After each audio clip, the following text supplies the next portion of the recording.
Okay now. To person between my pen. I see. I see what I don't wedding for game. Okay. Papa, you look at you. And then you get ya. Mama said, I want it to go. I got no one to tell them back. Oh, where would he get? I got you to put it on them. I don't know what they are doing. Why I don't want.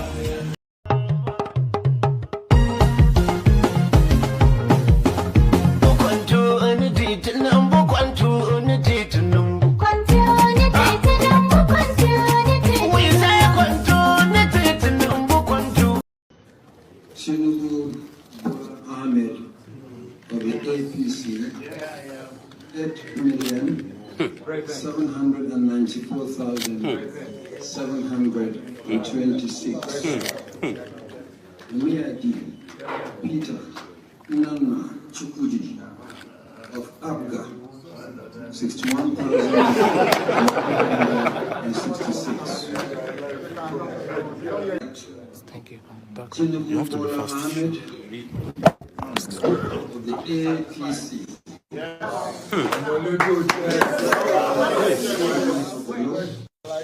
Is hereby declared the winner and is returned.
I'm going to be president of this country, whether you like it or not, and I will preside over the affairs of this country, including presiding over you.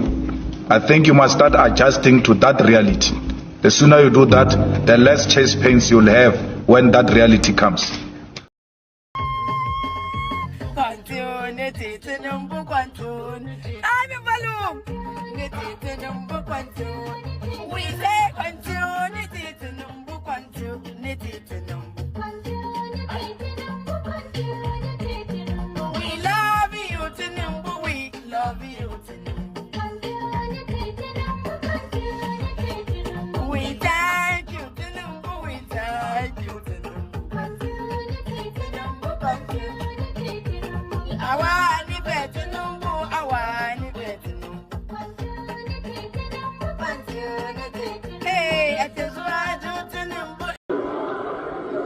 Tí ò bá sí àwa èmi tí ń dúró wájú yìí tí ń lérí ogun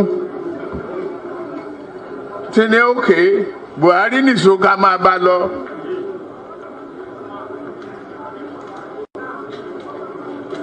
Kò lè di president. Ó ṣe kìíní olùlẹ̀, ó ṣe kejì olùlẹ̀, ó ṣe kẹta olùlẹ̀. Ó tiẹ̀ sunkún lórí tẹlifíṣàn pé láyé òun ò tún rán mọ́.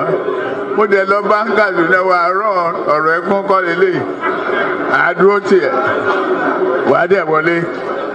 Nǹkan kan ní pé o ò ní fọ̀rọ̀ orílẹ̀-èdè Yorùbá ṣeré.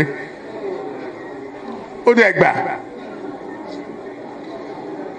Àtijọ́ tó yẹ ti débẹ̀ mi ò gba mínísítà, mi ò gba contract, mi ì tọrọ ọbẹ̀, mi ì tọrọ gàrí, mi ì tọrọ fúra lọ́wọ́ ẹ̀, mi ì dẹ̀ ìyàwó ń bẹ̀. Ó wá ní lọ́tẹ̀ yìí o, Yorùbá ló kàn.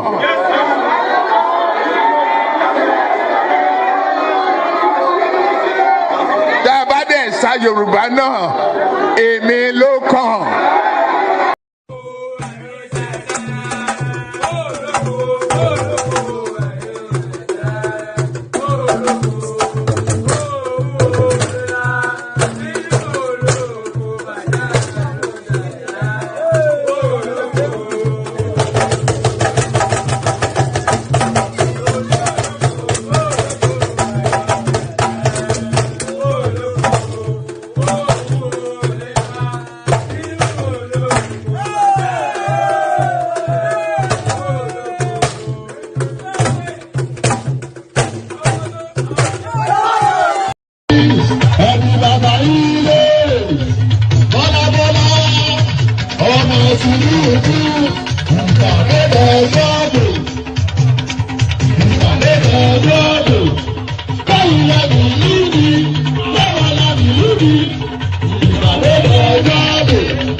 I should be there, and that's how it should work.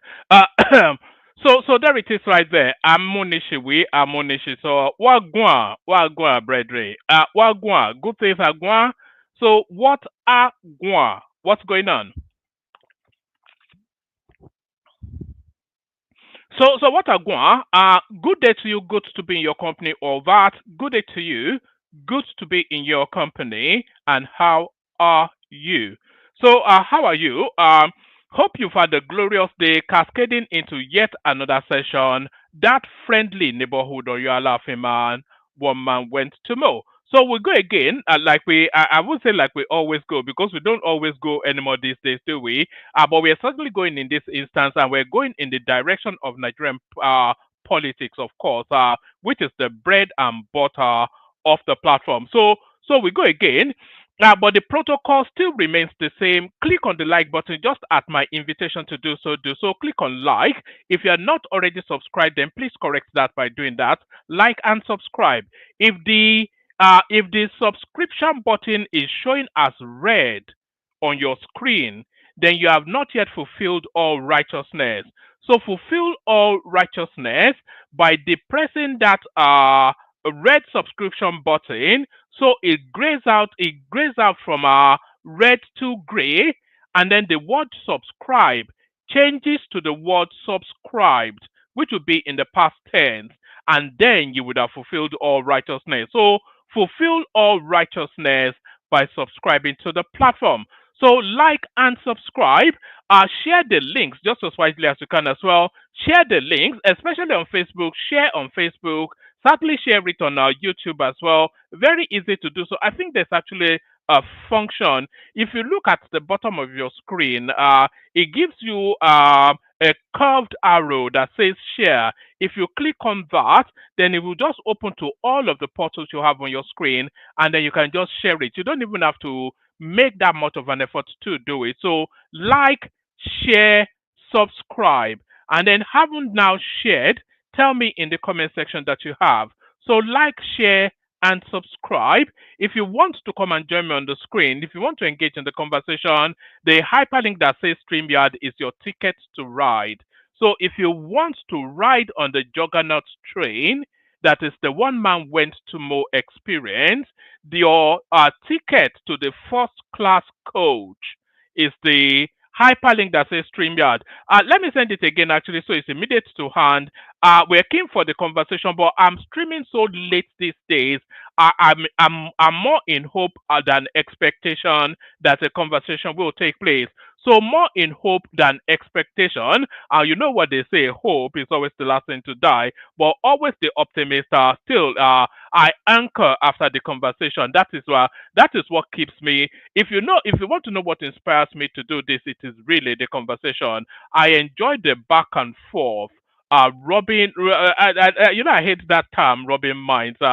It's just a ludicrous thing to say, but I enjoy the back and forth of a conversation. So that's really because then of course you evolve the topic for. So I bring my ideas, you bring yours, and then between the convergence of that, we would have evolved from where the conversation was to where we have evolved it to. So that's really what pushes the need for that conversation. So that's what I really anchor after. But as I said, even for the Americans, it's probably late already. Exactly for the Europeans, it's the dead of night, and the Nigerians are already asleep. So I do know that the timing somewhat out of skill. But yeah, what did Buhari say? You eat what you grow. So this is what we're growing at the moment. So this is what we have to eat.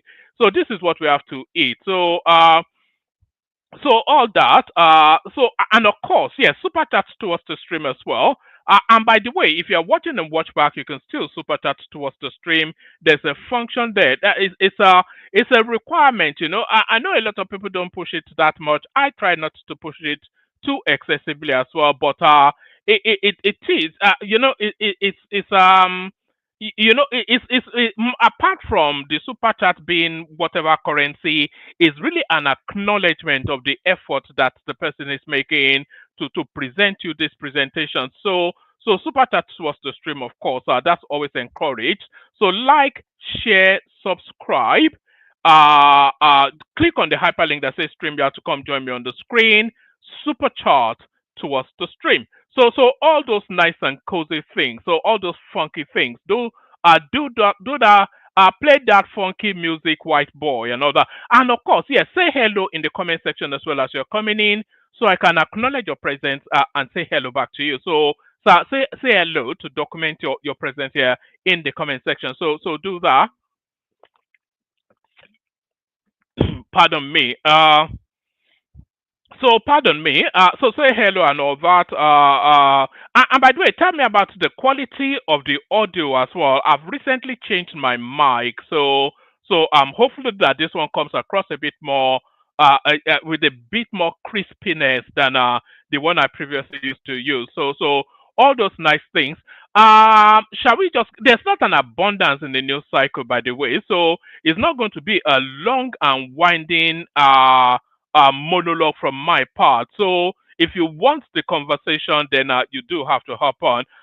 So that's Battle right there. So good to see you, Battle. And that's Agbado Tinubu right there. It's saying the mic is not good. I hope. I think it's good enough actually because I can see the quality on my screen right there. So it's a new mic, so there's no reason why it shouldn't be good. So all that, shall we just get started? We get started.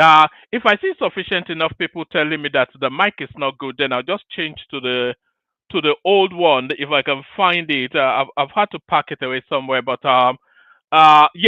Let's just carry on. Let's just carry on.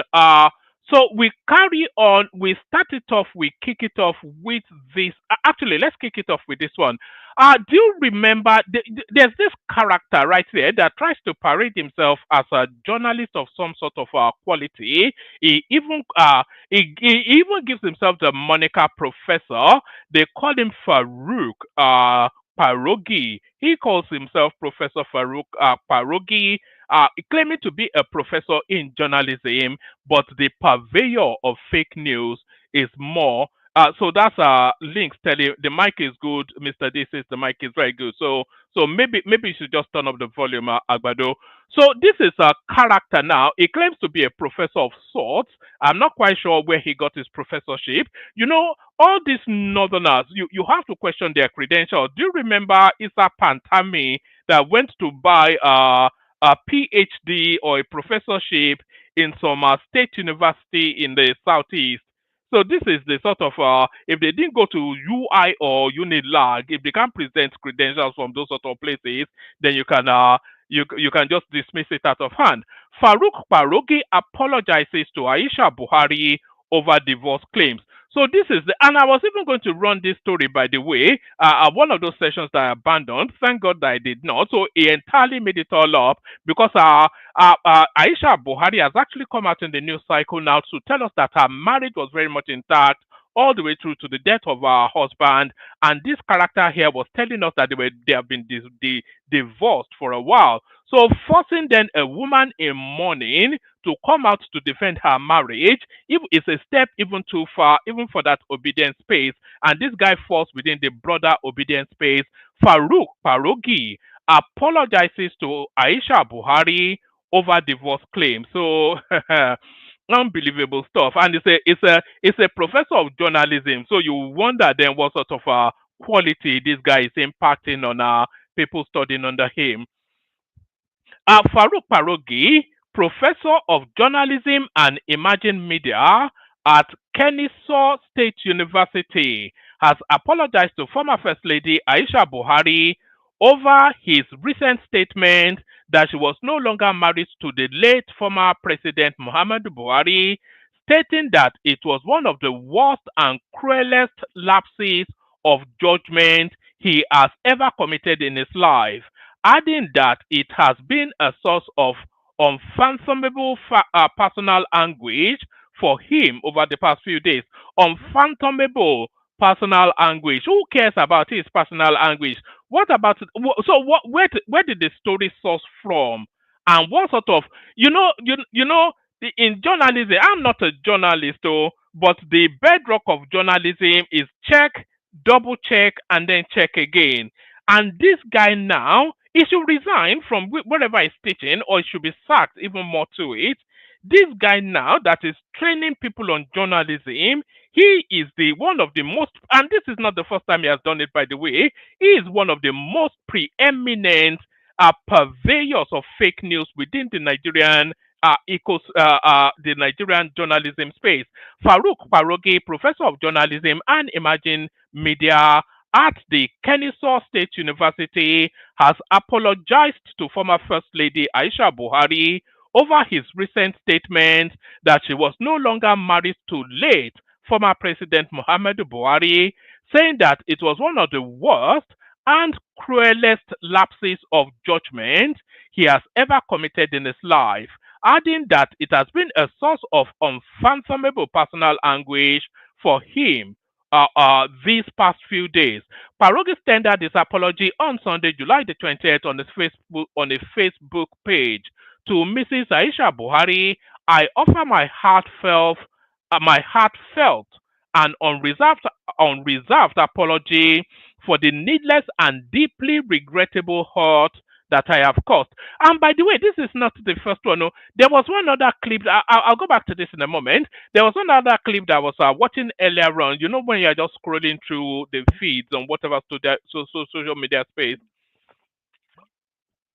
And there was this Yoruba actress, Dayo or something, that she has come out. She felt she was forced to come out to debunk a narrative that somebody put out that she has HIV. And that clip that she has HIV, I even saw it. You know, when you're just scrolling to social media just to while away time, I saw that clip and then I saw her come out subsequently. The guy went through a list of 5 Nigerian actors that he claimed. Nigerian actors, actresses that he claimed have HIV, and this woman was documented there. For the woman, and that clip, by the way, it's gone viral. For this woman now to come out then to force out to come and defend her name.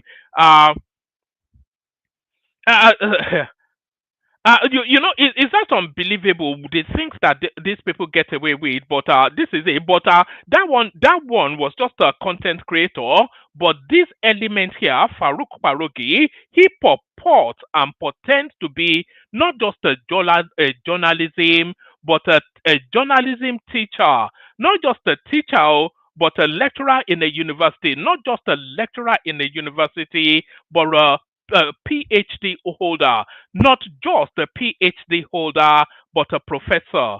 A professor of journalism is the purveyor of fake news. Can you imagine that? Pause for a moment and just reflect on that.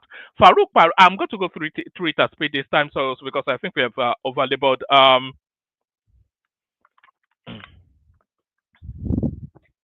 Farouk Parogi, professor of journalism and emerging media at the Kennesaw State University, has apologized to former First Lady Aisha Buhari over his recent statement that she was no longer married to late former President Muhammadu Buhari, stating that it was one of the worst and cruelest lapses of judgment he has ever committed in his life, adding that it has been a source of unfathomable personal anguish for him these past few days. Parogi tendered this apology on Sunday, July the 20th, on his Facebook page, and these are the words. To Mrs. Aisha Buhari, I offer my heartfelt and unreserved apology for the needless and deeply regrettable hurt I have caused. I am truly sorry, Parogi said. Parogi also said that though the source of is his information, whose integrity was uh, uh, yeah, you sir, you see, this guy is a clown. Let me read what he said. It says, Parogi said that uh, uh, Parogi said that though the source of his information, whose integrity is unimpeccable, so how can he be? Well, I think that might well be a Freudian slip. How can he be unimpeccable? So his credibility should be impeccable for you then to have to at verbatim take his words and then put them to print without verifying. So if it's unimpeccable, then that means that it's not trustworthy by my reckoning, unless I'm reading that wrong. But then, of course, that's the quality that they produce in the North. Parogi also said that though the source of his information, whose integrity was unimpeccable, insists that the information was accurate, he never intended for it to become public. So how can the information be accurate to say that Aisha Buhari divorced her husband and Aisha Buhari said that she did not? So those are two contrasting positions. So you are telling me that I am a blonde white woman, and I am telling you that I am a bald-headed or you are a laughing man. So how can those two statements stand in sequence, stand in lockstep? It's just it's unforgivable. I'm lost for words. It's just what they do now. These people, that obedient cause, they just random nonsense. They just throw it out there, and they'll fan it up and populate it all over the place. That by the time that the thing that debunks it, by the time the facts try to catch up with their propaganda, their fake news, it's already lost in the fog. It's just unbelievable stuff. How can you even? The lady just now, the husband passed away a week ago, and already this is already lamb to slaughter. But there it is. Parogi tendered this apology on Sunday, July the 20th, on his Facebook page to Mrs. Aisha Buhari. I offer my heartfelt and unreserved apology for the needless and deeply regrettable hurt I have caused. I am truly sorry, Parogi said. Parogi also said that though the source of his information, whose integrity was unimpeccable, insists that the information was accurate, he never intended. So he's still doubling down on it. That's what he's saying. He's saying the source insists the information is accurate, but the actual subject matter of the information is telling you that it's not. He never intended for it to become public. He never intended for it to become public, but he published it anyway. Going public with the information was an error on my part, as not every well-sourced information is for public consumption, Parogi maintained. According to him, it was Alhaji Sani Zoro, former senior special assistant to the First Lady on Public Affairs, whom he holds in the highest esteem, who reached out to question the accuracy of his claims. I will not contest the particulars and veracity of the information with Alhaji Sani, who conveyed the First Lady's position that her marriage was intact. After all, as the late MKO Abiola memorably said, no one can give you a haircut in your absence. Clearly, Mrs. Buhari herself has the ultimate authority and right to define the status of her marriage with her late husband. Her truth should be respected as supreme, whatever other facts may exist. So, if you have facts to the contrary, then publish them. You know, so this is not even a qualified. This is not even an apology. It is not even a qualified apology. It's a sort of a Machiavellian maneuvering, sort of defending an untenable position. Moreover, the truth of this information is now far less significant. So that is to tell you then that I still holding on to it that she is divorced. Moreover, the truth of this information is now far less significant than the hurt that my disclosure. So you have to, it's all embedded in the what you know. The truth of the information is not important, it's less significant. That is to tell you then that it's questionable that the lady is saying that her marriage is intact and he is still holding on to his position. And then he says that is more questionable than my disclosure. So this what disclosure here is to still hold on then that the revelation that he made still holds true. Moreover, the truth of this information is now far less significant than the hurt my disclosure of it has caused.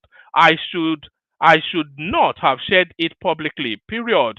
Doing so violated every moral and ethical principle I cherish and uphold, but it shows I am only human, an imperfect human. I realize it might be impossible for many to believe, except those who truly know me, that I acted without malice, ulterior motives, or external influence.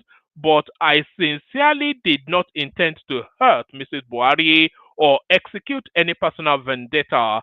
Parogi averred. So why did what's it why averred? Why not just said? It's just this unnecessary use of language tautology. Parogi said is what Parogi said. What is Parogi averred? Uh, It will be recalled that Parogi has made his earlier had that should say it should be recalled that Parogi had made his earlier claim that Aisha had divorced the former president, dropped Buhari as her surname, and reverted to her maiden name. So when did all of this happen? Because this was not publicly, she's publicly still referenced by her. So I mean, it's just ridiculous. You know, when did this happen that wasn't known publicly? That the former first lady drops her marital name for her maiden name, and this was kept secret. It's just unbelievable. Uh, it will be recalled that Parogi had made his earlier claim that Aisha had divorced the former president, dropped Buhari as her surname, and reverted to her maiden name, Halilu, via a Facebook post on Wednesday, July the 16th. The post was entitled Aisha Buhari Divorce and Forgiveness Claim. He further alleged that Aisha was reluctant to travel to the United Kingdom to care for Buhari when he became ill. He wrote, they had divorced and Aisha reverted to her maiden name, Aisha Ahalilu. If you paid close attention, you will notice that Aisha did not go to Daura when he retired to the town after leaving office. Yes, Aisha may or may not have gone to Daura, and the marriage of people, somebody like Aisha Buhari and Malam Buhari, this is a marriage of just for the record. Uh, I'm sure there's somewhat whatever form of affection that might still be there, but it's not a marriage of it's just a marriage by name more than anything else. She even throughout Buhari's administration, she never really lived with him. She was always forever in Dubai, sleeping with all those Arab boys. So it wasn't anything, and nothing has changed. You know, her lifestyle is not impeded by carrying the Buhari name, and her life is enhanced by carrying it. So why would she, after all the kids, after the guy has taken all the kids out of her, and if she lives a free life, she lives in the Middle East, sleeping with all those Arab boys, whatever. You know, so what changed for her to have to change her name and revert to it? Just doesn't make sense. He wrote they had divorced and Aisha reverted to her maiden name, Aisha Halilu. If you paid close attention, you would notice that Aisha did not go to Daura when he retired to the town after leaving office. What would Aisha be doing? Aisha is a glamour girl of international presence. What would she be doing in a God-forsaken? And even Buhari doesn't live in Daura, and he spent about 10 minutes in Daura and moved to Kaduna. Who even the donkeys in Daura don't want to be there. What nonsense it is! Buhari was also alone when when he later relocated to Kaduna. In fact, when he fell ill and it was suggested that Aisha travel to London to care for him, she reportedly hesitated because she was no longer his wife, Parogi claimed. So there it is right there. A professor of journalism, the purveyor of fake news. A professor of journalism, the purveyor of fake news. But pardon me. So, a professor of journalism, the purveyor of fake news, but certainly nothing ever fake with this now next. Are you hearing my breathing in there? Something? Tell me if you're hearing this microphone. Maybe it's too overly sensitive. I hope I'm not breathing heavy. Uh, a professor of journalism, purveyor of fake news. So we go on from there to the next one. Certainly not anything fake news. An authority anytime he speaks. This is Fashola who has come out into the media space. So you know that the politics is starting to take is starting to get to the fever pitch end of it. When you see characters like, by the way, I'm not saying anything that looks like a super chart or on the screen. Can somebody document a super chart on the screen, please? You know that we're getting to the politics is getting to fever pitch when you see characters like Fashola coming into the fray because it carries a particular kind of gravitas, authority that commands attention. So he comes out. It is a big lie. Fashola speaks on emergence of coalition. So a coalition of Ali Baba and the 40 thieves, or Atiku Abubakar and the 40 thieves. Uh, former Lagos State Governor Babatunde Fashola has dismissed reports that the present administration is trying to turn Nigeria into a one-party state. Speaking on Channels Television Sunrise on Saturday, Fashola said the emergence of a coalition led by opposition leaders in Nigeria dispels such claims. According to the former Minister of Power, of Power, Works and Housing, with the emergence of a coalition, Nigeria may benefit from what he called the reawakening of opposition from what has been a long slumber. And it has been a long slumber because, to all intents and purposes, because to all intents and purposes, we've not really had anything. The color, well done, Ayo. Why is it always Ayo? Can somebody else apart from Ayo super chat once in a while to the stream? But well done, Ayo, though. Well, I've lost my train of thought there. Let me just carry on now. According to the former Minister of Works and Minister of Power, Works and Housing, with the emergence of coalition or of a coalition, Nigeria may benefit from what he called the reawakening of opposition from what has been a long slumber. So yes, that was where I stopped. So the opposition has been in a long slumber because apart from the campaign of calumny that we get from the Peter Obi space, you cannot continue like this. It is your president. They spent 100 billion on aeroplane. So that's not really opposition. There's not a fervent sort of opposition that will shake the consciousness and fiber of the sitting party. So there is nothing, there had been nothing that presented or portended. You know that they don't even, maybe once in a while, Bayo Ononuga will respond to Peter Obi, but they don't even give any cognizance to that space. They just see it as a social media, something or the other, content creating, because Obi now be like Nnamdi Kanu, maybe he will come out and tell us that he was never really a politician, he was a content creator. But now, with this coalition now that Atiku has put together, there's now a real threat to power And this is what Fashola is saying. According to the former Minister of Power, Works and Housing, with the emergence of a coalition, Nigeria may benefit from what he called the reawakening of opposition from what has been a long slumber. He said, well, there are many things to take away from those developments. I think perhaps the first is that it puts a lie, a big lie, to the story making the rounds about 8 weeks ago that Nigeria was going to become a one-party state because there is an opposition of some quality, whatever that quality may be. I respect the right to associate, and Nigeria perhaps benefits from the reawakening of opposition. And when you see people like Fashola come out, Fashola never came out under the Obi noise, but it's coming out now. So that is to tell you now that there's something to be taken seriously. I respect the right to associate, and Nigeria perhaps benefits from the reawakening of opposition from what has been a long slumber. If you ask me, the opposition essentially abdicated its responsibility for the last 2 years. So that was an acerbic aside towards the obedience space. If you ever wanted to know what an acerbic remark is, that is an acerbic remark right there. Fashola stated that the coalition had a responsibility to provide a compelling alternative message, a manifesto to convince Nigerians. That's yet another acerbic remark.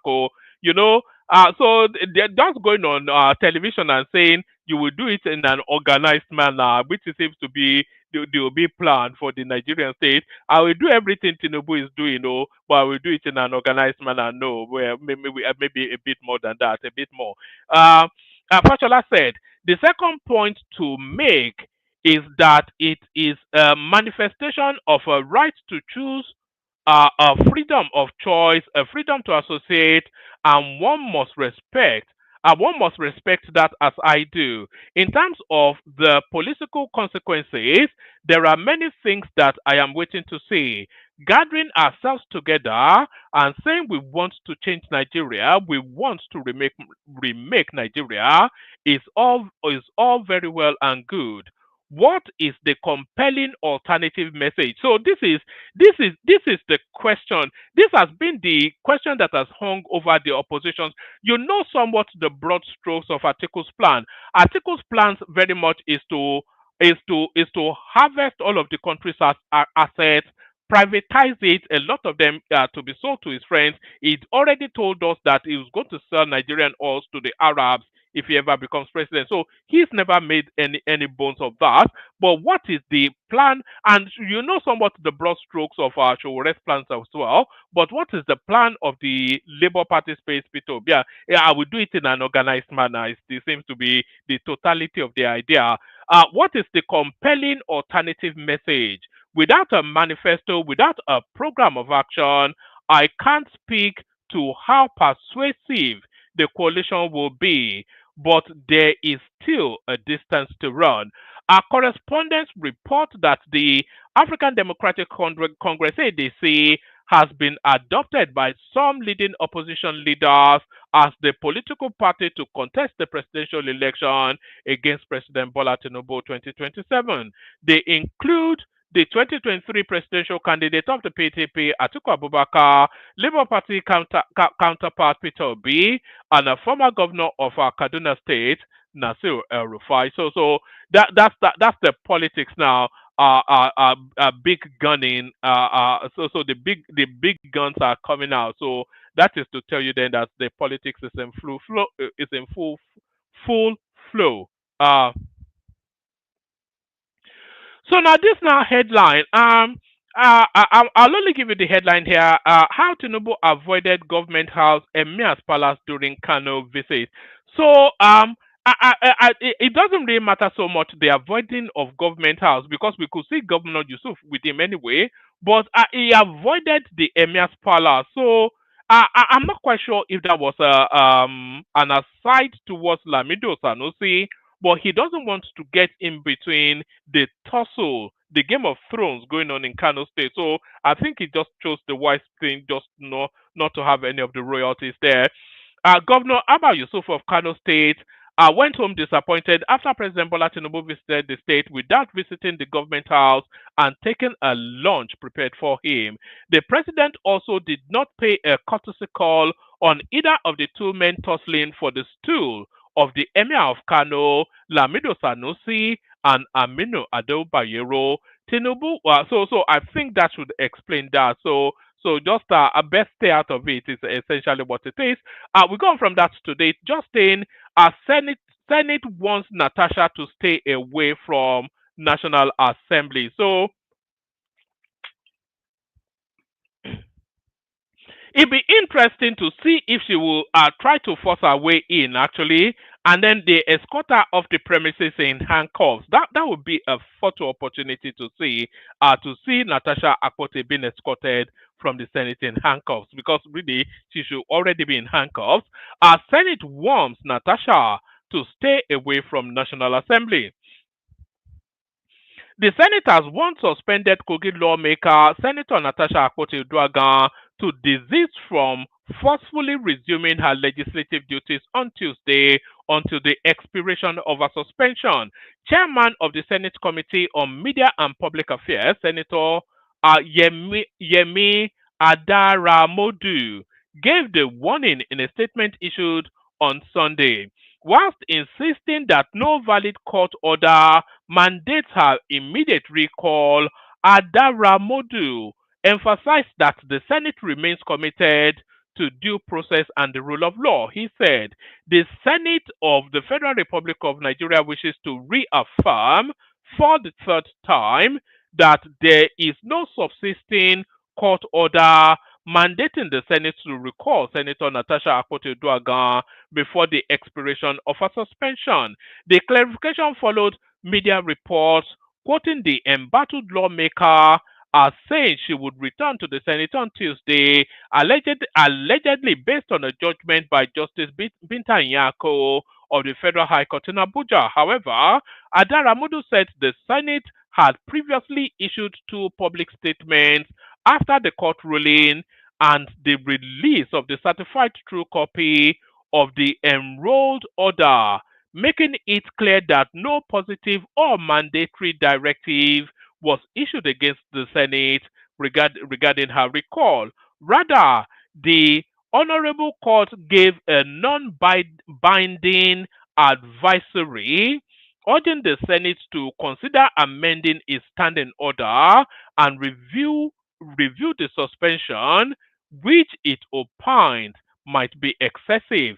The court, however, explicitly held that the Senate did not breach any law or constitutional provision in imposing the disciplinary measure based on the senator's misconduct during plenary, he said.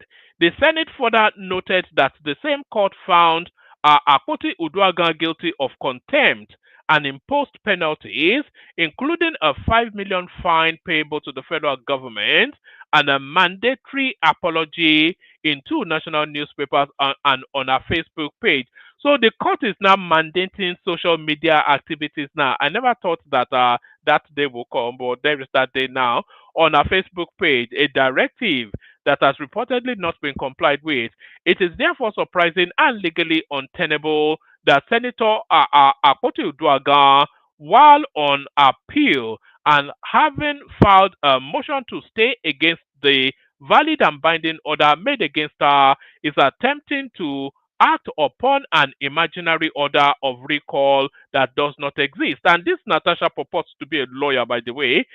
He wants that any move by the suspended lawmaker to storm the Senate on Tuesday under false pretext will be premature, disruptive, and a breach of legislative order. The Senate will, at the appropriate time, consider the advisory opinion of the court on both amending the Senate standing order of the Senate, her recall, and communicate the same thereof to Senator Uduaghan. Until then, she is respectfully advised to stay away from the Senate chambers and allow due process to run its full course. The statement concludes. So there it is. But Natasha, of course, she will storm that building, of course, because anything for attention, she's always there. Anything that rolls the cameras and the she's a narcissist, as you all know. Anything that rolls the cameras and the attention on her, she's first in. So let's just get a little feel of our response to all that has been going on. Okay, so yes, the Senate President did appeal the entire judgment. One of the grounds he appealed was that the Federal High Court has no jurisdiction to entertain the matter in the first place because it's issues that surround the National Assembly. And I have already spent pretty much over 4 months already. But the fact that I've been suspended, I keep saying this, I never stopped working. It took a whole lot of effort to follow up and get all of these things done. And we were just here last week where we flagged up the construction of 2 brand new smart markets, which I'm actually even going to go there later on today to see because they're already digging the foundation. And over there, you can see we're putting up the maternity center over there. So I also gave 700 digital learning devices last week to school. So pretty much it's a whole lot of work. And believe me, we have other interesting projects are waiting for the contracts, are waiting for their awards, and I'll come down here to flag up because these projects must be completed by the end of the year. So I'm really busy. I did mention that every senator has 3 major functions: the legislative, which is the creation of laws and review of treaties. Then we have the oversight, which you oversight ministers and agencies. And then the third is representation, which I'm doing, whereby I identify the problems and the challenges of my community, and I make sure I present them and have them captured in the federal budget. And I have done pretty well with that. Of course, I do miss. So that's a dragon right there telling us Bulabalu, blue, Bulaba. With the Bulabalus, the blues, and the Bulabas. So Bulabalu, blue, and Bulaba. So they will Bulaba this one. Oh, Tinubu's newly acquired presidential jet takes to the skies. So the jet, of course, the famous 150 billion naira jet, which was a steal, by the way, because it will cost a lot more, has been refitted, rebranded, and they've Gucci'd it up. Apparently, it was who are those ones that make the Hermes bag? Those are the ones that are tailored the interiors of the presidential jet. So the obedience space can go smoke on that as well. President Bola Tinubu's newly acquired 150 billion naira presidential jet, an Airbus A330, etc., has returned to Abuja after undergoing refurbishment in South Africa. You know, it's always a concern, all of these things, because these people could put a bug in that plane and be listening to our secrets. The wide-bodied aircraft, now bearing the tail number 5N-FGA, features a sleek green and white livery and includes a master bedroom, shower conference room, and secure communication suites. I know you guys may call it suites or suites. I call it suites. The jet purchase has sparked controversy, with some lawmakers and members of the public questioning its cost. However, the presidency has defended the acquisition, citing its potential for long-term cost savings. According to Bayo Ononuga, President Tinubu spokesperson, the aircraft's modern systems will reduce annual maintenance and fuel expenses by millions of dollars. With a 13-hour range, the jet enables non-stop flights to major destinations such as New York, Beijing, eliminating the need for expensive refueling. This capability is expected to enhance the president's ability to engage in diplomatic activities and attend international events without costly layovers. While the purchase has raised eyebrows, it is worth noting that the aircraft is expected to serve the president and other high-ranking government officials for many years to come. The previous presidential jet, a Boeing 737 business jet, had been in service for several years and was due for replacement. As the debate over the jet acquisition continues, one thing is certain: its luxurious amenities and advanced technology make it a symbol of Nigeria's growing presence on the global stage. Whether it proves to be a wise investment remains to be seen, but one thing is clear: the new presidential jet is set to take Nigeria aviation to new heights. So I'm not quite sure how it's taking Nigeria aviation. And by the way, can you see that super chat right there? I have to acknowledge that that's from a son right there, which really impresses me. So there it is right there. Super task coming out of my Duguri. Can you? Well done, Hassan. So well done, Hassan. So that's Hassan right there doing his bit. This now I'll read you two more. Some that just came in from I think it was BT highlighting Kemi Badenoch storyline. But before we get to the Kemi Badenoch before we get to the Kemi Badenoch storyline, let's go through this one. We are not perturbed. Ekiti APC speaks on Fayemi's defection plans to ADC. So you notice that all of the people defecting are people that are out of favor with the administration in situation. El Rufai, of course, who did a Senate clearing for them to publicly humiliate him and cast him adrift. So there's he. There's Aregbesola, who rolls the dice at the presidential primaries phase. The dice rolled against him, and he has been sent to political purgatory. So there's that, and there's this guy now, Kayode Fayemi, who doesn't have a portfolio and has been abandoned by. So is the disgruntled element of the APC that we're seeing coming out for a bit more. The last throws at relevance. The last throws at relevance. The All Progressive Congress APC in Ekiti State has denied claims that former Governor Kayode Fayemi is plotting to defect from the party. The report had claimed that Ekiti Governor Biodun Oyebanji and the APC leaders were opposed to a purported meeting allegedly being called by Fayemi to send a signal to his ADC cohort that he is joining them. Correspondents report that the party's publicity secretary, Segun Dipe, in a statement on Sunday, described the report in circulation that Fayemi is planning to destabilize the party or lure members away through a secret stakeholder meeting is baseless. Dipe said the party is not perturbed by the report of the rumor peddlers bent on creating internal strife. He said, "We are not perturbed. We are now in a season of propaganda characterized by spewing of lies and telling half-truths to confuse the people.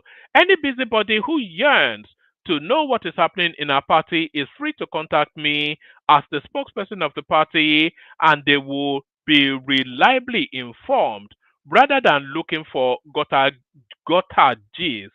I wonder how such would happen in a party that is strong on ground and focused on winning the coming gubernatorial election, thus breaking the record of producing a governor that will run 2 terms back to back in the state. Anything to the contrary. So does Ekiti State have that record then? That they don't have because of course Fayemi came, it was broken by Fayoshe. Fayoshe was broken by somebody else, and he came back, and now they have whatever the latest chance are in situation. So I wonder if they don't really have anybody that's been able to do successive 2 terms in Ekiti State. That's not something that's ever registered in my consciousness. I wonder how such would happen in our party that is strong on ground and focusing on winning the coming gubernatorial election, thus breaking the record of producing a governor that will run 2 terms back to back in the state. Anything to the contrary is not emanating from within our party, but being manufactured by some external forces. we know that we are the only formidable. That's facts and counterfacts going on there. So that's somewhat of a back and forth. Whatever. Have we gone through? We've gone through that. So we've gone through Natasha. Like I said, we didn't have an abundance in the news cycle, but I think we've been able to piece together a little bit of this and a little bit of that, a little bit of this and a little.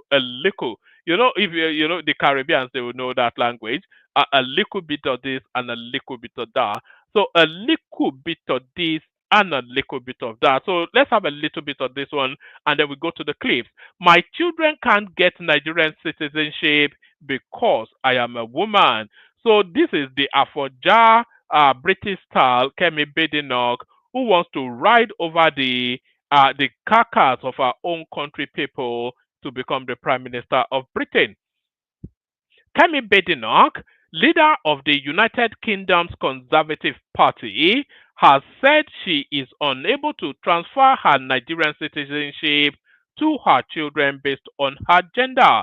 Badenoch made the comment in an interview with CNN's Farouk Zakaria on Sunday as she discussed immigration policies and other differences between Britain and countries like Nigeria.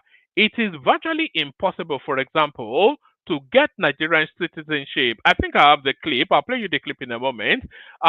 It is virtually impossible, for example, to get Nigerian citizenship. I have that citizenship by virtue of my parents. I can't give it to my children because I am a woman. She used the example. She used the example to highlight what she described as the imbalance in immigration systems, noting that many Nigerians take advantage of the United Kingdom's more lenient processes. Yet, lots of Nigerians come to the UK and stay for a relatively free period of time, acquire British citizenship. We need to stop being naive. That is why, under my leadership, we now have policies to make it harder to get British citizenship. It has been too easy. When asked if she would support the idea of a Nigerian immigrant recruiting, uh, recreating a mini Nigeria in the UK for cultural integration, Badenoch firmly rejected the notion. That is not right. Nigerians would not tolerate that. That that is not something that many countries would accept. There are many people who come to our country, to the UK, who do things that would not be acceptable in their countries.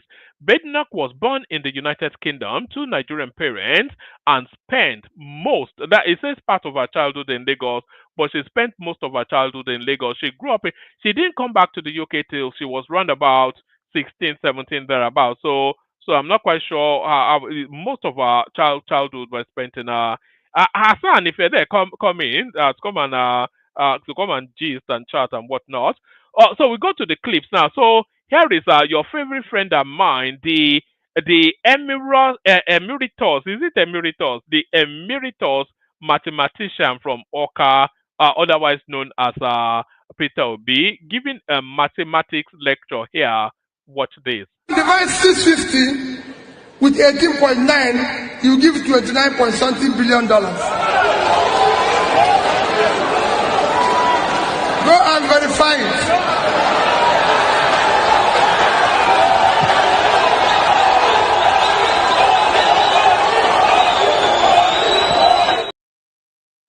And there it is right there. That's the semi-illiterate that wants to be the Nigerian president. But if the emir of Daura had it his way, there is no vacancy in Aso Rock. So here is the emir of Daura telling us just what his sentiments are.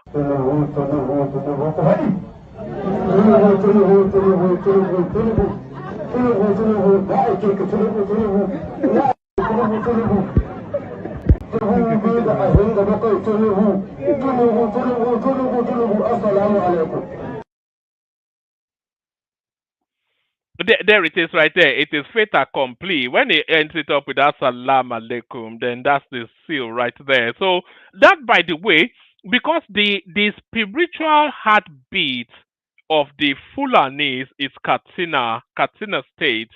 And the emir of Katsina, which essentially is the emir of Daura, is the spiritual head of the Fulanis. So that is a Fulani, and he really is as tantamount as there ever could be the voice of Buhari echoing from the back of beyond. So that's that right there. So that's right there. So now, if you ever want to know what sense sounds like, listen to a weed smoker. You get the most sense from an amugbo. Watch this. Why do you say Tinubu? Yes, because I see his reform is actually going to help Nigeria. It's going to help Nigeria a great deal, but people don't know. His reform is going to help us a great deal, but people don't understand that yet. But when they see, it is when after he has left, that's when people get to see what he has done. See, Tinubu has actually done a lot for Nigeria, even before he became president. Do you understand? Well, I'm not a Tinubu fan though, and I'm not a politician. I don't even do politics at all, but I believe Tinubu, what Tinubu started, I believe is going to Make it better. Make it better, and is going to make everything that has spoiled way back. It's going to rearrange everything and make everything much more better. Have you ever gone to jail before? Yes. How long? 3 months. What was your experience like in jail? Bad. Terrible. What was the most terrible experiences? Terrible. And do you think there's anything that can be done to make it I better? wouldn't wish it for my enemy. That's the last place on earth you want to be. Act right, be crime free, live right, stay crime free, my brother. Still stay crime free, I beg.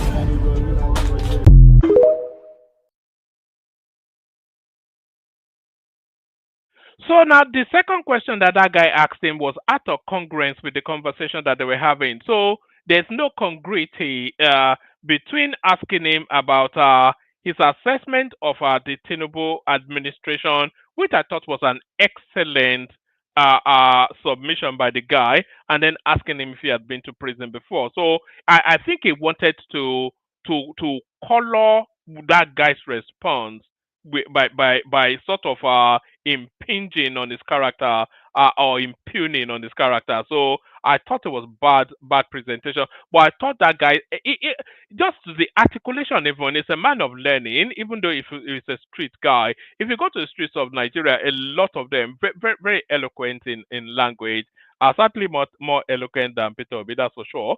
And still on the topic then of Peter Obi, of course, now the controversy yet, everything controversial about him, but the latest controversial space, this now warning by the Edo State governor that if Obi comes to Edo State and doesn't notify him, then he will not be responsible for his security, and whatever happens to him, then he has to bear the burden of that. So that was what the Edo State governor said, and of course they've gone wild on social media. So here is a little soup song of just how wild they've gone. Your candid opinion over the statement credited to the governor of Edo State, Obewolo, concerning Obi. Absolutely. That's the only reason why I would even be talking about him in the first place. It's a total and complete desecration of Nigeria's democracy. And if Monday Okpebholo, as he is the rightful governor of Edo State, then he should have known better than to come out brazenly. I wish you had even shown that video again, so that you can actually see how brazenly he said Peter Obi's safety can never be guaranteed. And I'm serious about it. So you are serious about insecurity. You are serious. No. You see, this is the thing. It's so maddening when you listen to some of these things that disobedience do. We all heard the governor, by the way. Can somebody send me, please, the link to that governor's something? Maybe you can just have a little reminder of what he said. What the governor said was that if Obi comes to Edo State without notifying him, then he would not be able to take responsibility for his security. So I cannot see Obi is as it stands at the moment, or this will change after February 2027. But as it stands at the moment, Obi is a high-profile personality that generates a lot of activities around him, both positive and negative. So if somebody like that is coming into a state, and is a former state governor too, so he knows the ropes. So if that sort of character is going into a state, then the state governor should be notified so that he can then make adequate preparation. Because the guy was even saying the last time that Obi came into Edo State, 3 people got killed. You know, so that was the backdrop to it. That please don't come unless you notify me so I can make adequate provisions. And if you do come, then the burden of whatever happens falls on you. But then, of course, the obedience, this is the interpretation of it. But then, of course, how did Obi fare when he was governor and other dignitaries were visiting Anambra State? Well, we have memories of that. Watch this. Your Excellencies, the organizers, our elders. In 2013, I went to Anambra State as an official of the APC to witness the by-election for governorship. Your next guest, Peter Obi, was governor. He got me arrested and detained for 48 hours in my hotel room. Now I am the governor of Kaduna State.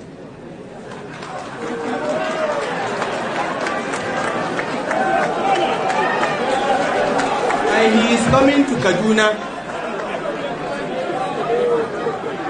In addition to the police and the SSS, I have one mechanized division Nigerian army here.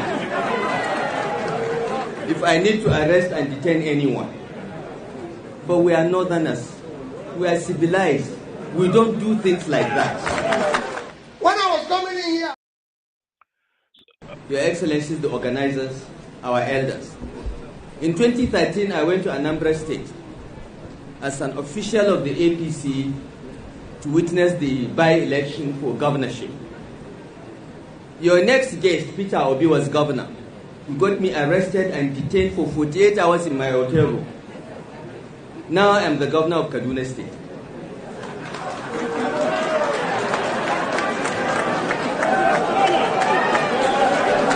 And he is coming to Kaduna.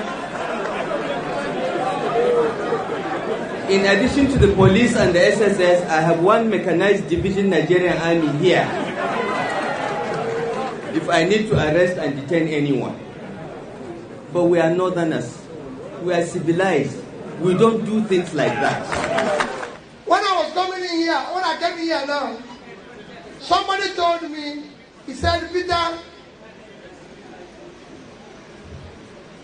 your brother, my brother, the governor of Kaduna State, said that he came to my state and I detained him. Let me tell you, it's good when you answer, when these things happen, you clarify them. Number one, in my 8 years of being governor, only in the first 3 months did I have a commissioner that is not from the north. I want you to, only in my first 3 months did I have a commissioner that is not from the north. Commissioner of police. Only 3 months. And not because I met the person. At the time the governor said this, it was during the election. The police commissioner that was there then was from Adamawa. It says, what is his name again? Gwari. CP Gwari from Adamawa. The AIG that supervised the election was Nasarawa. CP Nasarawa. From the north, the DIG that came for that election was from Kano. Tell me, my powers, I was in Abuja. Government was PDP and NPC. Tell me how Abuja person will issue order for somebody to be detained. Even me was detained in my local government. And I was working. So that's Obi telling lies as always. So now let's just have a little reminder of what the Edo State governor actually said. The man will say no gashishi. I am sending a direct message to him. There is a new sheriff in town. He cannot come to Edo without telling me, because his security will never be guaranteed. Whatever happens to him when he's in Edo State, he will take it. I am serious about it. He came the other day and donated 15 million. Somebody will say no gashishi. So that was what he said. If it comes to Edo State without telling me, whatever happens to him, he will just have to take it. That's what he said. So extend me the courtesy of making provisions for your security whilst you're in my state. Otherwise, the burden of whatever happens falls on you. So I don't think it can be any clearer than that. Here is the Kemi Badenoch clip that I was referencing earlier on. Other countries that are Muslim, they don't tolerate this sort of stuff. They don't tolerate this sort of stuff. And I talk about how we are allowing our tolerance to be exploited. We have people pretending, for instance, to be homosexual so that they can claim asylum, and then they go on to get married and have children. They're abusing the laws that we have. We have people who go through false conversions. They come to the parish priest, they're very excited. Oh, these Muslims want to convert to Christianity. They convert so that they can claim asylum and say, if I went back to my country, I'd be persecuted. This is exploitation of a system that was not designed for this sort of thing. You have to be honest about that. So you say to somebody who's coming from Nigeria and wants to create a little mini Nigeria in Britain. No, that is not right. And Nigerians would not tolerate that. That's not something that many countries would accept. There are many people who come to our country, to the UK, who do things that would not be acceptable in their countries. It's virtually impossible, for example, to get Nigerian citizenship. I had that citizenship by virtue of my parents. I can't give it to my children because I'm a woman. Yet loads of Nigerians come to the UK, stay for a relatively brief period of time, acquire British citizenship. We need to stop being naive, and that's why under my leadership we now have policies to make it a lot harder to just get British citizenship. It's been too easy. It's basically a conveyor belt. We want people who have who want to come to our country to be net contributors, not people who will immigrate and then need welfare, need social housing. That's not right, because they haven't paid into the system. So there is a lot that I'm changing on policy that is suitable for the times we live in. We could get away with these things before the era of mass travel, before mobile phones, before small boat crossings. There's just the global mass migration which we're seeing that's very destabilizing. They didn't have that in the 80s and the 70s and the 90s. We need rules that work for today. Kemi Badenoch, pleasure to have you on. So that's Kemi Badenoch right there, ready to sacrifice any and everybody. He will probably behead our own father to be Prime Minister of the UK, but Adeshi is right there as ever, throwing the black people under the bus. So throwing the black people under the bus, two more clips, and then we'll see if anybody turns up for the conversation. First, we go to Ejele Speaks, who speaks louder than before. It paints all of us in a very, very bad light. And by the way, in this clip, it's slamming Chimamanda Adichie, or whatever her name is. You know, the writer. Is this Rise of the Yellow Sun, or what book did she write? That Chimamanda that brought her into prominence. Anyway, he's responding to her. It paints all of us in a very, very bad light, and for all kinds of reasons. And so it worries me very much. It worries me very much. You know, Igboland has changed. People now have their wine carryings in Lagos and in Abuja. Not because that's their preference, but because they're terrified of coming back. And for me, it's a thing of not just sadness, but shame. You know, Igboland, and this is obviously a region, not just a region I love, but a region I have studied. All right. But I've been interested, so I've read a lot about our history. And this is not who we are. Right? This is not who we are. This kind of senseless disregard for human life. So I do worry that it will get worse, yes. What do you think are the triggers for all the atrocious things we're seeing around us? Do you know, honestly, I've thought about this very often, and people will say life is hard, but life has been hard for many years, and Igbo people did not do this kind of thing. I think that there is a lot that maybe one can blame political activity for. You know, I think that if you incite certain things politically, in some ways you can open a box and something sort of leaps out that you can't put back in the box. Right? So but I don't think that I know for sure. It's something that has really puzzled me. In addition to nwaanyị nke bụ eziokwu bụ na chi ga-ada tinye jara chi gị asa na ana chi gị wụrụ afọ na ana ị na-aza chi gị amanda chi gị daddy chachata daddy. You see the shameless woman. You see this shameless woman.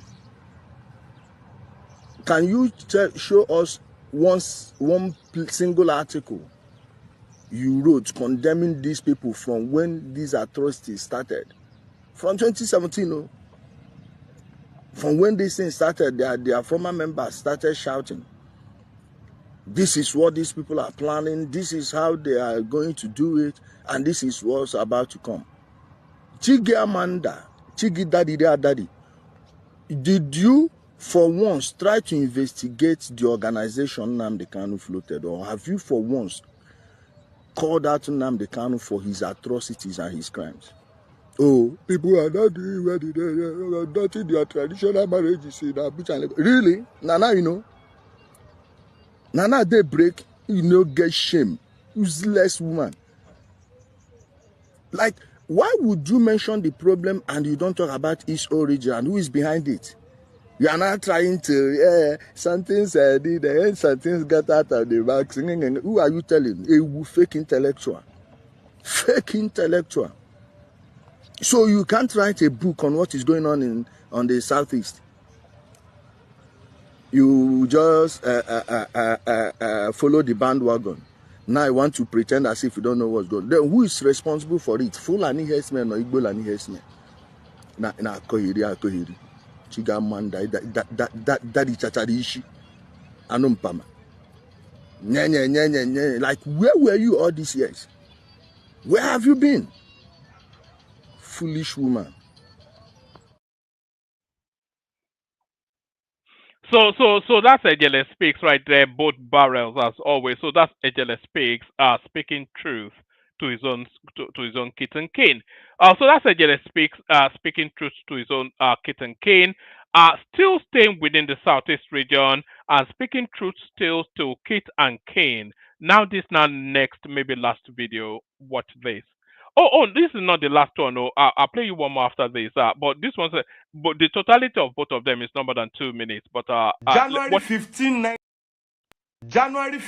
1970 marked the end of the Nigerian Civil War, where General Yakubu Gowon declared no victor, no vanquished. With the acceptance of the Biafran conditional ceasefire, this declaration was supposed to usher in a period of reconciliation, rehabilitation, and reconstruction. For decades, the Southeast has continued to yearn for development and recognition, and have continued to complain of marginalization.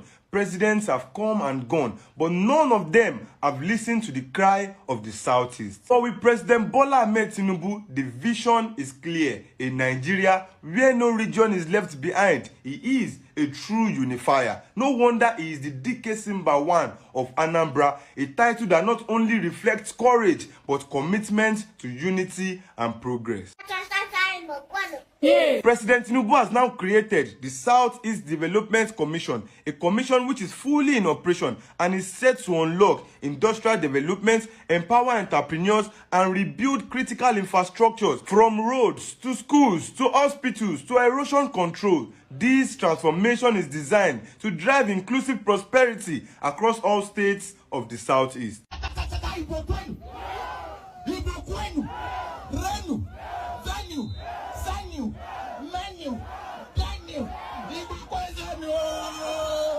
President Tinubu, the DK1 of Anambra, is not just a leader but a unifier. He is a man who understands that true greatness lies in building bridges, not walls. May President Tinubu succeed, and may God bless the Federal Republic of Nigeria. So there it is right there. There's not much more to add to that. So now this next clip, this one speaks to now the when Babangida created the 36 states. I think he was the last one to create states. It said that it was a mission accomplished, that that the country was now satiated with states. But Nigeria is never satiated with states. The complement of states that we should have in that country should be round about 50 to 54, just because of the size of the land mass. And if you look at let me actually bring up the Nigerian map. Let me bring up because you need to see where that argument is. Nigerian map. You need to see where that argument is in order then to get a full texture of where the conversation is. Let me just see which one looks that'll give me what I want. Let's try this one. Is it big enough? All right. All right. Oh no, I don't want you there. All right. So this is the Nigerian map right there. So if you look at the Nigerian map, you can see that the states are not yet completed. If you look at Abia State, for instance, if you look at just the geographical makeup of Abia State, or even Imo State, or even I'm not this one is also an Anambra State, even look at the if I look at the totality of the Southeast right there, and then look at Niger State. If you look at Niger State, so if this little sliver that is the Southeast can have the complement of 5 states, and that little sliver that is the Southeast will fit in. So this is the that's the totality of the Southeast right there. Enugu, Anambra, Imo, Abia, and I think Ebonyi is there somewhere. It's so small, it's been swallowed up by. So that's the totality of the Southeast right there.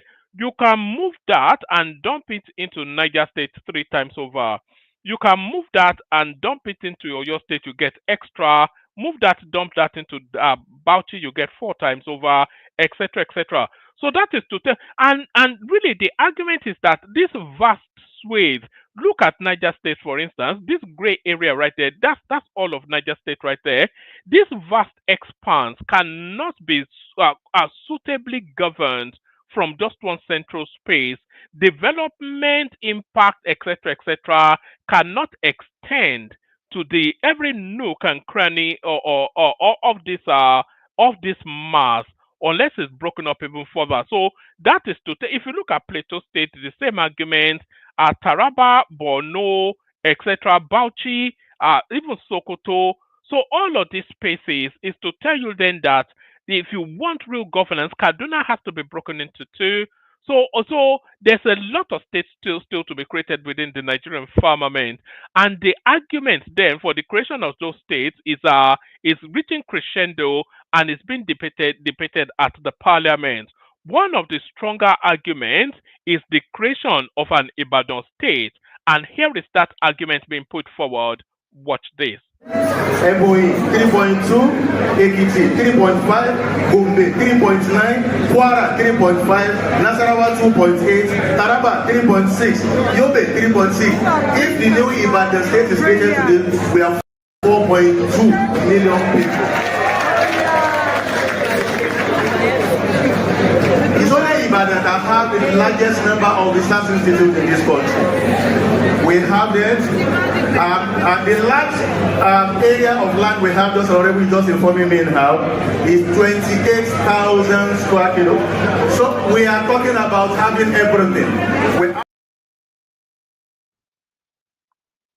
So there it is right there. And I think the argument is also pushing forward for the creation of an annual mass state. I thought I had that lined up.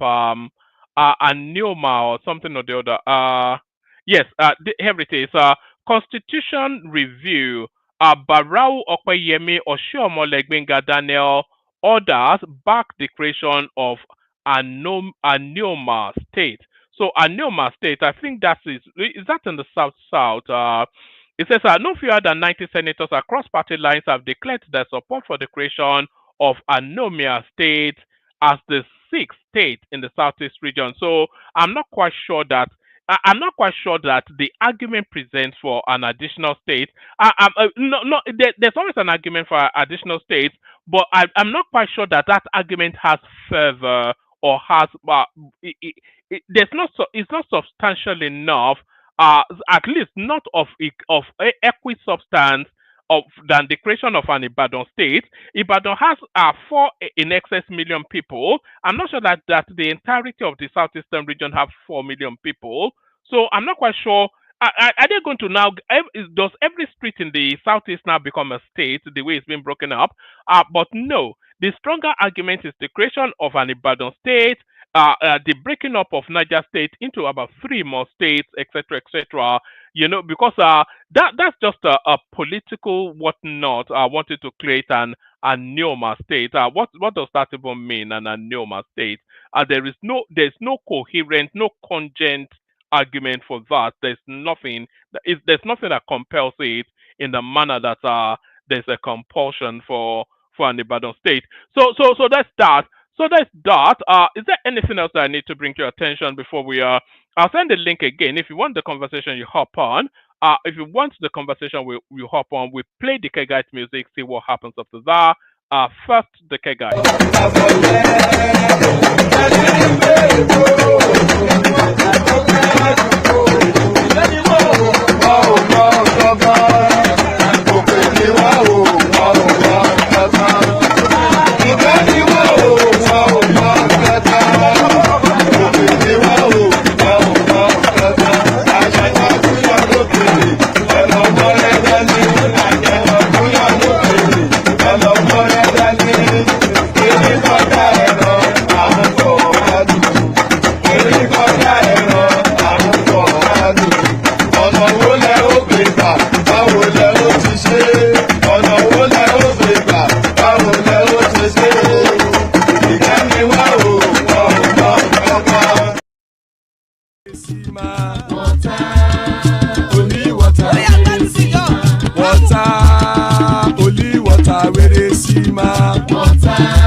You don't come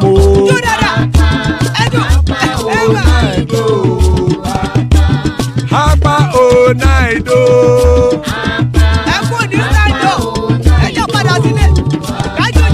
Oro kẹ̀kẹ́ ẹlẹ́mùrè o Ilé ṣọ́dí àkẹ́kẹ́ ẹlẹ́mùrè o Bobby Master kẹ̀kẹ́ ẹlẹ́mùrè o Chief Wáìlà tí kẹ̀kẹ́ ẹlẹ́mùrè o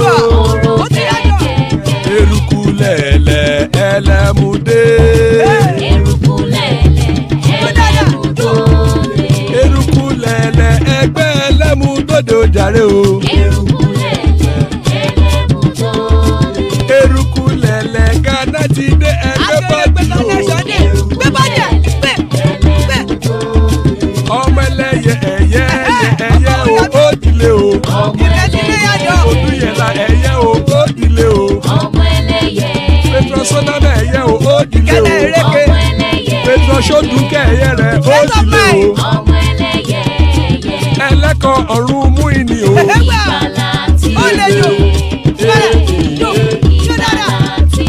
àkùkọ ọ̀run mẹ́kọ̀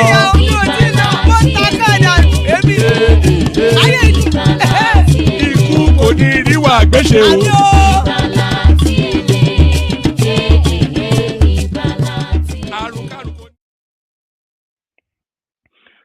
So there it is right there. So there it is right there. To the conversation, the erudite BT. So that's BT making it was once in a while appearance. It was a regular feature once upon a time. So that's BT right there, making a pit stop. So that's the erudite BT, the raconteur, that is Baba, and the expansiveness of the elegance of Zita right there. So those are the assembled. Still more spaces. Anybody that wants to hop on. Anyone that wants to hop on. We'll go in the order that people came in. We go BT first. BT, kí ló ń ṣẹlẹ̀ báwo ni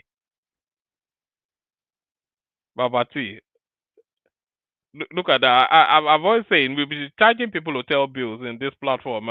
If people just come here to sleep. Baba, are you there, Baba? Yeah, one man. How are you? Yeah, good to have you, Baba. It must be late where you are. Yeah, I can hear the tiredness in your voice. It's just 10 o'clock, actually. Oh, all right. So it's not too I bad hope then. you had a nice weekend. Yes, I did. Okay. Salutation to my co-panelists, BT, if you are hearing me, and also AI. And to the commentary people, I salute you. I wish you a very fruitful week. I see you, AB, Oga, Ayo, and a lot of the favorites in there. And I salute you. I just want to say, keep on shooting. And for our esteemed viewers, how are you? Welcome formally. I hope you've clicked the like button and you've also subscribed if you haven't done so. And don't forget to share. Yes, one man. Let me start with Badrinok, actually. I just want to touch on that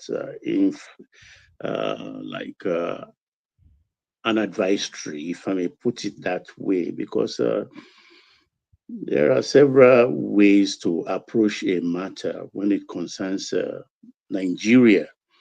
So I want to just share my own experiences.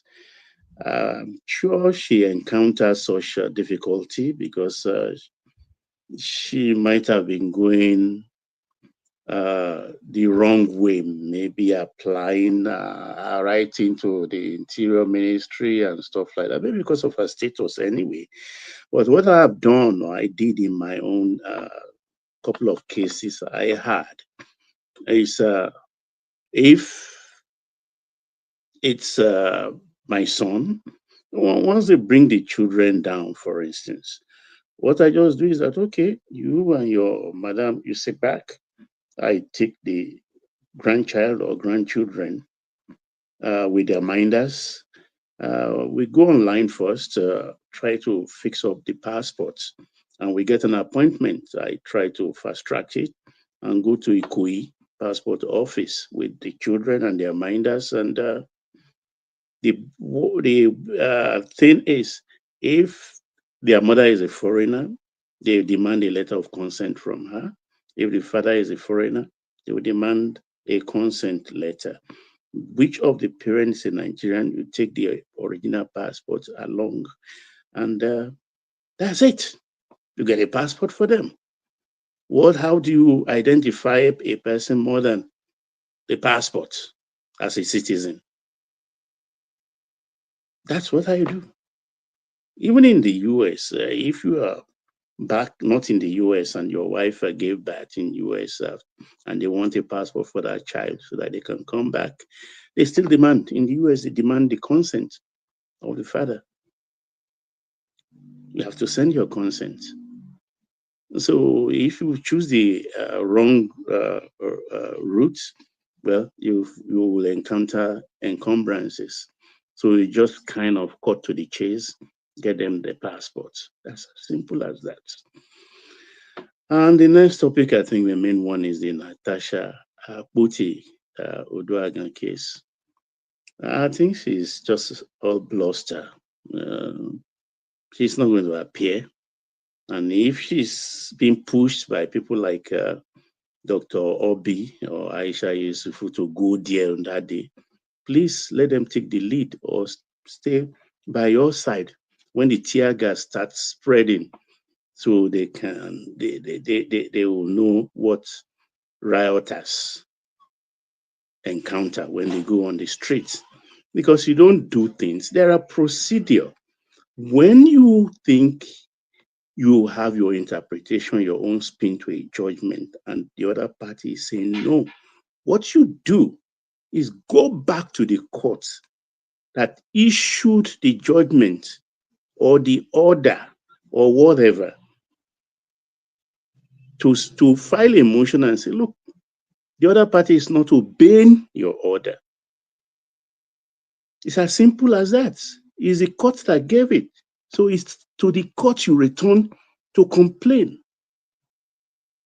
She's not doing that. She just wants to short circuit everything and think is brazen. She should go look into history and ask those that have confronted government before.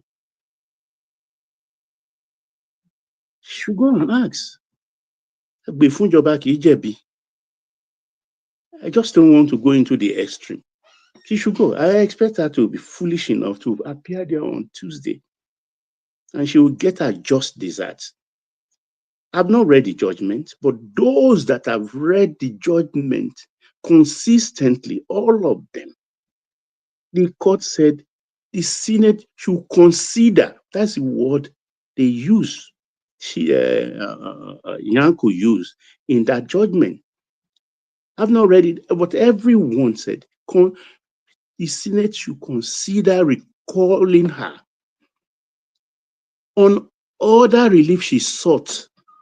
Doesn't she parade herself around as being a lawyer? Does she not? Is she not a lawyer? I beg. Lawyers are to a penny now. You see, all other relief she sought in that suit she filed, she lost everything. Is it the one that says, "Oh, I have the right to speak in the floor of the Senate"? And the judge said, Yanko said, "Yeah, you have the right, but you have to speak from your appointed seat." From your appointed seat, not from anywhere. They pointed that out to her. Then she said the ethics committee, the who suspended her did not give her a fair hearing. And she said, well, did you submit yourself to the ethics committee? You did not. So she lost all those relief, including the recall. And now she spin everything around. To use her own words, Nigerians are gullible and hungry. Because of the gullibility, that's why she went and she spin everything around. And those people are not thinking. They just followed because they cannot read or they are blinded by their biases. And you decide that did not favor you, you appeal because you don't want to apologize. It said, apologize to the court because the court gave the order that she will not say anything. The Facebook post, bring it down and then pay a 5 million fine. So you appealed because you know that if you apologize, those people you are riding on their gullibility will come after you, or it will diminish your political influence. You don't want to do that. This case will go up to the Supreme Court. Because if you read carefully the judgment, the woman assumed, that is Yanko assumed that the 6 months is legislative 6 months. Because legislative 6 months actually is 180 days sitting of the plenary out of the 365 days that makes a year. Sorry, Baba. So the period that the parliament will be on recess would not count. So it will reset. No, but you know, in our own case, they use the ordinary calendar.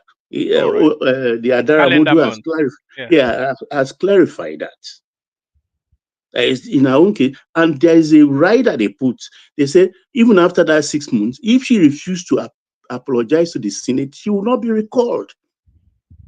That was their right from the word go. So even if the 6 months were to be complete tomorrow, without her apology, she will not be reinstated.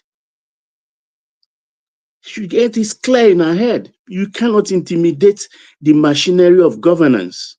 It's not possible. Who are you? those that are 1,000 times bigger are more influential than you have tried it in the past to their utmost regret. Because all these people that are egging you on will not be with you in Kuje prison. They can only maybe come to visit in the first few weeks and they will disappear. It has happened over and over and over and over. One person cannot hold the multitude to ransom. It's not possible. So I wish her luck. I can't wait till Tuesday. First thing I wake up, I will check the Nigerian news and see the treatment they give to her. She thinks she can confront the government. Oh, I don't know. That's how much I can say about that. I don't know if there are other topics. I think she's probably wanting to go there just to cause ruckus. But do you want to speak to the Emir of Daura? More or less endorsing Tinubu. What did you make of that? The Emir of Daura. As if he turned himself into a rapper. That's good. Well, I mean, who will not be elated or be very happy? Daura is the home of the former president. And here is a sitting president who went the whole hog to give him a befitting burial, a courtesy that son did not accord people like Shagari when Shagari passed. When Shagari passed, Buhari was not there. He didn't give him any special treatment. But here Tinubu was there, brought him back. And he did well. The president did well. So I can understand the queen of the emir. And they will not forget. Some people may say it's 2027 politics, but you don't play politics. You don't take something, if you don't have it in you, compassion, empathy, if you don't have it in you, you can't dispense it like that. You can only contrive. And it will show. It's like these photographs they take these days and they open their teeth as if that's not a smile. Everybody's just showing their teeth. They are not smiling. You look at the old black and white picture and you see people that are smiling, you will know, okay, this is a true smile, or this man or woman is laughing in the photograph. So it wasn't contrived, it was genuine compassion, felt the loss. And I'm glad Yusuf Buhari came to the chamber during the Defect meeting to thank the government and call the president my daddy. So one daddy is dead, another daddy is alive. How secure he is. Thank God for that. So Tinubu did well. So you can it's that same warmth. The Emir of Dara is expended for him. And for what's his name now? The Ekiti man, Dr. Fayemi. I think, well, he's an intellectual. I hold him in high esteem. And I want to think that he has more gumption than the Oshun guy, Aregbeshola. Because the politics of the Southwest is a very, very vicious one. Very, very vicious, violent when it comes to politics, when it comes to election.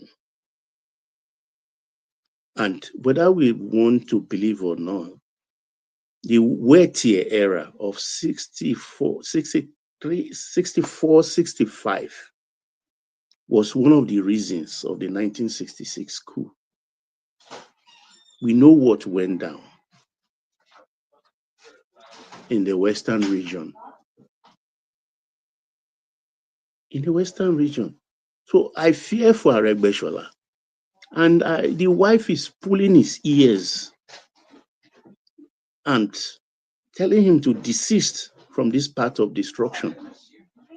So if they're looking at that, if Fayemi should look in that direction, and I think sorry, Baba. Tinubu is not going to forgive him. Do you know he went against Tinubu in the primaries? Do you remember?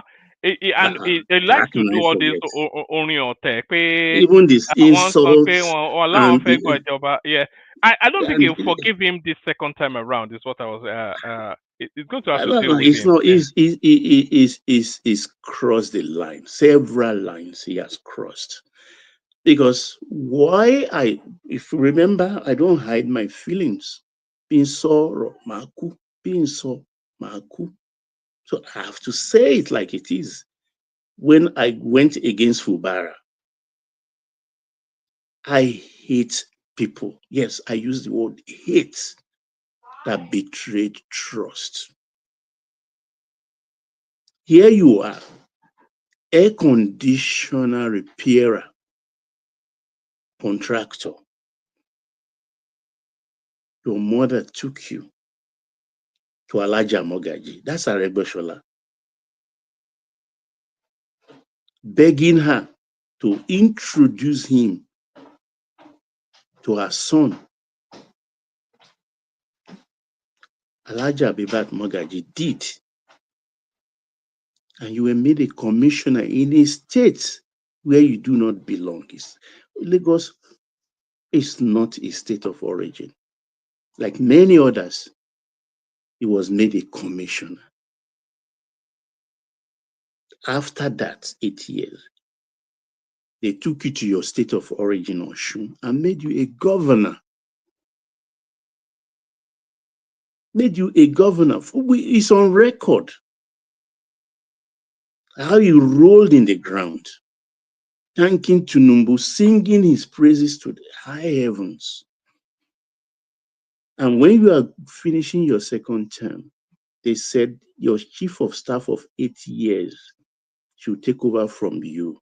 And you refuse. You want your own candidate. You wanted to create your own godfather enclave in Oshun, just like your mentor, Ashiwaju. And they said, no, you can't do that. 2 rams cannot drink from the same bowl. That's the genesis of the quarrel. And he went ballistic. He went ballistics. And one of the bad politics of Buhari was Ashwaju did not recommend him for a ministerial position. Aregbesola, Ambode, not Fashola. Ashwaju did not go against the nomination of Fashola, but he pointedly went against the nomination of Aregbesola and Ambode. But Buhari made Aregbesola a minister. That's another 8 years layer of ministers. There are many like that. So for 24 years running of the Fourth Republic, 8 years commissionership, 8 years as governor, another 8 years as federal minister, you're sucking from the chest of the state. What else do you want? Chauffeur Dolongni. But like all Judas, we know how they end. And Aregbeshola's end will not be different. Because I don't think even Tuba, there is no going back. He's crossed so many lines. Not with internet these days. So Fayemi should please tone down. I believe he has enough gumption If he doesn't want to play politics again, you are two-time a governor, 8 years ministerial, except he wants to go to the Senate. He can walk through that. But to go against your benefactor, that's a no for any reasonable person, for anybody of conscience, anybody with conscience. You don't do that. And I think I want to respect Fayemi's gumption that he has sufficiency of it not to do that. In the absence of any other topic, I think I will yield to the other panelists. All right. There are other topics, but anybody that wants to come in, come in. Is anybody else ready to go? I wanted you to speak to the additional state creations that is ongoing at the moment. So we saw in clip the argument for an Ibadan state, and we also saw in print the argument for an Anioma state. So, firstly, do you think the country is already satiated in terms of state creation, or do you think we need more states? If you think we need more states, how many more and where do you think they should be? So the arguments for state creation, they are pushing very much for an Anioma state, and I cannot see that there is a compelling argument for that. There's a political push for it, but there's no argument that coheres in terms of a fervent need. But you can see but there's an argument that there are in excess of 4 million people in Ibadan. And in places like Abia State, you can barely string together 2 million people, etc., etc. So, where are you placed in this state creation narrative? And anybody else that wants to chime in can chime in as well. There's just a few of us at the Well, moment. I think it's all nonsense, actually. Women, all this state creation, all these things, all nonsense. It doesn't make sense. What I believe Ashwaju will do, what people of my ilk will want him to do, is to restructure the country. It's just to restructure the country. All these states, that is all nonsense. What form does that take? Devolution of power is essentially, is that what Resource form? control, devolute power to the regions. It's devolute. Let's go back to where we are coming from. Because this trajectory, this journey, this lane on which we are, it's a journey to nowhere.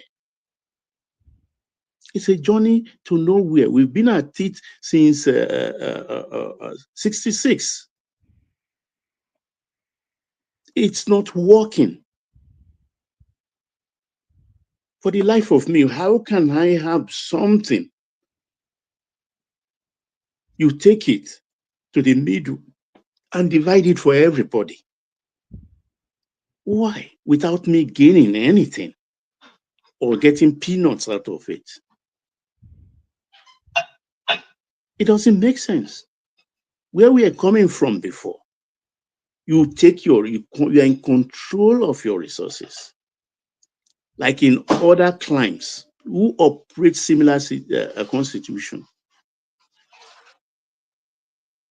They control everything in there and pay something to the center so that everybody can progress at their own pace, in their own time, on their own steam. It's as simple as that. Because when you drag people along that are reluctant, this thing started right from independence time. It's a patchwork. 2 of the 3 regions wanted independence. The third one was not ready. The 2 are ready. And they said they had to reach a compromise. Okay, what do you want? Let's give this, let's give that. Let's have the independence now. Don't be afraid. You'll be taken care of. Even with the British tutoring them on how to take power. They ceded power to them. And look at what happened thereafter. So we have 70 states. If we like, let's have 80 states. It will not work.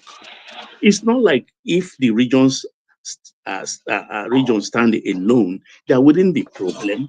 You would think if there is a southwest region consisting of the 6 states right now, you would think I will not grudge the Ijebu man. The Ijebu man will not talk about the Ekiti man. But somehow, with the uniqueness of homogeneity of the people, things will work out because there will be understanding. For those who have progenitor, for those regions with common language, it will work out. And even those without a progenitor, a common language, they will still find a way. So it's a smaller space. And they know what to do with their resources. So to infrastructure is the thing. Jonathan missed this thing. Without confab, he did. It's still there. Buhari buried it, but somehow I know it will be in one of the drawers in Aso Rock. Let him dust it and look into it. We don't need a new constitution or anything. All we just have to do is just restructure the country as it stands. Because look at where we are now. Power coming to the south. 2 years into that, a certain part of the country is already kicking, woofing and puffing, threatening. They want power again. They want it by force and doing all manner of arithmetic to justify their position. That power must come back. I even had one of the elders saying they can't even wait for the 2 remaining years, that if it's constitutionally allowed, they can have election tomorrow. Sir, BT, you want to come in? No, a quick question. Hold on, please. Forget them for a second. What about the people from the south that align themselves with them and that kind of believe, like Dele Momodu and others? What do you think about those people? Well, was it Omokri or who said, or Olayinka, Larry Olayinka, Wiki's man? I think one of them allegedly said the ex-Waziri of Adamawa paid him for his services 500 million. So if they were to be believed for their allegation they made, it's in there for the cash again. So it's not because they believe in what they are doing.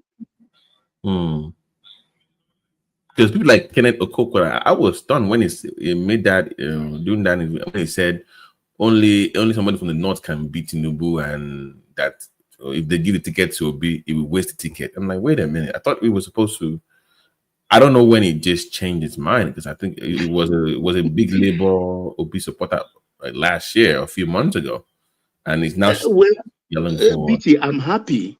What he's doing to the obedience, I think, is getting a good measure of what he has supported before. You understand? A dose of the kind of medicine he was involved in dishing out to other people, they are now dishing it out to him. That is the beauty of the obedient movement. If I may, just for one fraction of a second, acknowledge that. So he's under heat at the moment, and himself doing a lot of funny arithmetic, and that is only a northerner that can defeat a southerner. Okay, bring it on, I say. And even right now, you can see pointedly that the obedient are breathing down the neck of the ex-Adamawa Waziri of Adamawa, that he should be a statesman. They are using all manners of this. If you follow the whole thing, it's so interesting. And I can see Atiku shifting in his chair, because he will run. And I said here prophetically that El Rufai may betray Atiku. Can you explain how and why you will do that? Why will Okay, you? this is my take.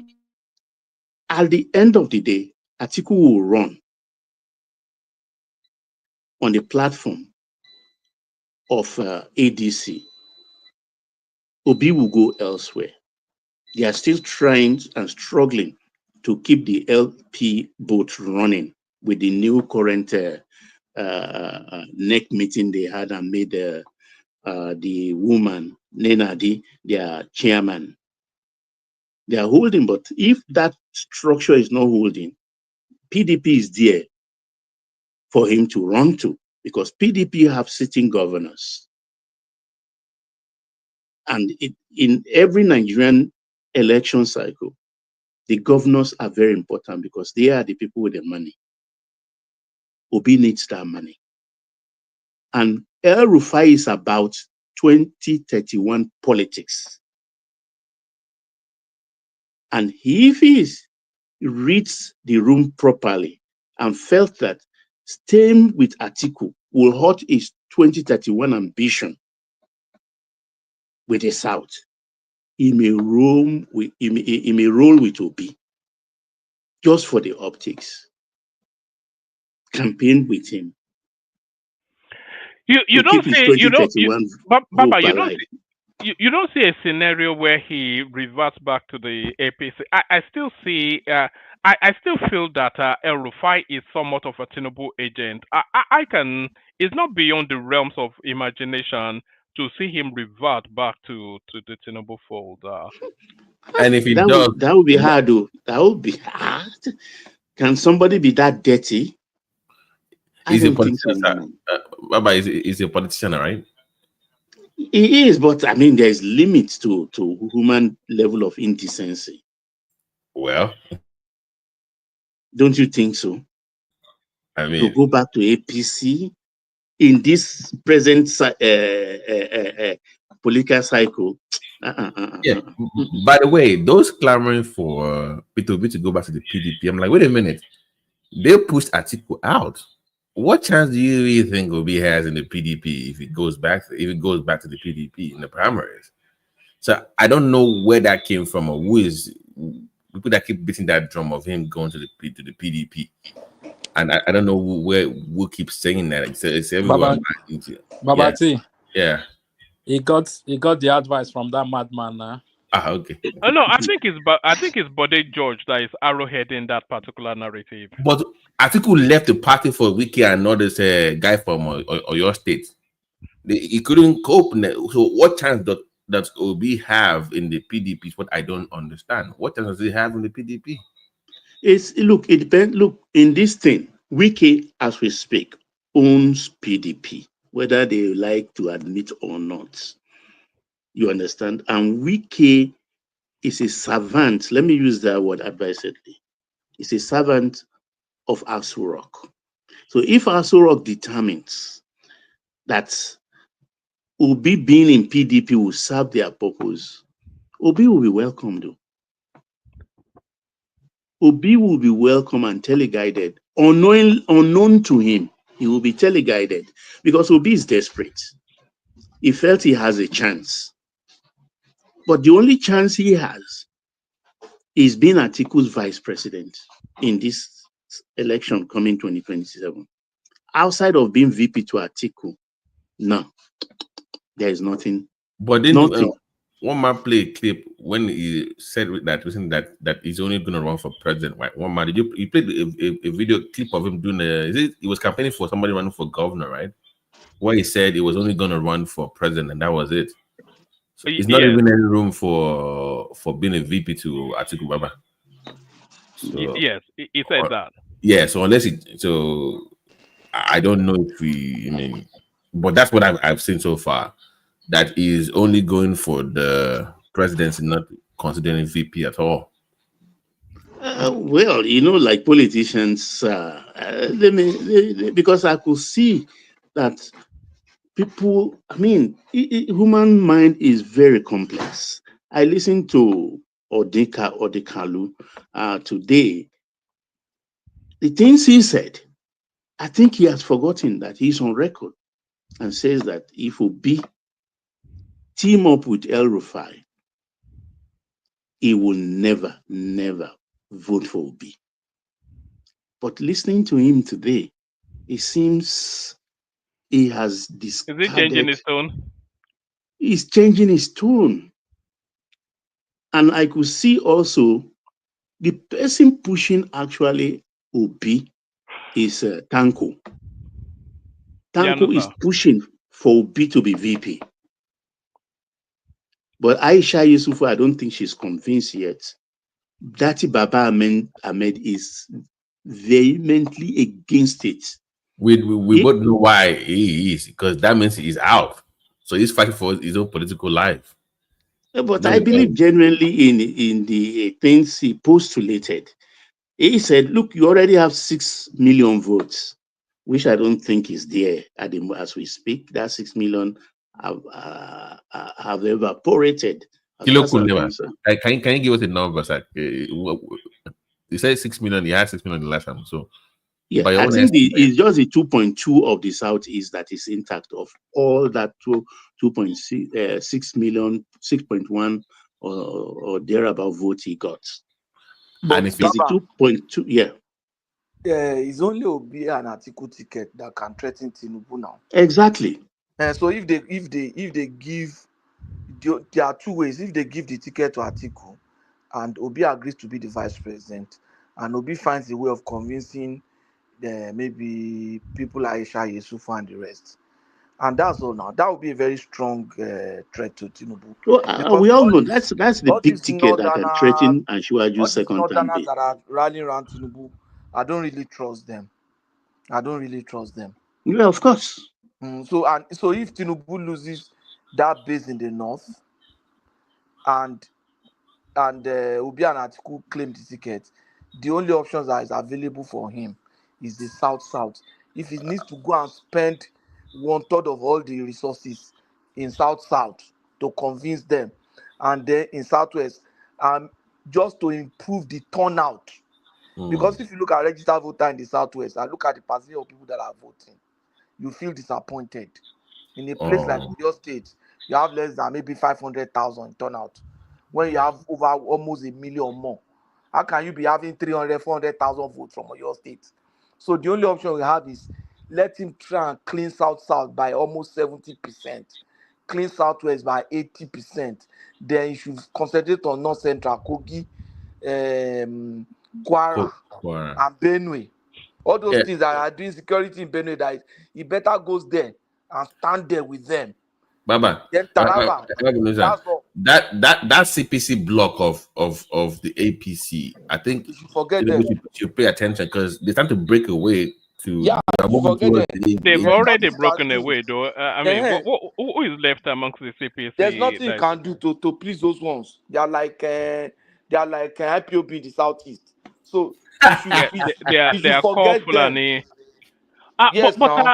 But let's bring Hassan into the conversation. Just paying cognizance to the fact that it's deep in the north. So Hassan, good to see you. What's this new look? I'm liking this new look. Are you trying to present like some sort of are you after a babe? What's this new look that you're wearing? What's that name? Is that some Aisha somewhere? One man. He has even changed. He said this thing has Valiant. Am I correct in the pronunciation?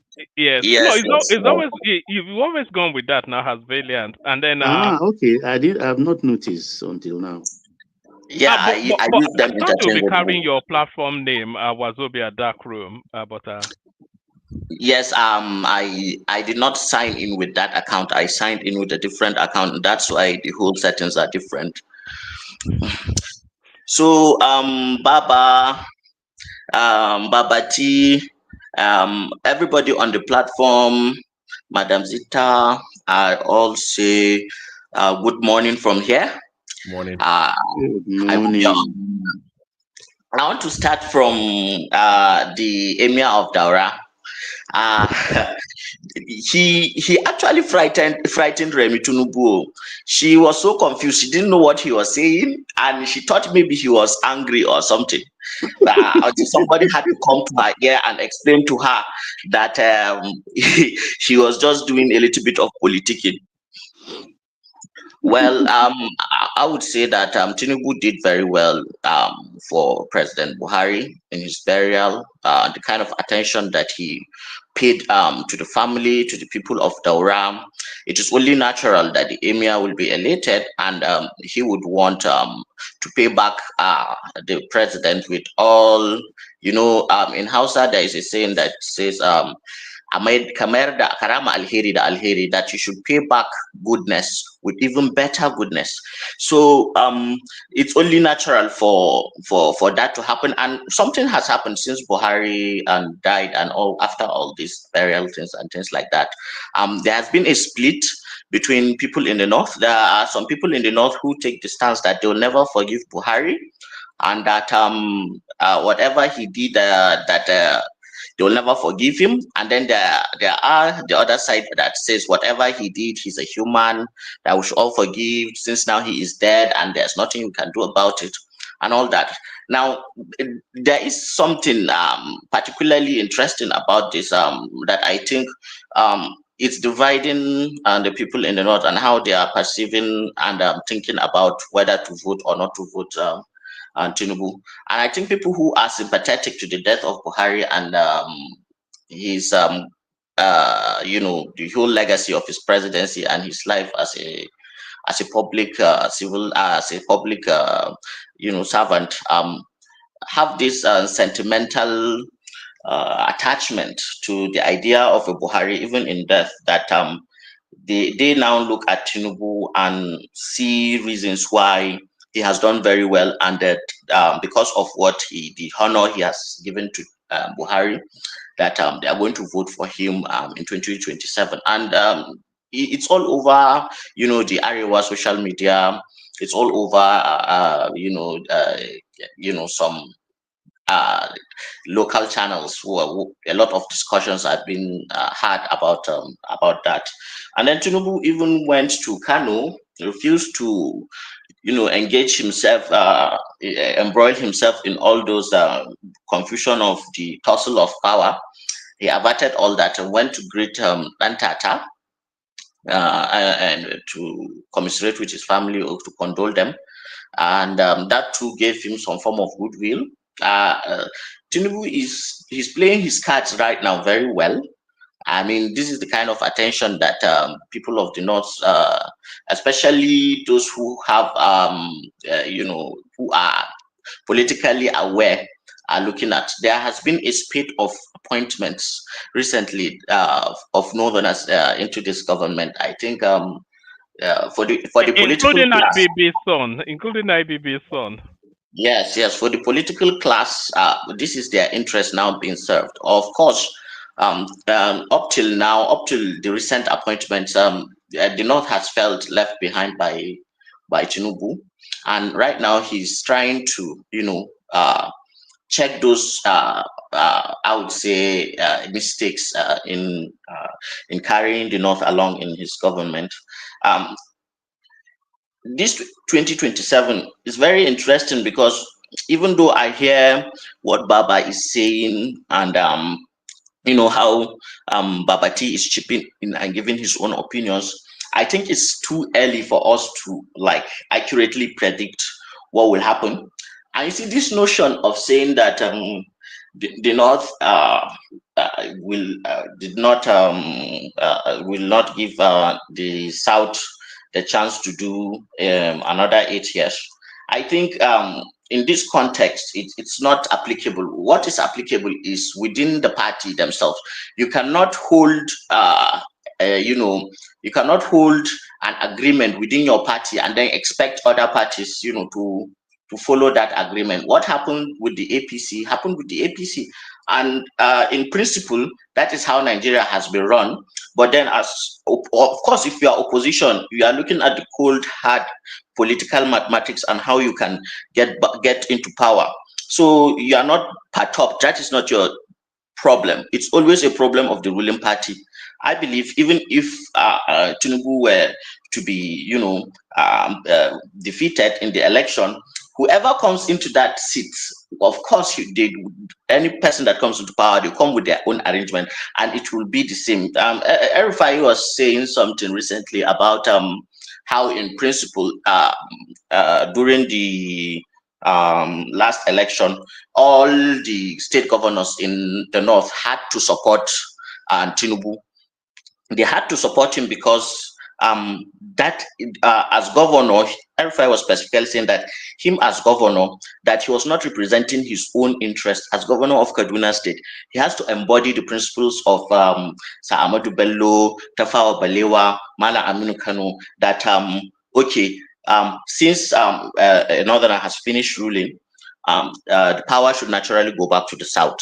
Now, he did that. He gave everything to Tinubu, and then he was rewarded with humiliation and all that. So, in his mind, there is nothing that is holding him back to, pursue his own political interest. You see, this thing with politics and expecting that people will give you space to just do what you want and gain power, that is not how it is done. Really, you have to play your cards well, and if you know that you can go out there, have enough influence and gather a coalition that will give you what you want, you just go ahead and do it. It's something that I don't know how to explain it more than this, but there is an understanding in the north about political power that is so cold and calculating brutally to the point of influence and gaining that power.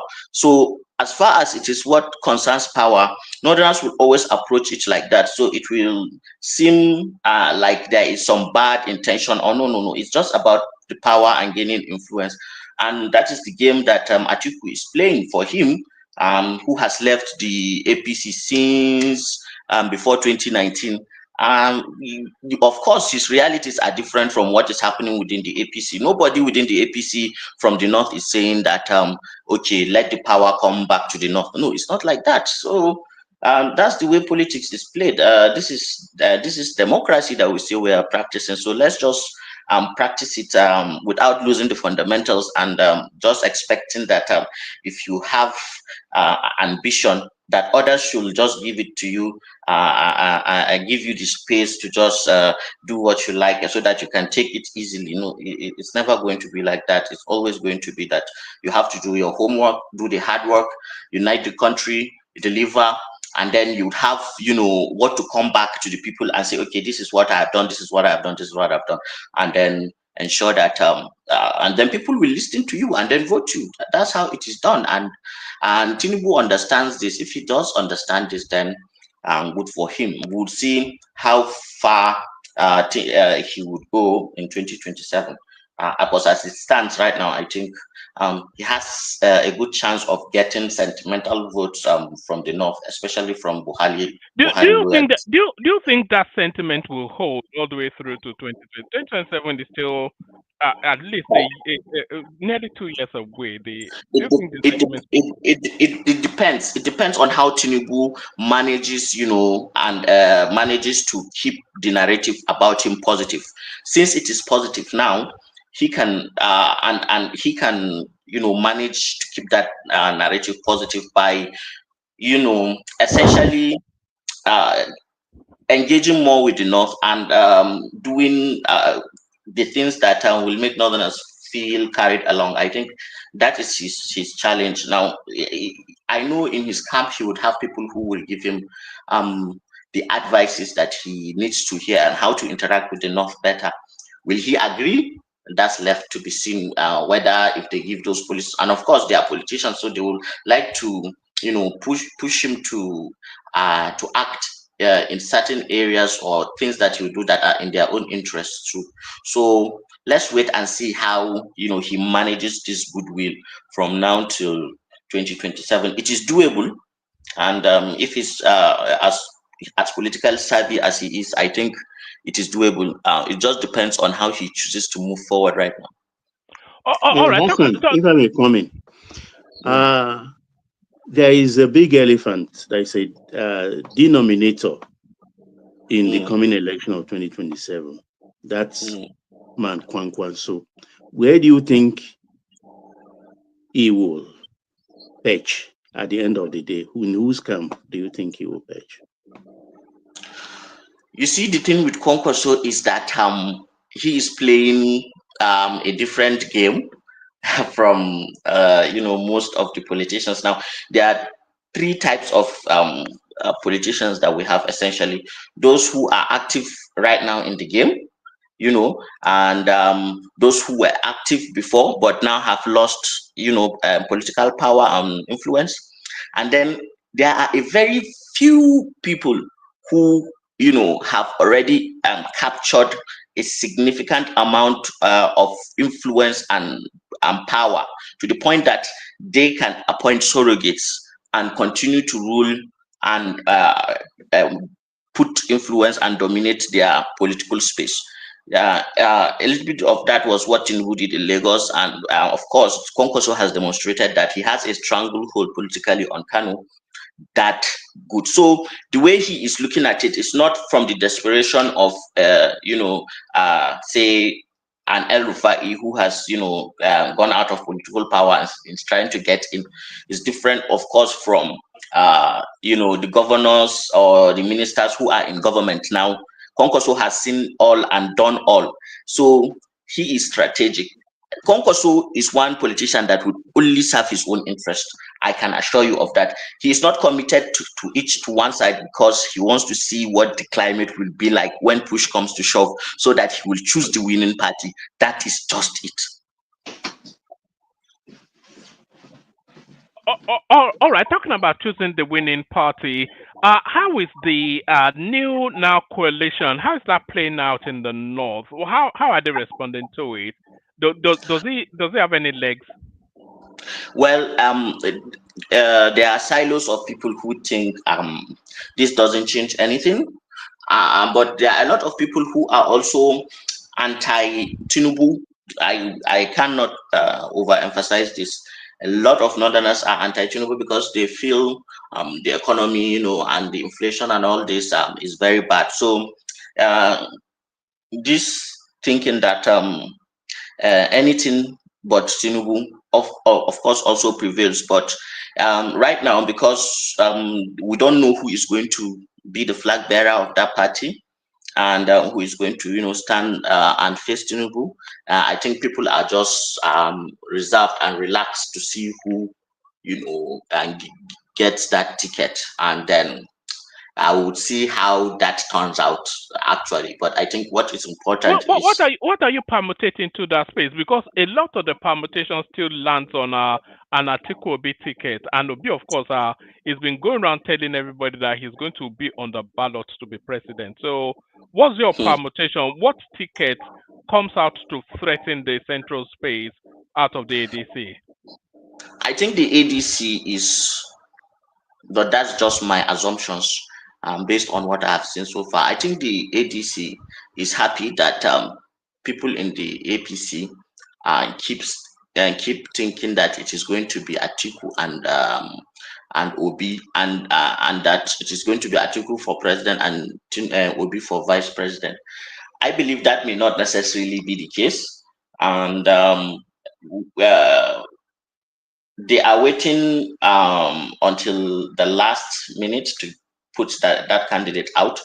But yes, it could be Atiku and it could be Obi. But if it is not Atiku who will be president, I'm very sure they would have zoned that seat to a southern president, and that could be. If it's not Atiku Hassan, then it's just the whole thing falls apart.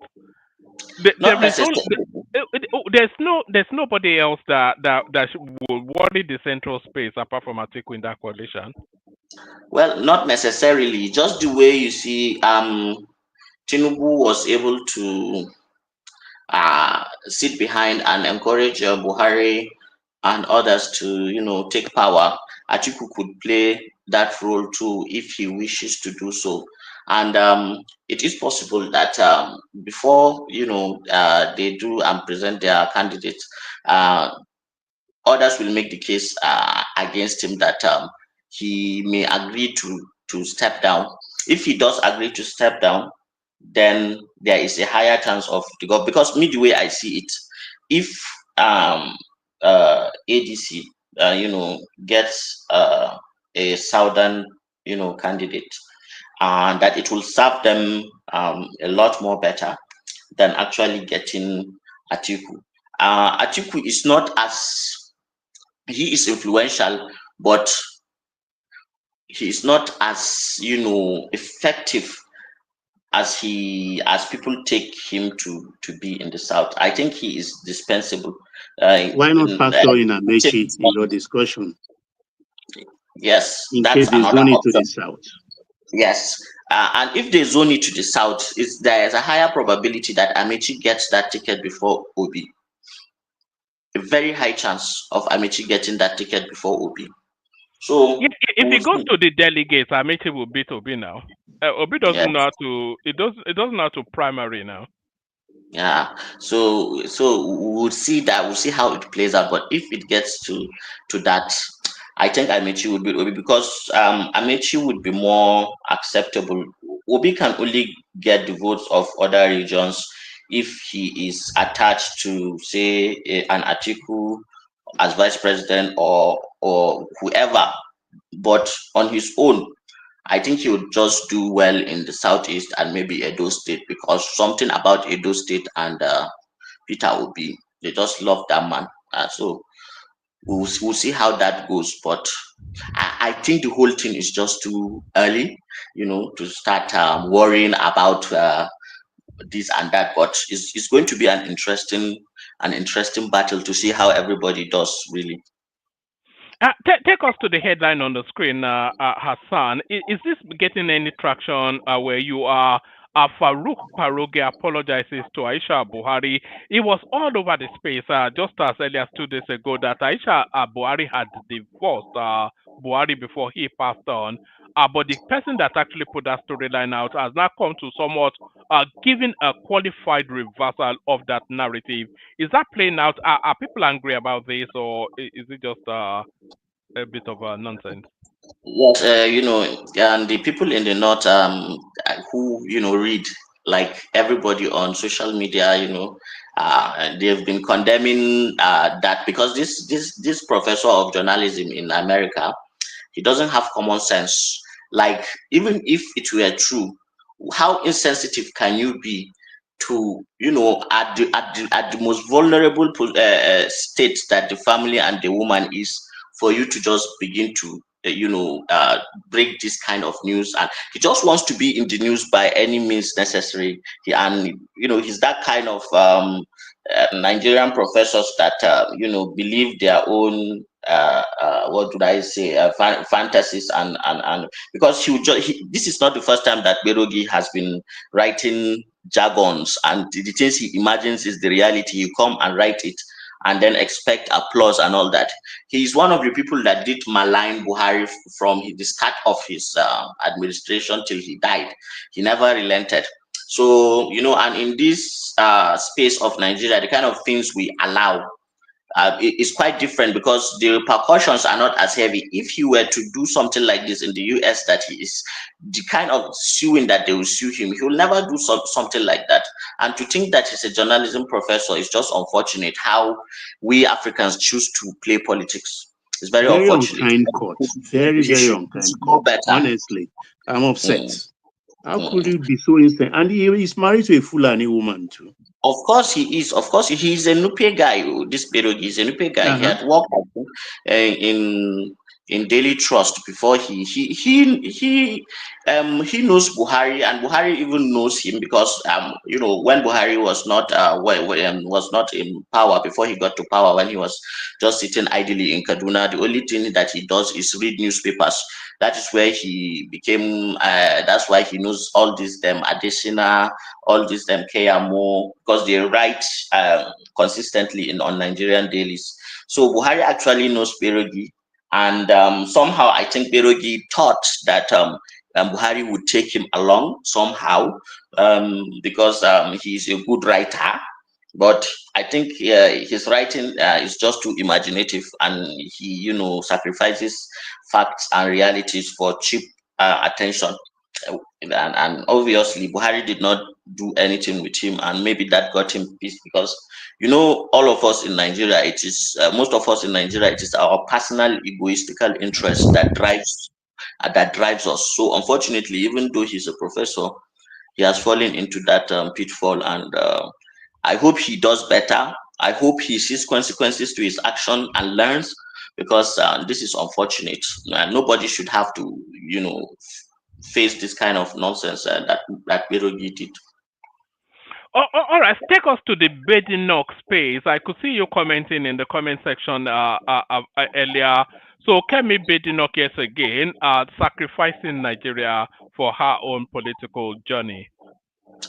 Well, there is this thing, even if you are interacting with people at an individual level, if you were to meet somebody today and that person begins to, disparage his family, his father, maybe his mother, the people who are supposed to be sacred to him, who are supposed to be close to him, naturally you would become irritated by that kind of behavior, and you are not likely to trust or to be at ease in that person's presence. There is something foul, something something socially and morally unacceptable to to interact with such kind of a person and take them as honorable people, because they don't respect their roots, they don't respect where they come from.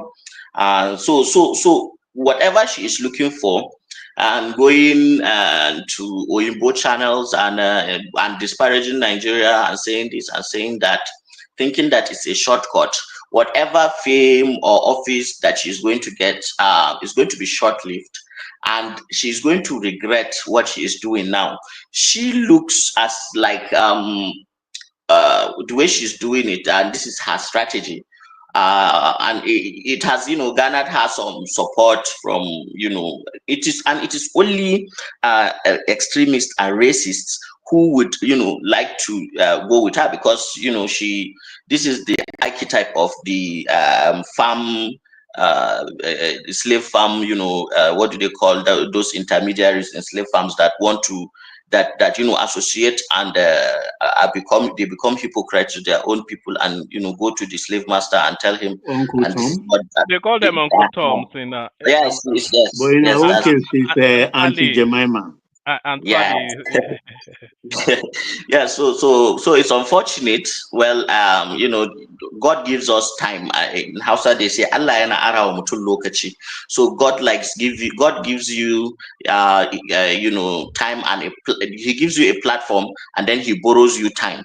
So what you do with that time is all entirely upon you. If you use that time and platform for garnering positive energy and using it well for the benefit of you and your people or humanity, that is what you see in your future. But if you associate with the platform that God gives you with negative and negative energy, and disparage, hurt, discriminate, prejudice others, so when God collects back his time, you are going to see the consequences of your action. She's going to suffer those consequences. Whether she becomes prime minister or not is immaterial, but her legacy will never be the legacy that will be inspiring for any African. So it will be an unfortunate waste of public service to not be proud of the people where you come from, and accept them the way they are, and defend them like any other decent human being would do. You only see this amongst people in sub-Saharan Africa mostly. You never see this among most Middle Easterners. I mean, everybody should be proud of where they come from. It's just unfortunate, and especially that she's a Yoruba woman. This is not like uncommon, even though she's Yoruba only in name, but you know that of course that culture has not been inscribed into her life. So it is what it is, man. It's just hurtful to see somebody in Nigeria and go on CNN or BBC and disparage Nigeria. I know she must have gotten a lot of things that Nigeria has done to her positively, whether directly or indirectly, even though her political strategy will never allow her to say anything good about Nigeria. Well, it is what it is. We'll see how that turn out to be. All right, take us to the state creation space, Hassan. Firstly, are you of the thought that Nigeria still needs additional states? And if Nigeria do need additional states, where do you like to see them? And do you buy into the argument that the Southeast needs an additional state, which, in terms of the geographical mass of the space of the place, you cannot see where that state comes in? So, do you have any thoughts on the state creation debate ongoing? Really, I don't, because a lot of our states are not even viable as they are now. And it is the center that almost does everything. And it's just unnecessary, creating unnecessary problems and solving them by creating a state. If you create a state in the southeast, it changes nothing. So I don't even care whether it's the southeast or in the north, where there is land. There is no need for any state. Not now. Not now where we are, in all the indices of development. What should be every governor's priority, wherever that government is within the confines of Nigeria, should be, how to quickly develop, and especially our education, and a generation of people that will come and push, the subnational, area systems, get it going and serving the common man.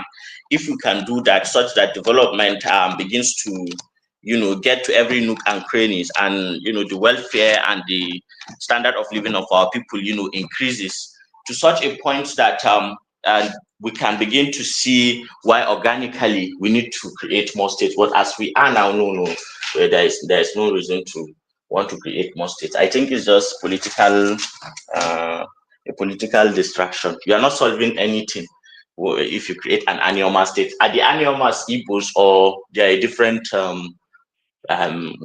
No, it is a mixture. The Anioma actually is like an acronym. A stands for Aniocha, N for Ndokwa, I for Ika, and I think O is Oshimile, Ma is for the earth. That's Anioma. So those are the people that have come together to form that state. The people of Aniocha, Ndokwa, Ika, and Oshimile. Are they Igbos? The Ika, some of them are Igbos. Aniocha, Asaba, partly Igbo, and Oshimili are pure Edo something, the Yoruba dynasty and stuff like that. But the other ones are Aniocha, Ndokwa, Ika, so they are semi-Igbo. All right. So if they were to get the state right, it would have to be one ethnic group that would be in power at a particular time. So you see, we keep pushing and pushing and pushing, and I just feel the way you just explained them to be like they live at the intersection of where the Igbo speaking people actually end, and where other that like a meeting point of sorts of cultures.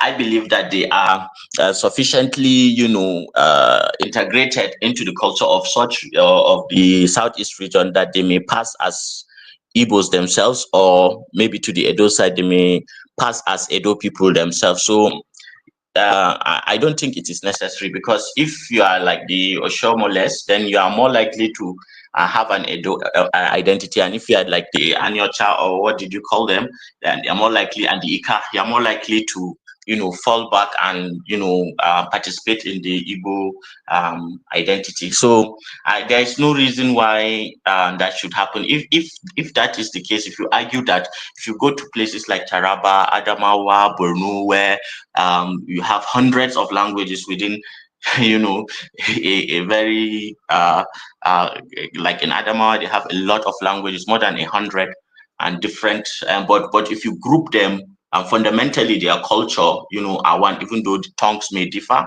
but the way they look at life, their philosophy, their traditions, their behaviors, and how they interact with others, the identity is there. So everybody should feel a sense of belonging and just adjust, and there's no need to just be spending money unnecessarily, because now if you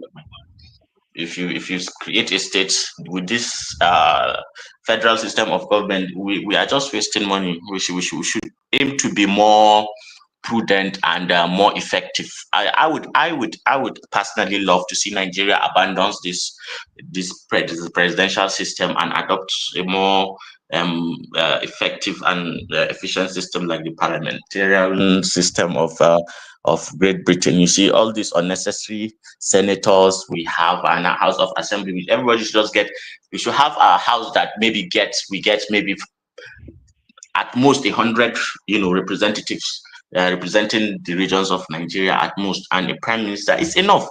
At the subnational level, get somebody to act in that state, and that's all. We should not be having this expensive, unnecessary, burdensome kind of system. I hope if there is going to be a constitutional review, that one of the very important things that we should do is to abandon this American presidential system, because it does not serve us at all. We keep complaining about money not being enough for anything, and that's one of the high unnecessary things that look at our current expenditure. So almost more than 70% year after year after year, and that money is being spent on ineffective ministries, departments, and agencies that it's just draining the resources of the country dry without delivering anything good for the people. So we should change that, really.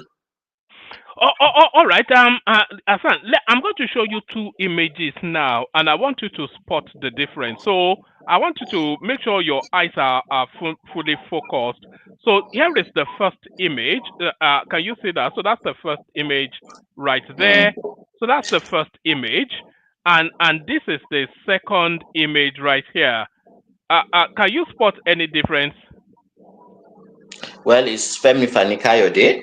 Yes, he has married another one, which is exactly the same as the last one. So that's the image on your screen now is the new wife now. Absolutely no different from the last one. Just married maybe 2 days ago. Oh, that's nice. I'm happy for him. Yeah, but why did he get rid of the last one if he wanted exactly the same thing? I don't know for that man. Both are from Southeast. I don't know for that man, but you see, he's somebody that I see like he has this eccentric thing with his life. And if you hear most of the time when he has discussions, the things that he tends to discuss about is bordering on conspiracy theories and things like that. I'm not sure if this man is completely sane. No, he has a drug. At least he had a drug habit, didn't he? I don't know about his personal life. No, it's documented now. He went to Ghana for treatment. He says it all the time himself. Oh, really? Oh, then that explains it then. That explains it a lot, because from a distance, the way I observe him, he also had Bianca Ojukwu. Really? Yes, when they were at Cambridge together, he used to lift her legs up. How come Ojukwu now came and gave him uppercut and took her away? No, that was back in the day. Now students, something. But it was Bianca or not then, Yeah, but like he has good taste. Like, and there's nothing bad in an African man, enjoying his life. So more power to you. If you look at Bianca Ojukwu, his ex-wife and the new wife now is still exactly the same person. There's no difference. Yes, there's this thing with human beings. If you look at Kanye West, those yellow pawpaws from the South, that's what they like. So that's his taste. Like, everybody has their own taste. That's his own taste. There's nothing wrong with that. And they are tall, beautiful women, of a certain variety. Is it unfair though that this guy who will be well in his 60s should be collecting all these young girls and just How is it? The difference is too wide. FFK You use is them for getting about 2 close to years and get rid 70. of them. Yeah. No, 70 to 29-year-old young woman. Baba, I don't really But look you're at it saying that that, way. look at Mick Jagger now. He just married a 37, he's 81. He married a 37-year-old woman. Yes, I don't really look at it that way. You know, we are Africans, and unlike well, the world has changed. Like even the culture of the world is changing, especially in supposedly developed countries. But the fundamentals of human social interaction, especially what women aim for and what men aim for, are different, but they complement each other in practice, in the sense that a woman always looks up and higher, to marry higher, such that she gets into a better, and better position in the society, where there is more wealth to take care of her and her needs and her children. A man always looks and down the ladder to get a woman, and men are always looking to get younger women, because as you grow, or as you are growing older, you are more attracted to that. Side chick, fine. As girlfriend, fine. But 40-year gap as a wife, you just want to worry yourself for nothing. Well, I don't know. I don't know his personal arrangements with them, but that's his life. If he chooses to live like that, it's left to him. I don't really care. But I can appreciate his test. You know where my concern is, and I thought we'll only speak about it for a minute or so, because I still want to hear from you regarding Natasha Akpoti. But where my concern is, this big wide age chasm marriages. Like another one is Nedumoko and that girl, whatever her name is. By the time God grant them long life, but by the time they're either just completely vegetated or even passed on, those girls will still be in their prime. If you look at that girl that Nedumoko married, for instance, he would have been long gone, and she would still be in her late 30s. What about the Nwanyanwu's widow? Look at the controversy. Are they not fighting over but one man? But one man, look at it. Said she cannot marry. If she remarries, she will lose everything. Look at and it she's this just way, 40 something. But their lives are set. Those women, their lives are set, and the children will not have to look for anything else in their life. And if you are the man and you die and you are gone, if you die, it's over. So why do you care? As long as you have done your duties and roles efficiently, protected, provided for your family, and everybody is doing well, and you go leave a legacy, there's nothing wrong with that.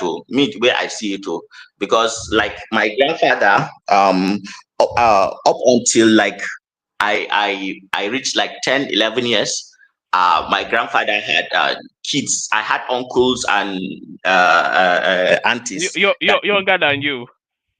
I'm older than them. I have uncles and aunties, like my dad's junior and senior junior and brothers and sisters, who I'm actually older than right now. They are there. Like my grandfather had like 40 something children. So even when we're growing, so up until he died, he had 4 wives, and every year at least two children will be born in his house. So it's just our way of life. There's nothing wrong with it too. And I completely accept it. If God gives me long life and I am well to do, believe you me, I will live my life as close and traditionally as possible as I can. Hassan, come on. Yeah. Every that passes in front of your house will be meet Adero Guni. Look at this guy. Why are we here now? That's part of the reason why I'm here. Sometimes I envy that life, but then the only place that I somewhat recall from it is not even the affordability, but it's the impact, it's the attention. So if you have 40, 50, even let's say 7 children, how are you able to impact them as a father in a way that you should impact them? Because there's a difference between a guardian can pay for food and accommodation, but then the father will impact that fatherly whatnot. How do you impact on so many children from a You see, fatherly? well, the model that actually works, because I believe what you are trying to say is that giving that getting that emotional connection with all your children at a very personal level, such that you infuse the necessary discipline, and you give the right example, that they turn out to be good, productive members of society. And it is true, you may not necessarily have all the energy if you are very, very old, but if you are your brain is working and we are fine mentally and physically, what actually happens is that children will learn from the example you set, the things that you do, how you live your life, how honest you are, how honorable you are, how you interact with others. They are seeing how you behave, and they are modeling how their life will be after you. So it is the examples that you give actually that's what essentially matters in the African setting, and how you interact with the outside world. So children will learn from what you do, not necessarily all those. Yes, and the emotional connection at a personal level, that you can do too. I don't think 40 is high for somebody who is dedicated to his family to actually have a good relationship How do with you them. remember all their names? That's the thing. You remember now Is that one man Omo Kombe? One child there, come here. One child there. Omo Kombe. Okay, look at it this way. If you go back to history and look at how human beings have lived their lives, like in rural settings, usually there is an estimated social cycle of around 4,000 to 5,000 individuals that you know very, very well. Like that's how many people you usually are connected to socially if you live in a typical rural setting. Now, 4,000 to 5,000 is a lot, and you can really accommodate maybe 50 children and maybe 10, 15 wives in your 90-year life, to just have them very close to you and interact with them at a personal level. So it's not that big of a deal, though. It's not as big of a deal as you take it to be, because I have grown in this kind of environments, and I have seen that it is an effective manner to raise children, because you can have because after every two maybe 4 years, you'd see that your children will come in pairs. So there will be those who are, say, who were born this year and last year. So those ones will be pairs. Then after another 4 years, another pair will come. Then after, so you would have them in groups, and they are growing like that. So if you want to interact with them, you interact with them in groups. So it's not something difficult to. That's how it's been done for a long, long time in the north. If you go to the family households and in palaces too, that's the same model, and it works. It's not, if you do what is right, your children will come out fine. Oh, all right, brilliant. Well, if you are a product of that model, then certainly it does work. So you're certainly a good example. I want to take you to Natasha Akpoti, but before I take you to Natasha Akpoti, I want to see if Zita is there. She's saying she's back, but she's not yet unmuted to chime in. And Zita, are you there to chime in? Do you want to? I'm here. Yeah, we were waiting to hear from you. I called you earlier, actually, but why is your voice so low this time? Are you tired? No, I just woke up. I just had my bath. I'm dressing up. All right, Pele. So we're talking about a whole myriad of stuff. We're talking about Kemi Badenoch yet again throwing Nigerians under the bus. We were talking about Farouk Parogi throwing Aisha Buhari under the bus. We were talking about actually the creation of new states. There's a push for an Ibadan state, as there is a push for an Neoma state as well. And we were speculating as to which has the stronger argument. And then we were also, now the last conversation you were hearing, we were talking about Femi Fanikayode, who has gone to shop at the same supermarket, replacing exactly the wife he got rid with her twin sister. So more or less. So we're talking about all those. Okay. Let me start with the first one now. Kemi, what did he say? What did she say?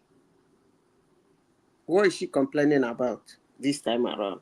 No, she was just actually. You can hear her in her own words. It's just like about a minute or so. Hear her in her own Other words. countries that are Muslim, they don't tolerate this sort of stuff. They don't tolerate this sort of stuff. And I talk about how we are allowing our tolerance to be exploited. We have people pretending, for instance, to be homosexual so that they can claim asylum, and then they go on to get married and have children. They're abusing the laws that we have. We have people who go through false conversions. They come to the parish priest, they're very excited. Oh, these Muslims want to convert to Christianity. They convert so that they can claim asylum and say, if I went back to my country, I'd be persecuted. This is exploitation of a system that was not designed for this sort of thing. We have to be honest about that. So you say to somebody who's coming from Nigeria and wants to create a little mini Nigeria in Britain. No, that is not right. And Nigerians would not tolerate that. That's not something that many countries would accept. There are many people who come to our country, to the UK, who do things that would not be acceptable in their countries. It's virtually impossible, for example, to get Nigerian citizenship. I had that citizenship by virtue of my parents. I can't give it to my children because I'm a woman. Yet loads of Nigerians come to the UK, stay for a relatively brief period of time, acquire British citizenship. We need to stop being naive, and that's why under my leadership we now have policies to make it a lot harder to just get British citizenship. It's been too easy. It's basically a conveyor belt. We want people who have who want to come to our country to be net contributors, not people who will immigrate and then need welfare, need social housing. That's not right because they haven't paid into the system. So there is a lot that I'm changing on policy that is suitable for the times we live in. We could get away with these things before the era of mass travel, before mobile phones, before small boat crossings. There's just the global mass migration which we're seeing that's very destabilizing. They didn't have that in the 80s and the 70s and the 90s. We need rules that work for today. Kemi Badenoch, pleasure to have you on.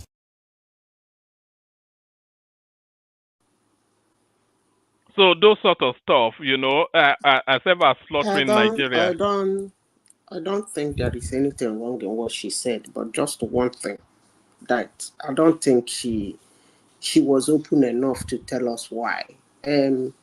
All she said about immigration is accurate, is perfectly right, but the thing is that people will view it differently because they see her as somebody who is coming from another country, somehow is living in another country, the parents came too, and blah, blah, blah. But what she says is everything has time and season. So the time of globalization, I think, is not working.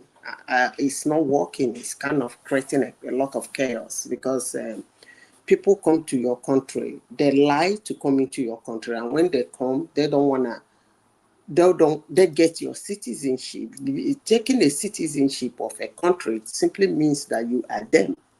You want to be them, you want to behave like them, you want to live like them, but that's not working. These people come to your house, they want you to do them. It doesn't work that way. But coming to the part of that she didn't get, they didn't give her children citizenship because she's a woman. I don't know where the heck she got that one from. And Nigeria is a country that allows dual citizenship, and they give citizenship by descent. And then, according to our section 25, her children has the right to apply. But the thing is that under section 25, there is clauses.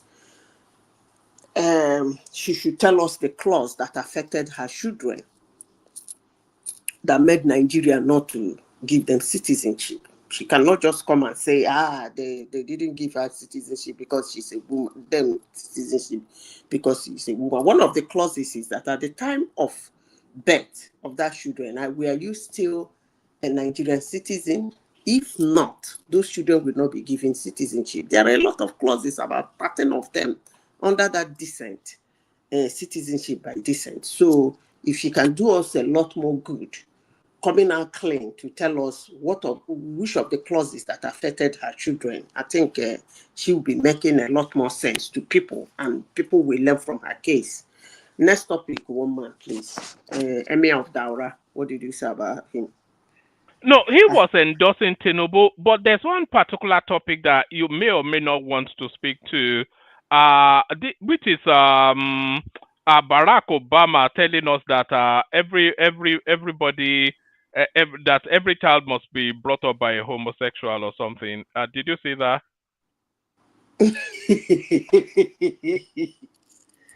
Oh, God of mercy. I don't know what he meant by that. Maybe he will explain to us. Maybe he's a homosexual now, so he brought his You know children. that's being speculated anyway. You know, with all of the controversies, with all of the And he's doubling down on it. So if he's a homosexual, that means he should. If he says every child must be raised by homosexuals, so that means he was a homosexual, and then he raised his 2 daughters. That's okay. That's just simply what he's telling us. If every child must, the word is must, be raised by homosexuals. So that I'm trying to get to the clip, but this thing is not letting me. But carry on. That means he mostly raised his children because he's a homosexual. So, I beg, next topic. We'll be talking about all right. We were also talking about the creation of new states. So we're talking about that. You, and what the did the Emir argument. of Daura do? You complained about. Oh, the Emir of Daura was endorsing Tinubu, chanting his name, saying that Tinubu for 2027, which we can extrapolate and project. Then that Buhari left word that Tinubu must, No, if I have anything to say on that, all those traditional rulers shouldn't be involving themselves in politics, but they do anyway. Because in their kingdom, they have a lot of other parties that are there. But if I want to respect his thought and his outburst, because I would call that an outburst, I will say that I think he may be probably excited, trying to show kind of a thank you to Tinubu, the way he respected the corpse of Buhari. Those people people from the north, they actually do not throw away such things. They don't. When you do that for them, they actually do remember. They're not like us.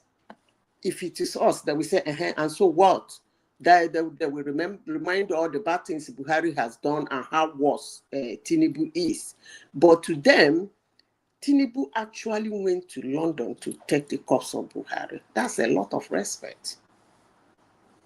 That's a lot of respect. Nothing stops him from sending or from telling them, okay, fine, bring him, let the families bring him home. But he sent his vice president, technically going there to lift his body and bring it to Nigeria and then buried him.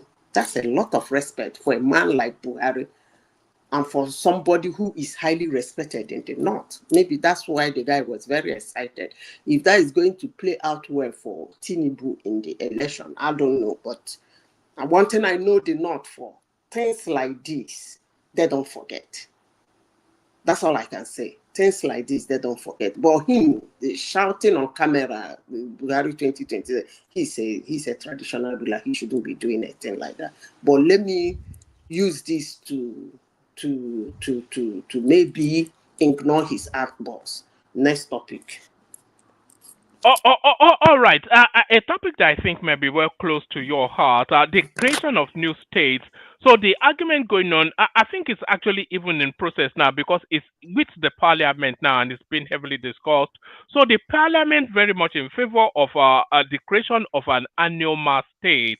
But what the conversation is that out of all of the needs for new states is annual should it be at the top of the list because there are more spaces and better arguments for other states to be created before that? And this is one of the arguments. Watch this. Ebonyi 3.2, Ekiti 3.5, Gombe 3.9, Kwara 3.5, Nasarawa 2.8, Taraba 3.6, Yobe 3.6. If the new Ibadan state is created today, we are 4.2 million people. It's only Ibadan that have the largest number of research institutes in this country. We have it. The large area of land we have just already, just informing me now, is 28,000 square kilometers. So we are talking about having everything. We have everything. So a lot of people argue that there's a stronger argument for the creation of an Ibadan state and even the Southern Kaduna state than there is for an Anioma state, or because that region is already saturated with states anyway, and more than is necessary for that landmass. Okay. Who said there is more argument for a better argument for Ibadan state than Anioma? Logic says it. Actually, you are the one saying it. But let me say this. You see, I really do have issues with us. I keep saying it. If you can sit down, somebody can sit down, we can sit down in our corner and we say that we do not actually believe that Nigeria is up to 230-something million people. Now you are relishing on the number of people that are calling out for Oyo State. You are happy that dozing out that number. So that actually makes you feel they are qualified to have a state. But let me say this. Aniocha State, actually, it was supposed to be Olash State. It started long ago during the time of Aton Seribe. That thing was a little of Bini, a little of Delta, a little of Imo, a little of Rivers to form that, and a little of Anambra actually to form that state. It wasn't going to be out from, I think they want to carve out all those areas that speak Igbo and Igbo-like languages and put them together, which include Uguta, and prove that their Igbos are not actually very central, and equate them and put them together to create that state. But there has been a problem on it in the name. Today they call it Anyosha. The next day they said it should be Rash because Rash crossed them. But to be fair, if we are talking about politics, and which is one of the reasons most times states are being created, if there is any region that needs a state, it should be Southeast. There should be 6 because they are the only one that is 5. Now, let me say this. I noticed that Do they have the geographical space for before I lose my thought, one more, please. I noticed that I've been following that thing right from when I was in high school. I noticed that anytime that topic is being brought up, people around Nigeria, they run waka, waka, waka, waka, waka, waka. Everybody wants a state. That Aniocha state has been there. It's been on the table even before states like Zamfara, Ekiti, blah, blah, blah. Bayelsa was created. I won't be surprised if Nigeria will create another state without creating that 6th state for East Southeast. Reasons I don't know. Why they're doing that, I don't know. Actually, personally do not care. Why did I say I don't care? We have people in that Congress that will push for that state. Push it with their hands. When they want to collect all those they are in Guje from president to do 1 or 2 things, that should be one of the things they have to put on the table as their own in Guje. But are they doing that? No, they're not doing that. Then come to the Southeast themselves. As I said before, States are not created because of the landmass or because of the population, because most Nigerians have come to your platform here to write out that they don't believe we are up to 200 million. Wherever they got that one, I don't know, but it is what it is. But for somebody to now come and be telling me that they should create state because of the number of land or number of individuals in a state, it sounds like contradicting yourself, but that's okay. States are actually created politically to suit some political intentions, same with local government. So if Southeast want to walk into that political manipulation, maybe probably they should play their card well. They should try and disintegrate themselves Sorry, Zeta, and get what they want. Where are you going to carve that Neoma state ourselves? Because I've brought the map up, and there is nothing within. You didn't hear what I said. No, I heard what you said. That it's not so much the it's not so much it's not so much the landmass. It's the politics. But the politics doesn't lend. If you're talking about the politics, there's more of an argument for a southern Kaduna state than there is for any other state in Nigeria. And just because of the sharp divide in terms of religiosity in that space. But if you're talking about the real purpose of states, which is to bring development closer to the people, then there's no argument to say that there is an additional southeastern state satisfies that, because there's already an abundance, unless of course the argument is to widen one construct. You'd have to take from one man. The land mass does not. It doesn't facilitate for an additional state. You are actually funny. You are actually funny. If you don't see that all the regions in Nigeria have 60 states each, and a particular region. Is that the argument? Hold on, let me finish, please. And a particular region have 5 states. And you don't see that to be a rally cry. I don't think there is anything again to discuss.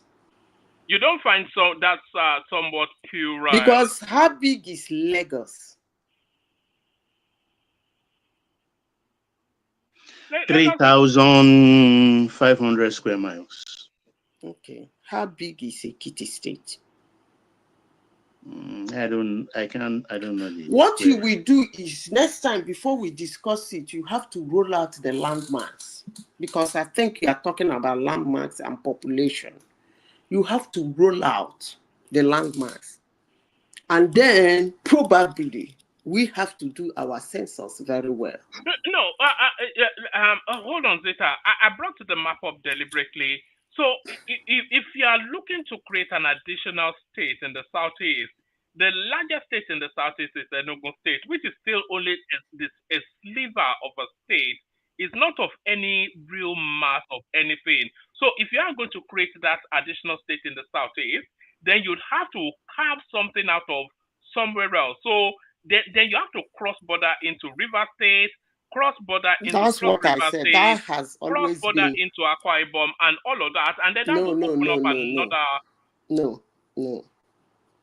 I have told you what Anyocha State is all about.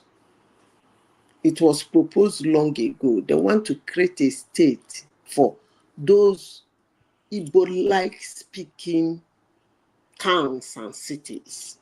And I told you how it's going to cut out some part of Delta, some part of Rivers, some part of Imo, and some part of, I don't know which other state. Because if you look at the axis, you will see where it passes. There is a river called Olache.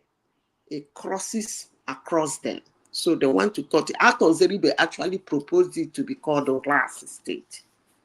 before they now started this their nurture and this their madness. I think Owas would have been the better name for it, but it doesn't matter because of the prominence of the river Rush and the way it spread its arms into all these areas. So, but there's a problem there, as I Zita, said, because I listened to the Asaba of Asaba. He is saying that if they are to accept the creation of a Nyoma state, they don't want to be grouped into the southeast you're right. That geopolitical has zone. always been the problem. That has always been the problem. Most of the towns and cities they want to add to make up that 6 states in the southeast. Some of them don't want to be southeast. That is part of the problem. It is, right? But hold on. Let me say this. Those things are not actually for them to decide. You don't sit down in your corner when curations are made, because these things are made by women. When those curations are made, you don't sit down in your corner and say, I will not be this. So the people are affected they shouldn't get an input or when the bundle listen, Kogi State is one of the states in Nigeria that is bordered by 9 other states. Other 8 states or 9 states. They cut from here, cut from here, cut from here, cut from here, cut from here. Do that, what, and created that state. And again, when Nigeria was created, it was north on their own, minding their business, south on their own, east on their own, minding their business, west on their own, minding their business. Somebody came, grabbed them and joined them together. If it wants to be done, it will be done. If you don't like it, you leave. It's as simple as ABC. Because most states that were created, most people didn't want to be where they are. I'll give you an example. In Abia State, there is a place called Okwa. Is it Okwa local government area? Then they have Akwete local government area. Then, is it Akwete or Okwa? In that town, it was slashed into 2. They put some part of it in River State and put some part of it in Abia State. Those ones that were put in River State, they never liked it. I remember I think that's Akwete. Huh? I think that's Akwete. Okay. Where Senator, the FCT woman, their mother came from. I remember when we were in the university, they used to pay stipend. Those people will say, I will collect your stipend for Rivers people. But I am not a Rivers person. They make that noise. It doesn't really change anything. Never change the land map. It didn't change anything. So for somebody to sit down one place and say, oh, because I don't want to be in this, they'd be slashing cities, slashing towns, slashing local government, slashing even ethnic group to create whatsoever they want to create. So that's actually not an excuse, I must say. You want me to call more that we are slashed and throw some village, a village that is one. Some villages but that was under marry. military fiat now. That was under military and people condemned it then. So I mean, who condemned it? It was universally condemned now that they did not pay sensitivity to the cultural malaise of the people that they were. Yeah. And then what? And then what? And then nothing happens, but so we take the learnings, and then so you are saying we should just ignore what the people are saying. If you want to create state, and you truly want to create a state or a local government, you do. There is something you are not putting into consideration. Humans are very difficult to control. that the thing that has breath on earth and beyond, that is extremely difficult to control. Even their curator at a point was sick and tired of being sick and tired of them. So if you are a government and you sit down one place and you see something that is good, or you see something that will benefit people, or you see something that will bring development in some place, in some areas of your country, or your nation, or your state, or your local government, and because some people are jumping up, you say because they are jumping up, you have to put that into consideration. If I may ask, is there anything you will do they won't jump up? Of course, there are some people who will always have a reason why they don't like something. It's only a fool who doesn't give a reason why he doesn't want something. Some people can even find fault, even in paradise. So why would somebody sit down and say, because one king somewhere with his minute understanding of development says, I don't want to belong to this state, a state that is just a name, or region that is just a name. Come on, man. Where has that happened? But it is what it is, because when it comes to Southeast, everybody jumps up to say whatever they want to say. I noticed that Anyocha has been there even before Ekiti State was created. Even Zamfara was created, even before Bayelsa was created. I wouldn't be surprised if they create states today and Southeast is state 5. And people like you will come to your platform and say all this, that is the reason why they couldn't. That's fine. But the only thing I'm telling my people, the Igbos, they should play their politics well. If they want to go into politics in Nigeria, they should go it in well. If they don't want to, that's fine. Actually, the people championing this Anioma states, they are even they are mainly people from other regions. There's Barao, who is a northerner, Fayemi, Oshiomole, Benga Daniels, etc. They're all pushing for the creation of Anioma state. Yeah, Nedumonko is doing a good job in that regard. But the problem is they are all people of the Delta North, I think. And it's going to be a very difficult place if it's created, because there is Ikwale, there is the Aneocha people who are Igbo leaning, the Ika Igbos, and then there is the Ochimili. Ochimili, I mean, the people from Mbodo, Onitsha Ogbu is part of Ika Igbo.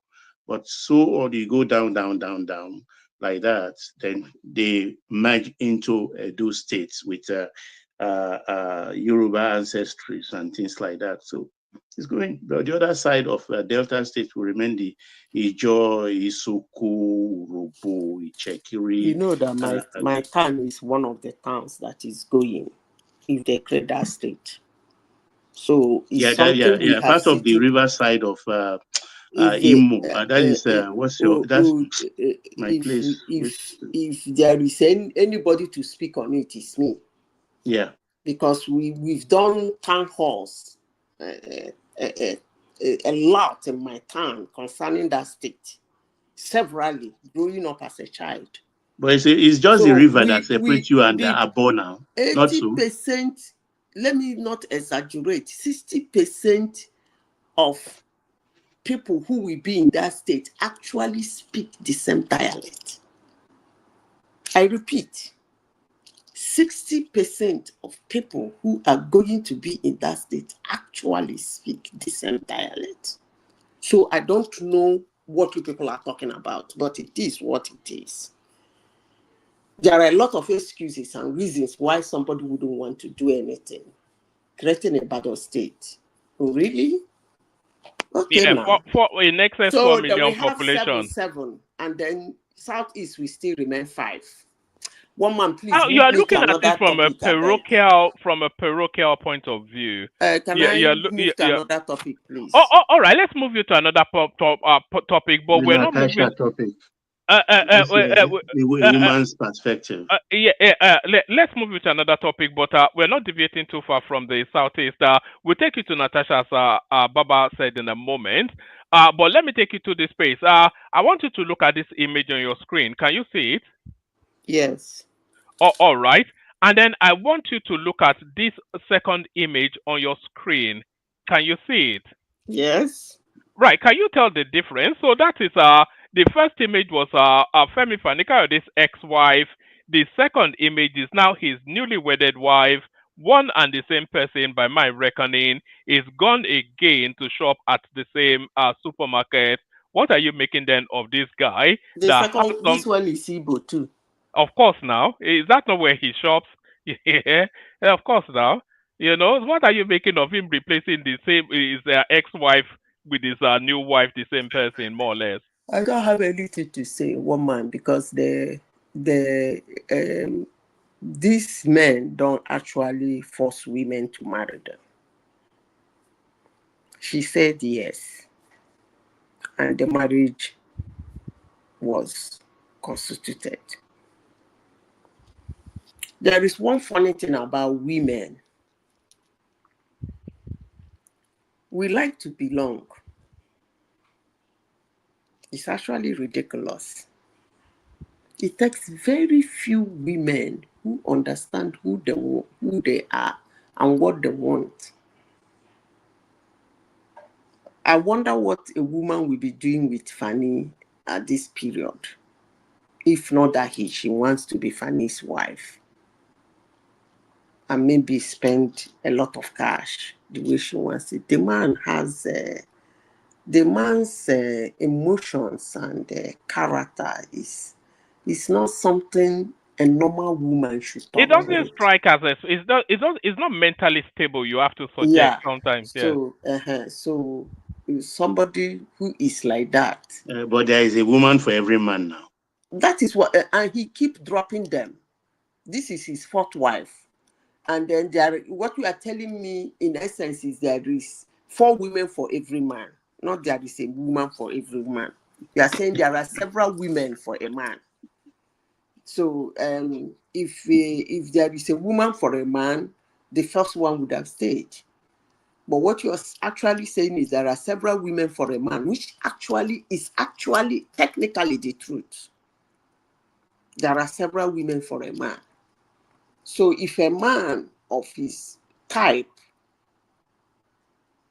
say have to go and marry a young girl and the girl say yes, who am I to intervene? They should enjoy themselves. That's all I can tell them.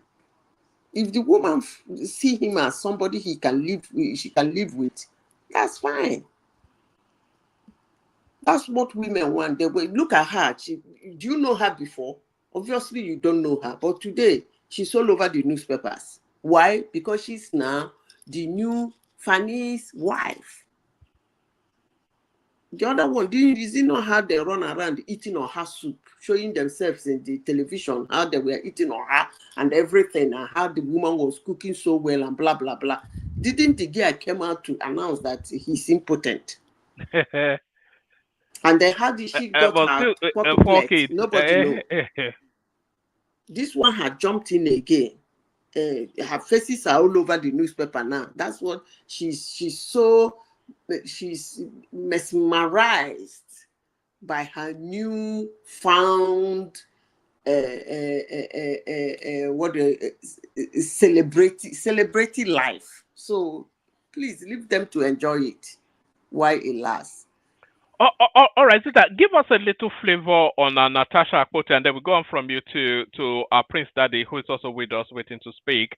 So Natasha Akpoti now, the judgment recommends that the Senate should reinstate her. It doesn't compel, but she's telling us that compelled or not, she's going to force her way into that parliament on Tuesday. So what are you then making of this Ukrainian woman and a never-ending saga? Such a woman, there are better ways of treating her. The children stop her when she comes in. It's as simple as ABC. But they can decide that whatever she does or say doesn't count. There are better ways of handling these things instead of creating trouble and chaos everywhere. Can we for once behave like humans and civil? Akpabio should let her in. And whenever she raises her hand, he should remind her that the law did not compel him, Akpabio, to let her speak or do anything or come into the Congress.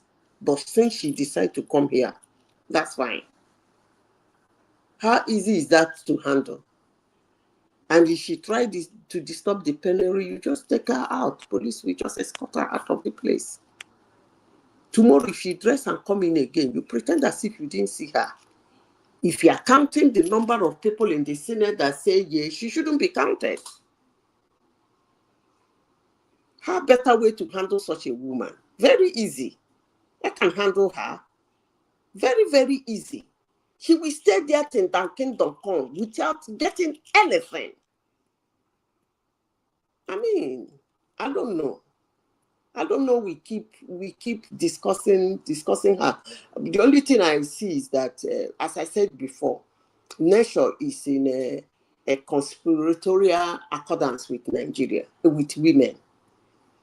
So when you see that kind of a thing, women are always being seen as people most men will rather side with than their fellow men. For reasons, that's the way nature do it. And anything you do to them is as if you are suppressing them the more that they have been suppressed. So for people like Natasha, they will lash onto that and be running around saying whatever they want to say, doing whatever they want to do. If she wants to walk into the place tomorrow or Tuesday or wherever, let her walk in now. Or why can't they just ignore her? Let her sit down. With her Zeta, may I come in, please? May I interject you? Go ahead. You talk as if the Senate chamber, the hallowed chamber, it's a social club. It is not. Ndume had been suspended and several other senators, and we've never had something like this before. So why must she be an exception, be allowed into the chamber to start the disruption all over? It will be a daily affair. The court has not restored her. So she has to obey the court. Okay. So what you want is for her to cause the chaos outside of the plenary, right? She can't even enter into the premises. They will not allow her. So she can't cause any commotion. Okay. No wahala. Tuesday is here anyway. The court said they should reconsider. Yeah, that's not an order. The court is just on an advisory role, just advising, not compelling. So she has no right to be there. So she has to serve a 6-month sentence. So that is. And after that, she should apologize too. That's the order. The court also asked her to come. She has served 4 months already. How many months was she given? 6 months. 6 calendar months, not Senate plenary calendar. And she also refused to apologize on 2 national dailies. And you want to go there and she has gone on appeal, and the Senate has cross appeal. So at the end of the day, she's not going to be back in that house for the next one, another 6 months again. She's just been straight. I don't know what's wrong with her. Okay. She doesn't want to apologize. It will damage her politically. For what exactly? She asked her to apologize to the Senate and in 2 national dailies. What did she do to the Senate that she will have to apologize? All those dragging Nigerian name in bad waters or something like that. You know, she went all around the world. I think that's where I disagree with you, Remy. They didn't say apologize to the Senate. The thing is, the court gave an order that while the case subsists, Thank you. While the case subsists, none of the parties involved should talk about it in print, in interviews, wherever. She went ahead to make a satirical apologia on her Facebook page against the instruction of the court.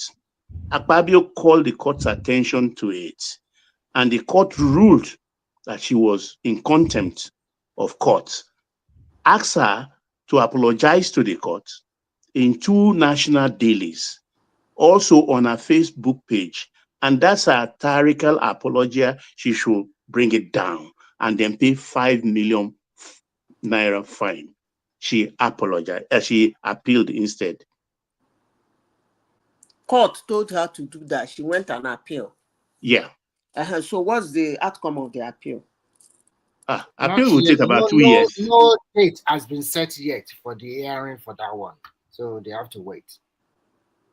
Okay, no problem. So why are we discussing her? So she said she will go to this Tuesday. Into the she wants to parliament. force her way on Tuesday and go.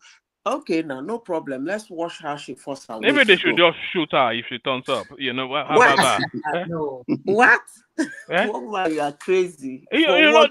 no, to storm the that's an act of We are not in the jungle now. No, but it's Okay. an act of treachery. Now, do you remember No, when what do you call when it in the United States? do you remember when Mamandawra rolled army troops on the parliament when Saraki was the Senate president? No, you are even going too far, one man. And then Shibanjo had to sack him. You know. You are going too far. Recently in the United States, there's a cases of senators that have even been handcuffed in the Senate chamber and walked out. There was in LA recently where a sitting senator tried to approach the Secretary of Department of Home Security, and they grabbed him, rolled him on the floor, twisted his arm behind, handcuffed him, and nothing happened. A United States senator. I would love to see them handcuff her anyway to teach her that lesson. But yes, Yeah, now but that's not the same though. The what Baba just cited is not the same. No, I'm not saying they are the same. What I'm saying about a senator in defiance, that they are not untouchable. That's what I'm saying. What's the name now? I forgot. Oriola. If she forced herself into the Senate, that's insurrection. Yes, insurrection. That's insurrection. Really? Yeah, and Yes. then she could be. I won't use the word Yes, insurrection. that's insurrection. No, it is insurrection now. When you're storming the seat of state. Storming, yeah. Yes, it's a legitimate. There's grounds to shoot her now. You know. No. Woman, can you not put me in this segment? Because I'm don't shooting everybody. I don't want to appear. Let's see, one man. If she comes alone, she will have a better case. But if she comes with crowd, and then Akwobi, and then armed boys, anything that happens to her, she has herself to blame. And that's what I had a feeling she's going to do. If she's coming, she just walk in there alone. Attacking her, shooting her at that point will be, it wouldn't be actually right. But if she comes with a crowd and some boys,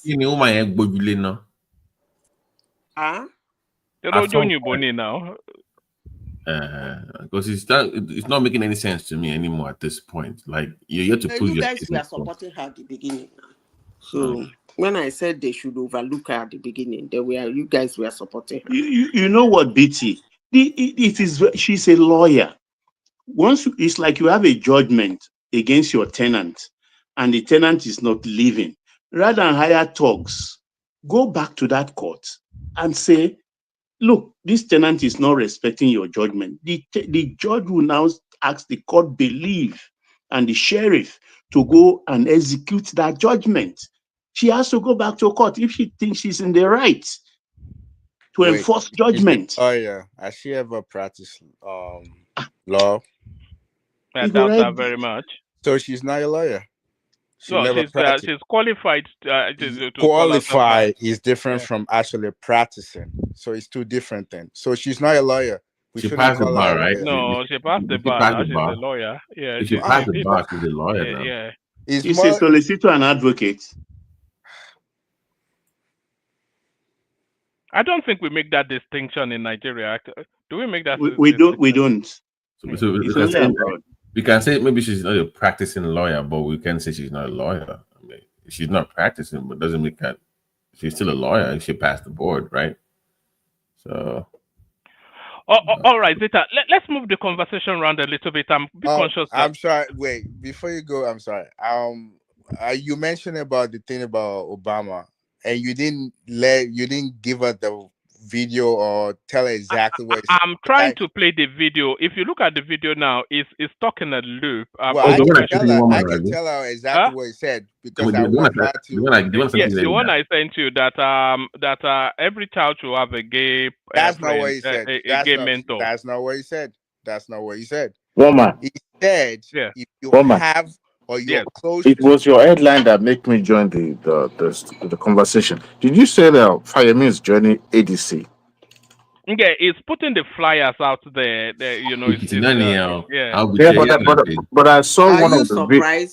No. I saw a video of he had a meeting with his constituency, and it was presenting the governor of the state to them in a way that they should because of the upcoming election, and it was just talking about APC. So that headline was kind of like, wait a minute, is that not the same? I mean, he was talking about APC, but this defection to ADC is what I'm not so sure because that video is still online. I somebody posted it on Instagram. So I won't be surprised if he joins ADC. If you are surprised, then you don't know. You've not been watching. No, but why campaigning for the governor? Because and then he's a politician. Because all the previous governors were actually in support of the current governor in Ekiti State. So that's what I'm confused about. I mean, you can support a different political party. OBC supporting the Labour Party. He was actually talking about APC in that video. It doesn't matter that he can change his mind any minute. What does that have to do with anything? I don't know. That is local election now. Supporting APC president. I can support you locally for as a APC is popular in Ekiti State, though. It doesn't matter. It's your interest. You're playing to your interest. But if he's gonna be defecting to ADC and the party is not popular in the state, he will be living in an island. So what would that be his gain because of the central? I'm just confused. That's why you play to your interest, and I think he has some interest or something that is going to gain politically. That's probably the reason why he's doing that. We don't know, or maybe he's just working for Tinubu. Who knows? All right. Let's do a 5-7 minutes whiz round just so that everybody's documented. We kick it off with Prince Daddy, and then we come to BT. BT, we called you first actually, but I don't think you were quite ready for us then. Prince Daddy, are you there? P Diddy. All right. We go with BT. BT. So 5 minutes or so monologue from you. To the conversation, your thoughts. Yeah, two things. Good evening, everyone. It's to speak about BT, welcome. Yes, sir. And this clamor, this call for state creation. But I think I sent you a link, one man, that this I think they've agreed to 12 states, proposed 12 state creation. But let me start with Kemi first. At this point, I am worried about this woman. Before it was a joke, one man. It was just like a funny thing on the side, and we just laugh about it. At this point, I think something is just wrong with her upstairs, really. At this point, so honestly, I'm not joking.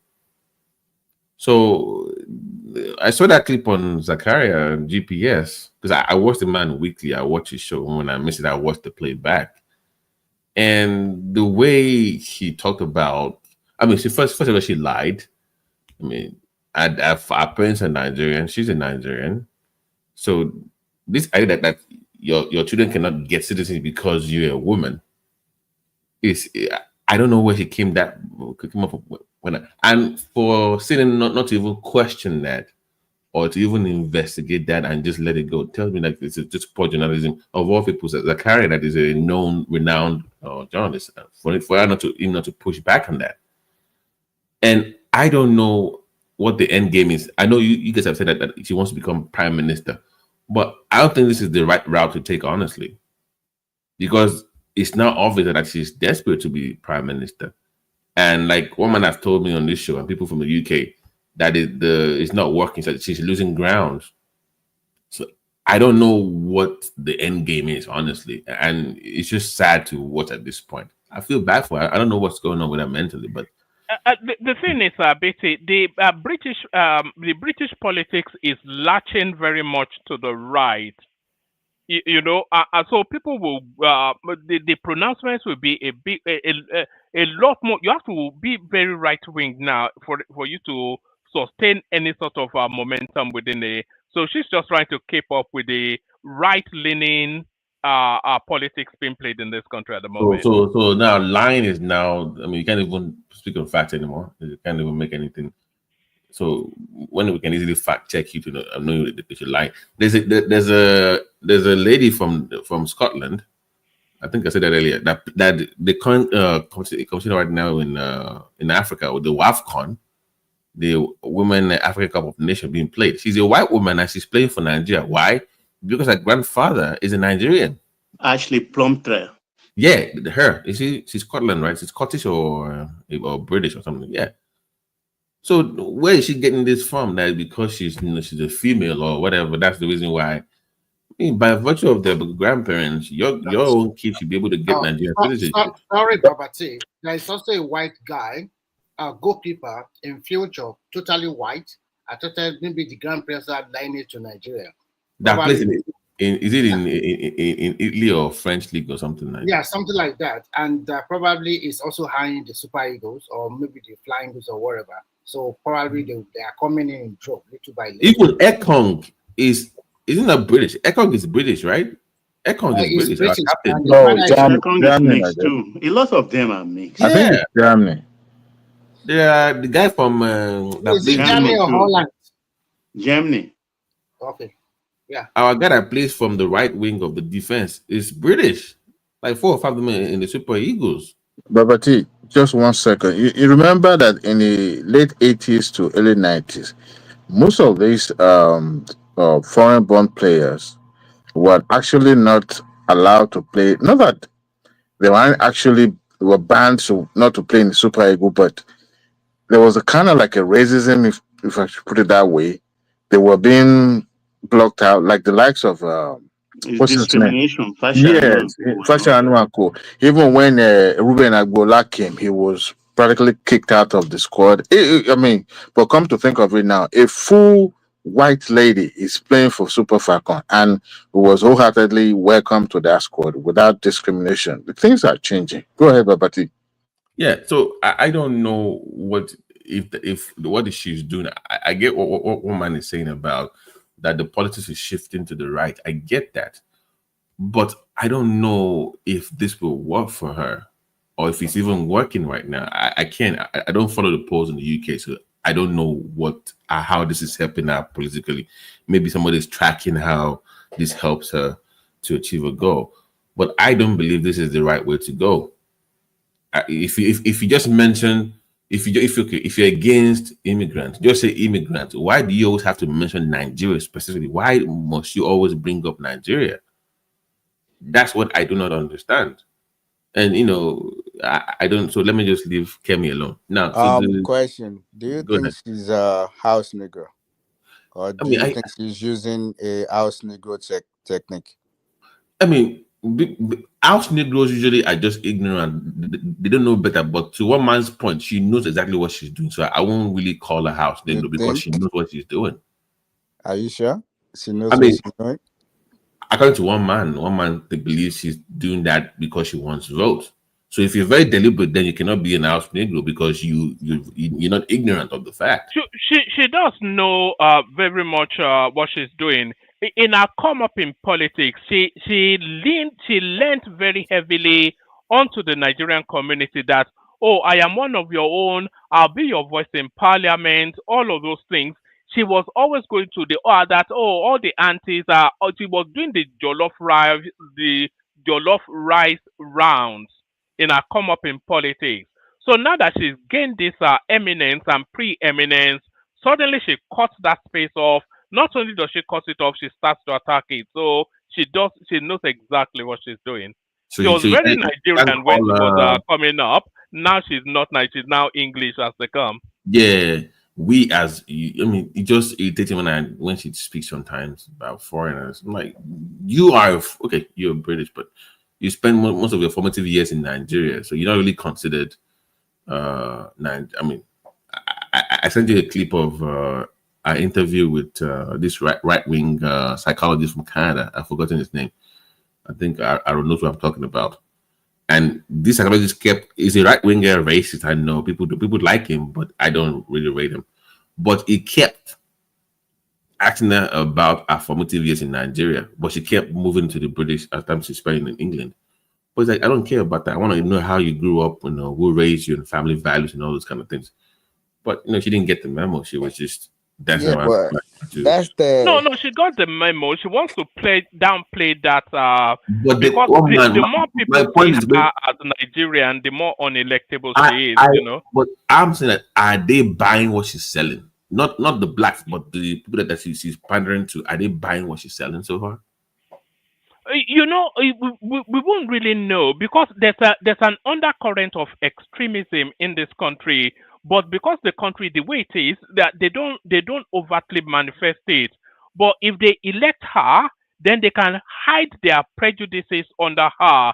That look, we've elected a black African woman, so you cannot accuse us of being prejudiced. But then they will use her. They call it black faces in high places. So they elect her and then they'll use her as a bullhorn to manifest all their extremist wants, but you cannot then count. Yes. That's exactly what Alice Negro so does.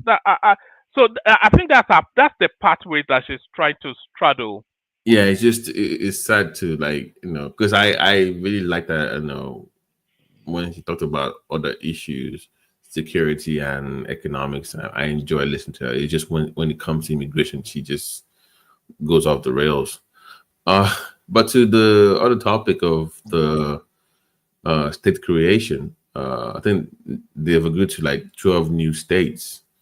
And I think from Ogun State, we'll pass. I mean, I don't want it to happen, but if it happens, it's okay. We're going to have Ijebu State. I'm half Ijebu, so it's fine. And Ibadan deserves, Ijebu and Ibadan, honestly, I think they've been robbed of, they deserve to have their own states, Ijebu and Ibadan. The Southeast one, I have friends that are not too happy with what they came up with. The Ane State and the one from Enugu State, they did not add the Anioma one that includes a part of Edo and is it Delta? That they're not going to include that. The one Ned is pushing for. So that one did not make the list. South also gets 2 states. Northeast gets 2. So, Babati, what do you think about the South state that they carve out from 3 states? One of the states from Ondo, or they carve out a little bit from Ondo, Edo and Delta. It's called the Toru Ibe. Toru Ibe. Yeah, exactly. So Ondo, Edo, Delta. I think they're having issues with those in Edo because they're like, wait a minute, everybody wants part of our state. Like what? So they've not really. They need to come up with something. Obolo from Akwa Ibom as well. Yeah. Southeast has Savannah from Borno, Amana from Adamawa. Northwest has Tiga State from Kano, and Guara from South. Okay, those ones deserve it. Yeah, those they need to break away from those people. It's the woman, the Okura State from Kogi. Are they Yorubas in Okura State? Yeah, they are the Yoruba speaking side of that Kogi State. They are carving them out. Is there where that guy is from? What's the name of that crazy senator? What's his name? That Falike side. Is it Dino? Is Dino from that part of Kogi? I'm not sure. I don't think he is. I remember where it's from, but I can't. It doesn't come to mind at the moment. I don't think it's there. And you have a past state from Benue. I think. What surprised me is that Niger was not. Yeah, that one. I'm gonna get maybe 2 or 3 states from Niger. So that's a huge, vast land and population. I don't surprised. But Zita is arguing that the geographical mass should not be the deciding factor. I mean, it's part of the considered. I mean, it's part of what you consider as well. You cannot population is one thing, but land size is also part of what you consider. Might not be the main factor, but it's part of what I think, Babati, the major problem of people are canvassing for Newmas is that part of Delta that they're craving for, those people, they don't want to join the other part of what they'll carve out from the South. So that is the major problem, and they don't want it, and they are fighting. Yeah, but the Delta part, they're Ishakiri and they're Yorubas, so they don't want to be part of. Even those the ones in Edo, I think one man, maybe it's not on this show. They interviewed the chiefs up there, and they were explaining how they came about. That it's a mixture of Yoruba, Edo, Igbo. That the Anioma is actually an acronym, and they were kind of spelling it out that ANION means different tribes, and the last of it is just to bring them together. So the chiefs were explaining that they're not even actually Igbo per se. So they've not even done their own internal politics first before coming to the forefront to express their interest in having a state. So it will be interesting. But from my own side of the country, the Southwest, I believe that Ijebu, I mean, even though it will be a sad day for me as an Ogun man, you know, I will still visit my mom's side. But what have they done in Ogun State? Because I don't even get it. I don't understand why we're creating. They pull up the Jebus together to be Jebu State. Yeah, because that's what I'm saying. What have they contributed to Ogun State? They contributed nothing. Where do you start? Where do we start? Do you even know? Hold on now. If you don't know, so you don't know. You okay? Tell me. Ijebu waterside, the resource. I mean, it's on tap. Some of it's on tap. I get that, but what you have coming up on that side is it's huge market investment for it will be a huge loss for us, you know, if we break up. So I don't want to say it, but they are the last major, so every state in Nigeria, if you notice, the Ogun Zone is the only state that has two major kingdoms. Like most part of Nigeria, one kingdom will be main kingdom would be in the state. Ogun is the only one that has two, and also they're the only province from the old Nigeria that didn't get a state. All right, like let me ask you the question differently. What have they done, or what have they contributed to Ogun State as of today? Don't let us leave out whatever is coming. Let me just give him one statement. You see all those money bags, big investors, big businessmen. Majority of them came from that side, from the Jebu. This is the problem here. Yeah, you so see, your answer is the problem. It's simple. What have they contributed to us, to that state? That's what I'm telling you. Well, you said all the big men came from that state. I said they are industrialists. Can't you hear me? Man. Oriola, if you are looking at the Jebu side of Ogun State, they are actually the where the mineral resources of Ogun State are concentrated. Like what? Limestone, right? Limestone is there. No. Limestone is not. Limestone is central. No. Okay, what about the one in Shagamu? Yeah, but that's not Ijebu, like, right? But compared to what you have in it's part of it. They will be Shagamu will be part of Ijebu. You see, Simba, they're not even making that argument. They're making arguments about fairness and equity in terms of historical presence of how. No, it's a question that is asking that I'm even trying to answer. Go ahead with that. It's fine. You understand? Yeah. They have, if you are talking about, there was a time they said there was oil in Ogun State. It probably they have is probably they have bitumen in they have bitumen. So what is he talking about? Okay, so now let me explain to you exactly what I'm talking about. When I ask that, what have they contributed? I'm asking to you, what development, what has happened? It has nothing to do with they have mineral resources. They have huge manufacturing. Where? Huge manufacturing.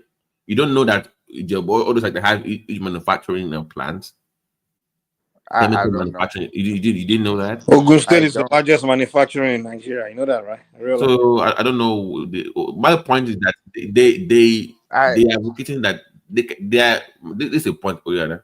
they can stand on their own as a state. So you don't have to worry about them not have enough resources or generate their own resources to fund whatever they want to fund as a state. So they will be fine if they break from the bad US side. And BT, I'm very sure you will not even be happy for them to leave. I'm not happy now, but you know, I'm not happy that, but they are going to take they are going to take a lot of things away from Ogun State. we lose the water, the ocean line if they break up. So that's just part of. But hey, no. But Otta has the ocean part, right? The what? Otta has. Otta is the one now. No, you're making an argument. Which one is it? Like, wait, you're saying that they will take away the water part of the Ogun State, and I'm saying that Otta is not part of them, or is Otta part of them? So how does Otta have the ocean line? Where does Otta go to ocean? Don't they have water? They have water. You don't. Now. I say ocean. Otta. We are talking about having ocean. Otta doesn't have now. So map I don't know. Maybe map of Benin Republic. No, so you lose that. So and Ibadan, come on, everybody. I mean, come on, Ibadan needs a state at this point. 4 million people. Come on, Ibadan become a state. Yeah, they want to give them. They're advocating for. They have them on the list for Southwest. The city of Ibadan will become a state. Yes, it's huge. They have 4 million people. Yeah. It won't just be Ibadan, obviously. They will have Ibadan has a lot of adjoining towns. Ibadan alone have 9 local government. The surrounding local government, apart from 9 local government, we are talking about 15 to 16 local government, half of the state, just around Ibadan alone. So Ibadan, as of 4 years ago, has about 4.1 million people. No, the whole of your state is about more than 10 million people now. Yeah, but what does population have to do with creating state? I'm still confused about them because I don't think we should be talking about creation of states at this moment. But the fact that everybody, you already have to. I'm not saying I agree with that shouldn't be a priority, man. Yeah, exactly. It's like Nigeria. It's like we have misplaced priorities. Like, things we should be discussed, like agitating for, are not even anywhere on the list of what we had talk about or agitate for. No. Mike, when we Nigeria start. Sorry, Mike. Can you check the private chat? Carry on, but check the private chat when you have a moment. Carry on. Yeah. Conversation Nigeria should be having is when are they going to draw a mission plan for the country? Like, I mean, like, because identity. First of all, the Nigerian identity is not even defined. That's number one thing. 2, when we're going to talk about maybe investment in research and advancement, all those kind of things, we don't have those conversations. It's like the same old selfish. Mike, it's not the Nigerian it's like how we share the money, kind of politics, what we discuss. Mike, like, it's not the Nigerians that are asking for more state. It's the politicians that are doing that. I'm saying now, and the Nigerians will follow them. The politicians are useless. They stay politicians, and then the people we join them in helping them to debate it instead of what we tell them to shut up. That's not what we need from them. Ideally, I would say that we should even shrink and we should match it ideally. But I'm saying that if it's what I said earlier, I said coming from the Southwest, because everybody's putting in their bid. If everybody's, if everybody does, you must dance everybody now. So I'm saying that from the Southwest, if everybody is advocating for a state, you must also put yours out there. Okay, what do you have to say, BT, about taking want to take out of the present Southwest and join with South? What is your take about that? No, which one? The Toru Ibu, right? Toru Ibu the one that they want to take a part of Ondo and then join with and become a South. So what do you also think about the Okura State, Okun State, that they take some of the part of Kogi also join the Southwest? Okura is Kogi, but that's more like a Yoruba thing. So see, no, have they told us where the geographical zone that one is going to belong to? They have not. All they just said is Okura State. He didn't say what part. You know, BT, I'll be honest with you. Yeah. What we're really doing is kind of like natural, and which I've always said, before Nigeria was created, people were governing themselves. Like they have these independent governors within either kingdom or villages or towns or whatever. I think that thing is what's naturally trying to be playing in the minds of the people where they really want to go back to that self. Determination. Yeah, that's what it is. That's why people agitate for. Oh, I want my own. I want my. That's what we Like, really want. the kilo point actually. It's really what people really want. So what can Nigeria just accept that reality? No. These people here. Let me say this. The thing is, if we have to be frank with ourselves, these independent towns or kingdoms or villages, we already they've been like that for hundreds or if not thousands of years. Some of them for thousands of years. So this new thing that we just created, where it took their autonomy from them, it's just 60 years ago, 70 years ago or so. So you think it's something like their natural ways is still kind of inside them, but kind of working in their blood. That's why people tend to agitate for, okay, I want this, I want that. Why don't you just say you want your tradition, your kingdom back? No. Mike, maybe you've not been following the constitutional reform committee. They've been going around Nigeria. Part of that constitutional reform is that they want to integrate this our kings into governance now. Yeah, exactly. That's what they should have done. No, but it's part of the proposal. But they are leaning towards the judiciary as where you have local courts and where they will be the head of those civil those courtrooms, or they can change laws when it comes to local prisons. So they want to integrate them. But the original proposal for state was to be 51 states. To be honest, what you just mentioned cannot work in terms of what we currently have now, because a lot of people think it's one Nigeria. And if you're saying that you want the local people to, especially the kings, to be involved, that means when I go to any area, I have to abide.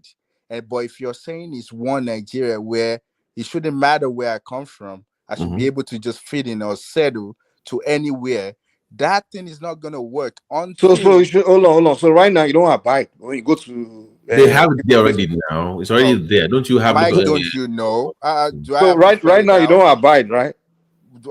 Well, according to what I've been saying, a lot of people don't think it works that way. I mean, that's why we know go to and start doing... they will let you know. Come in our custom. I know. Yeah, exactly. So that's what it's already there. I don't know what. See, the thing is, people just present this. I don't even understand. Someone like same Oriola here will complain about people coming to Lagos telling his no man land, and then when it's time to have conversation about let's face reality. We all still know where we belong. They will still be the one talking about, hey, it won't work because we are one. Yeah, but if we do know, Nigeria speak for both sides of their mouth. We are one. But why would people then when it comes down to they will say we are one. But then when the other people come to this village now, start doing whatever they like, you forget that we are one. No, you didn't hear me. I dealt with you. So you know where I'm coming from. What you are talking about was part of the original draft. If you remember, a few months ago, the deputy speaker of the House tried to pass a bill. Sorry, BT.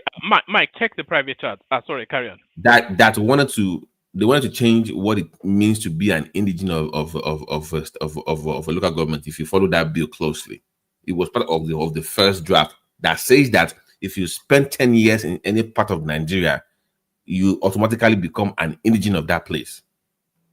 It was part of the original, but that was people said no because to your point. No. Hold on. To your point, if that is what you are proposing, then everybody becomes indigene of where they go, and you can do anything. You can run for, become king, do whatever. But we know Nigeria, that will not never happen.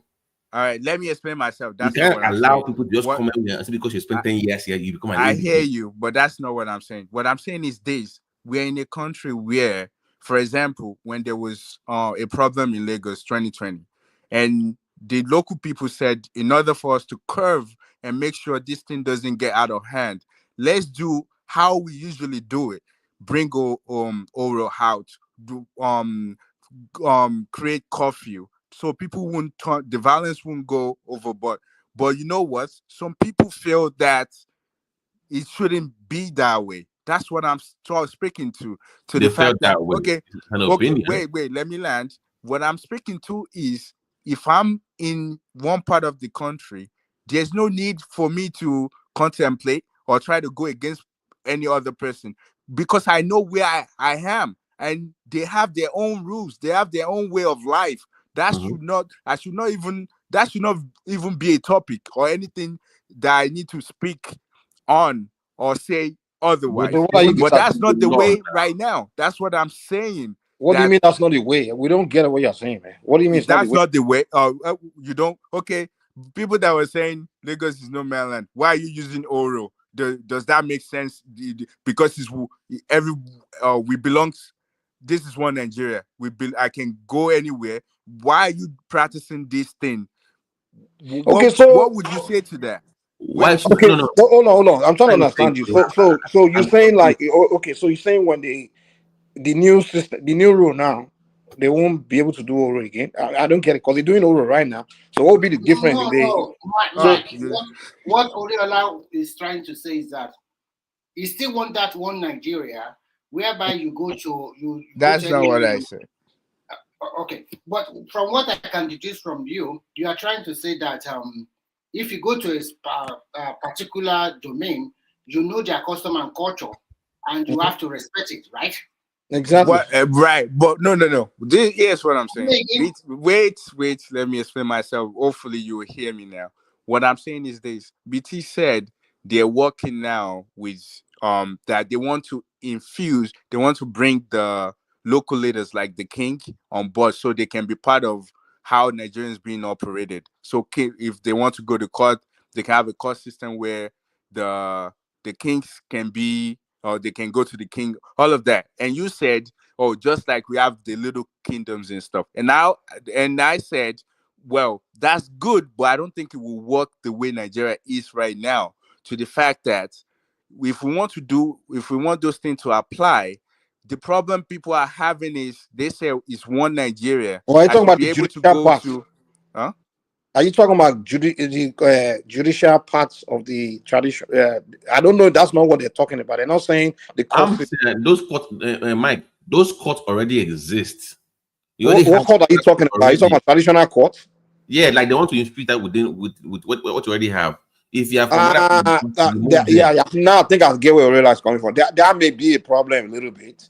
What I think that court one, I think might want to keep your customary laws or whatever. But what I can say is, you can each whatever kingdom or territory can have local laws, because which is in United States, for example, you can go from one county to another. They have different rules. They may have one rule that's added to the general. But Mike, but what I'm saying is, hold on, wait. What I want to agree with is that the prosecution should be in the hands of the kings. At that part, now I don't think that power is what I will go against. Like putting the prosecution in the hands of local people. No, they're not asking the traditional to be that. They want to infuse what you already practice to be part of what your law would be. I believe that's what BT is saying. We agree. Yeah. What they practice, whatever it is. But the problem will be if I come from Kano, for example, that means I have to adjust. You have to know my law. Yeah. About your, that's okay. Yeah, know the law where you are going. That would be a problem. Oriola, when you travel to another country, is it not your responsibility to know their laws? I know. I agree with you. So why is that a problem? But the way Nigeria is set up right now, it's not like that. Who cares how Nigeria is set up? It's not for you then. Who cares? I can't say in the United States. We're just gonna create a problem because we're not creating a problem. You're not. Mike, can I quickly interject? Sorry, Oriola. That is the major reason why a lot of people are. Sorry, Remy. Mike, check your email. Sorry, carry on, Remy. Okay, so that is why most of the people are agitating for creation of state. Because when you look at Nigeria today, it's clearly divided. There's clearly division among the ethnic tribe and among the major tribes. So you can see that the reason why they are saying this kind of stuff is that they can be able to protect their community very well. So you can't blame them. And if you want to go to regionalism, that people are afraid that if you go to regionalism, at the end of the day, it might also be a kind of thing they can use for secession, going out of the country. So state creation, although you might say, okay, it's too much, it's waste of resources, but at the same time, you have to also look at the pros too, the advantage that is there. It will create more employment and to bring development into those small town or city That is, they didn't change. What employment? You mean government employment? No, Government, it's not only about government employment alone. government should not be creating jobs, man. I don't agree with No, that. I'm not talking about government employment. So, for example, at So least where when would you the bring, employment comes from? let me finish. When you bring development to such a state, there will be some investors that want to, if their, what do you call it, their investment drive is very good. Well, I can go and locate a company there. If they are giving me tax incentive for 5 or 10 years, why not? I mean, the present one, how many have you Exactly. gotten Thank from the you. present one? That's the question I was going to ask. So, Remy, there is no advantage. It's just we are creating you more cannot say problem. there's no There's no advantage. advantage. Okay. No, okay, tell us the advantage. But okay. All right. As you tell them the advantage, sorry, Remy, let me bail out, hand over to Mike. That's Ayo, the super chatter, and that's Hassan as well. That's Ogogoro something or the other. I'm not quite sure what that name is. And then Hassan again. So that is Hassan super chat for my. Huh? Woman, do Is you have a time now? Woman, do you have a timeline that you're coming up? Because I don't even. Like I don't at the moment is really where Okay. the difficulty is. Okay. It's just as the slot allows, but I'll try and because I want to try to start bringing back guests on. So if I want to start to bring them back on, then I have to work on the timing, and that's why we've not been seeing guests. By the way, who am I going to tell to come out at 1 a.m. in the morning because they want to come and talk nonsense online? So that's that. Like, do you have like is like Mike there now? I was going to Mike to move ahead over. What to no, start? I mean that. Do you have other people that are willing to host the program when you, like, from the beginning to the end, if you're not around? Like, do you have other? Yes. Anybody can host it if they want to, but nobody's coming forth to do it. There's nothing I would love more for that than I thought maybe Mike would have been doing that, but he's not doing it. But whoever wants to host it, I will have said Simba, but he has anger issues. He's going to abuse everybody. So. And Simba is like just going to be talking about all the girls he's chancing in Saudi. And by the way, Simba, we know what you are doing in Saudi. Tomorrow, By the way, one man, let me tell you something before you go. Don't say any word though. But just go ahead, guys. Because you and our favorite panelists had a back and forth in the morning session one, like past week, and you accused him. I was shocked, like you've done your investigation on this person. No, I have data. Really? Yeah. So that's really true. No, I wanted to hit him hard because Oh, wow. the last I wasn't going to let him on. I made the decision. I made the decision not to let him on, but somehow or the other I reneged on it. But then I let him on after keeping him away for so long, and then as soon as I left, he was calling Baba SOB just because when he said and I saw as soon as he came in, you left. When he said there was no pushback from him, I'm like, oh, so I wanted to hit him hard just to let him know that I know stuff. I know that's stuff. crazy. You'll be surprised what I do know. You'll be surprised what I do know. I know a lot of stuff, but not just on him, but I know a lot of stuff. But I'm like, so because if that was me, I would not be online if that is true.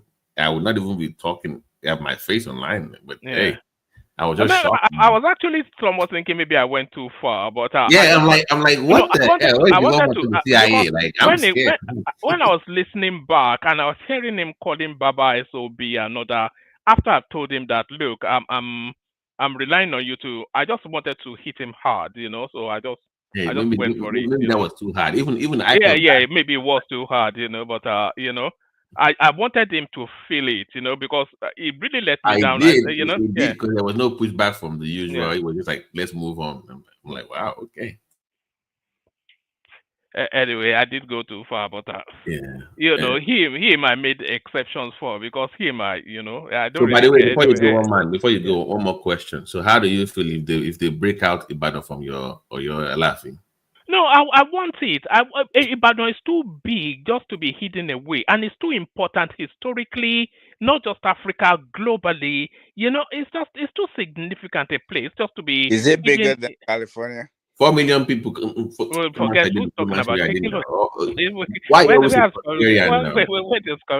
you know the importance of Ibadan in the God? It's the first TV station in Africa. All of these things, even the history before that, that changed the landscape of essentially both the Nupe, Fulani, and Yoruba culture. All of these things, all doesn't wrapped mean within that space. doesn't mean Ibadan will be. Of course, they will have surrounding towns that will be with Ibadan. You just don't be Ibadan by itself. I know.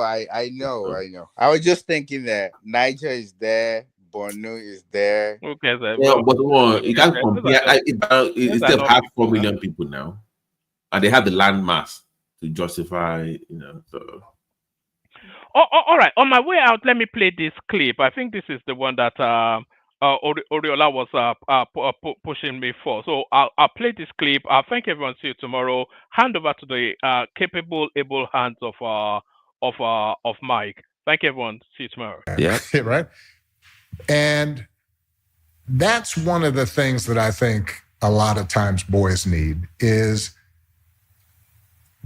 not just exposure to one guy. Mm-hmm. One dad. No matter how good the dad is. He can't be everything. He can't be everything. And then that boy may need somebody to give the boy some perspective on the dad. Yeah. Right? Yeah. One of the most valuable things I learned as a guy was I had a gay professor in college at a time when openly gay folks still weren't out of line, who became one of my favorite professors and was a great guy and would call me out when I started saying stuff that was ignorant. You need that to show empathy and kindness. And by the way, you need that person in your friend group so that if you then have a boy who's gay or non-binary or what have you, they have somebody that they can go, okay, I'm not alone in this. Honestly, I'm so disappointed. So there it is right there. Obama wants a gay friend for every boy. Why must I pick you because of your sexual preference?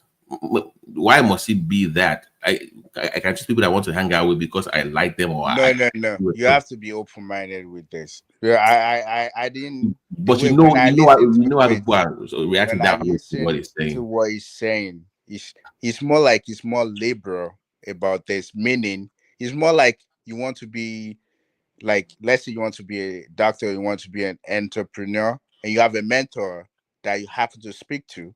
That's number one. And the way he was also speaking is more like when you're ignorant about something or a topic that you don't really know much about, when you have people around you from that demographic, if you are exposed to people from that demographic, you'll be less ignorant about.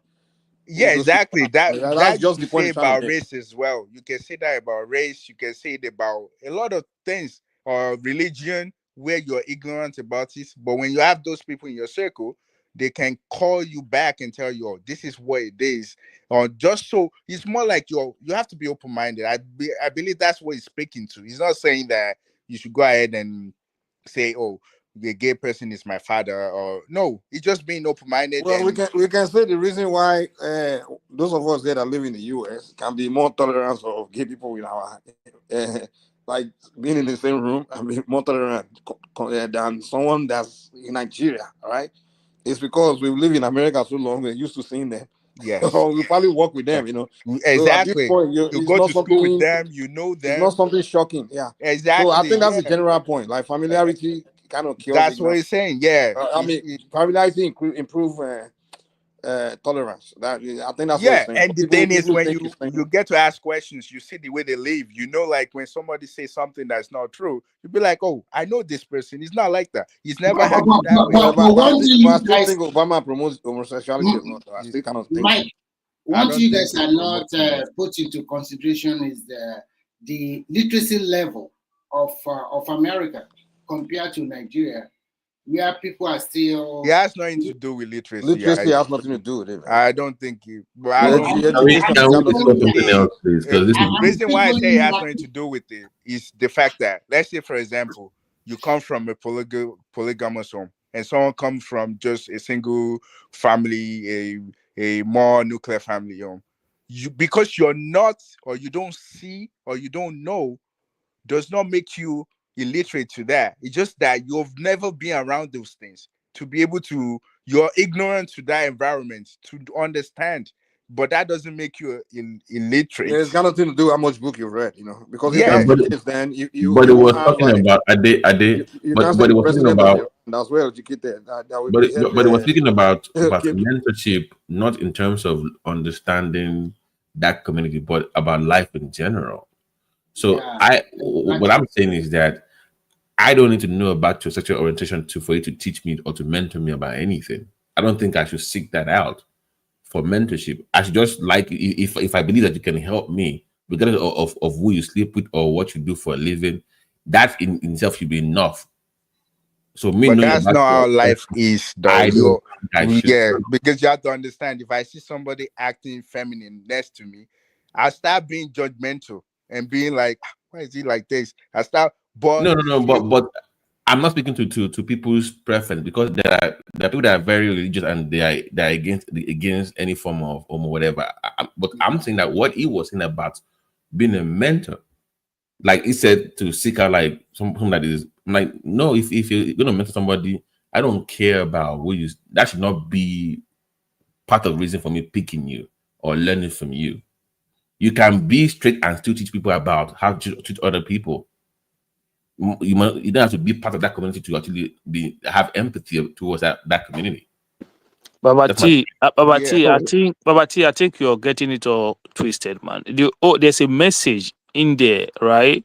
And it is the message that matters, because what he was trying to say is that he could have looked at that gay professor and say, because this one is gay, like, no, I don't want to even know nothing about him. I don't want to go close to him. But he ended up that person became one of the best people in his life. You understand? He could have been judgmental of that person originally by not even trying to get close or even know this person because of who the person is.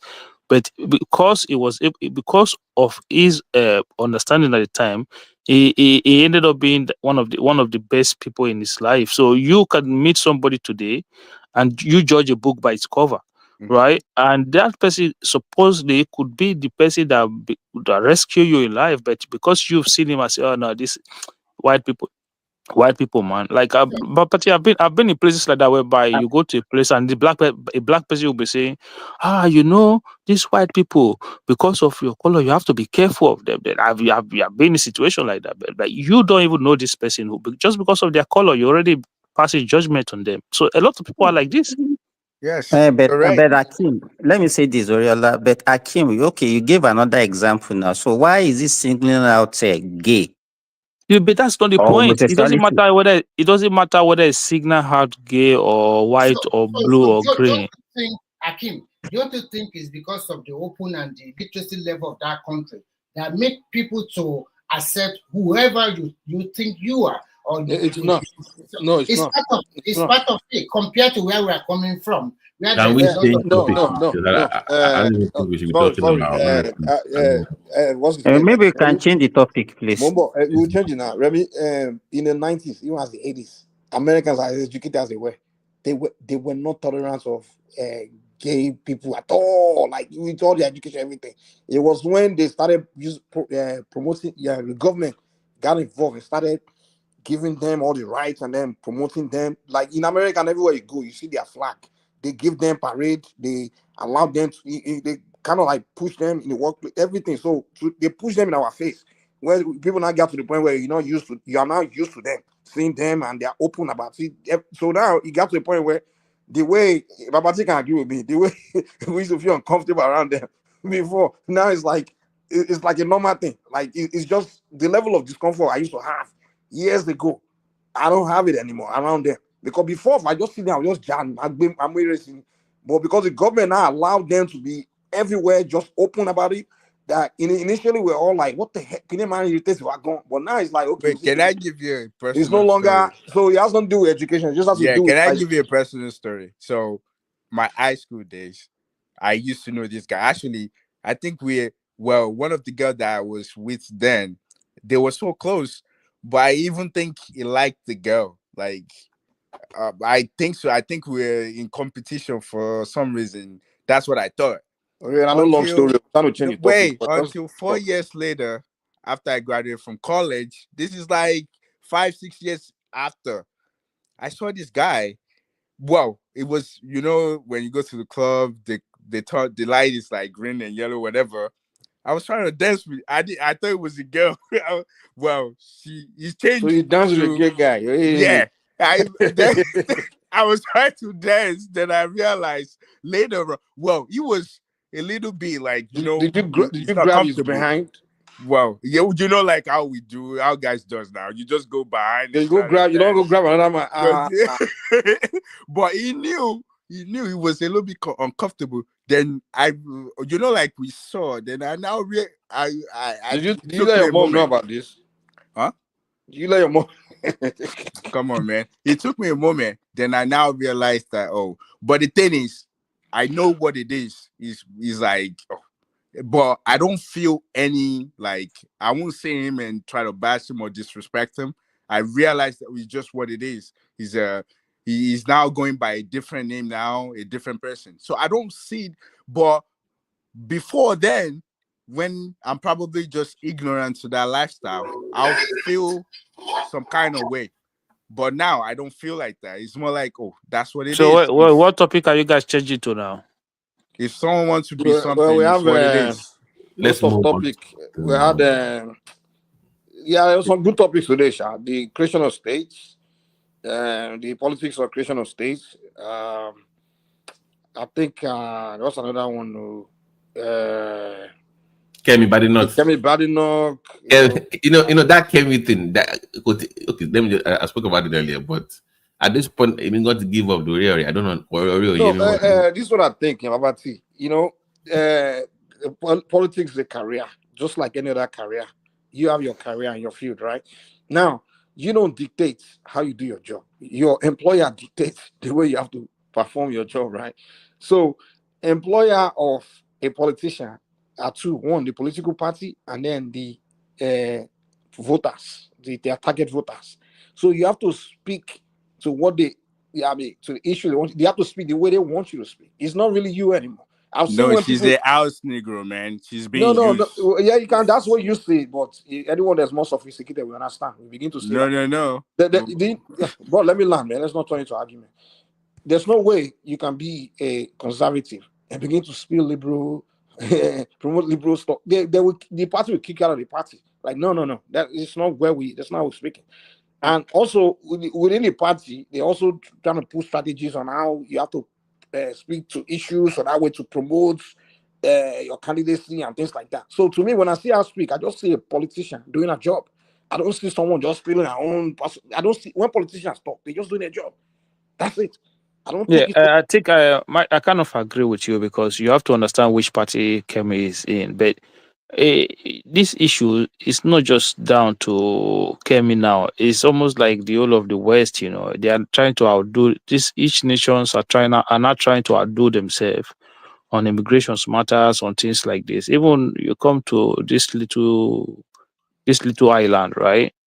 And you go to some villages where nobody even goes to live, and the people they are complaining about immigrants. Like, nobody lives with you. You live alone in the bush with cows. Why are you still complaining? It's becoming a problem everywhere. So I don't think it's only Western. Even among Africans, we too will complain about immigration. But Akeem, why is it? If she want to do it, there's a better way of going about it now. Why is it now more focused on Nigeria? Why is it using Nigeria as a bait? Why is it not making it general? Why is it not making it general? That bring Nigeria no, one she mentioned Nigeria, not people. She mentioned Nigeria. Are you talking about the interview the woman played? Yes. But it was the guy that asked her. And he said, well, what if someone from Nigeria, this and that? So the guy put it. Of course, people are going to use Nigeria as an example because she's Nigerian. So she will have no choice but to give a response because she's looking like a hypocrite. Like, you're from Nigeria and you're talking like this. So when people want to ask that question, they will always use Nigeria as an example. But that doesn't give you the right to throw your people under the bus. Yeah, of course. Look, sorry. But that's what she's doing every time. She disrespects where she's from. For her, our people right now are the British people. She's representing the British people. Yeah, she has Nigerian background. She came What are from you Nigeria talking and about? stuff. She's not British. She doesn't look like them. Why Hold on one we second. always that's lies, Hold, man. Let's not complicate stuff. hold on one second.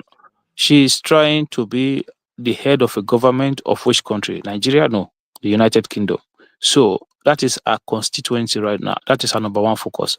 So it doesn't matter if you put Nigeria, you put Ghana, you put UK. She's going to be an advocate for the United Kingdom even before Nigeria. That is But just how it she goes. is not going to be. She is not going to be the first foreigner to be in that position. Some other people have been in that position and they handle it better.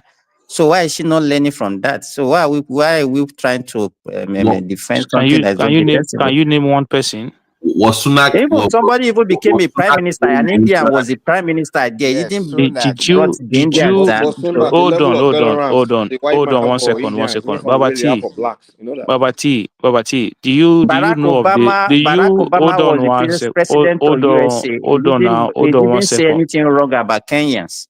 Hold on one second. Under Rishi Sunak, the conservatives they wanted to start what you call the Rwanda policy, where they were going to be sending asylum seekers to Rwanda, regardless of what nations you come from.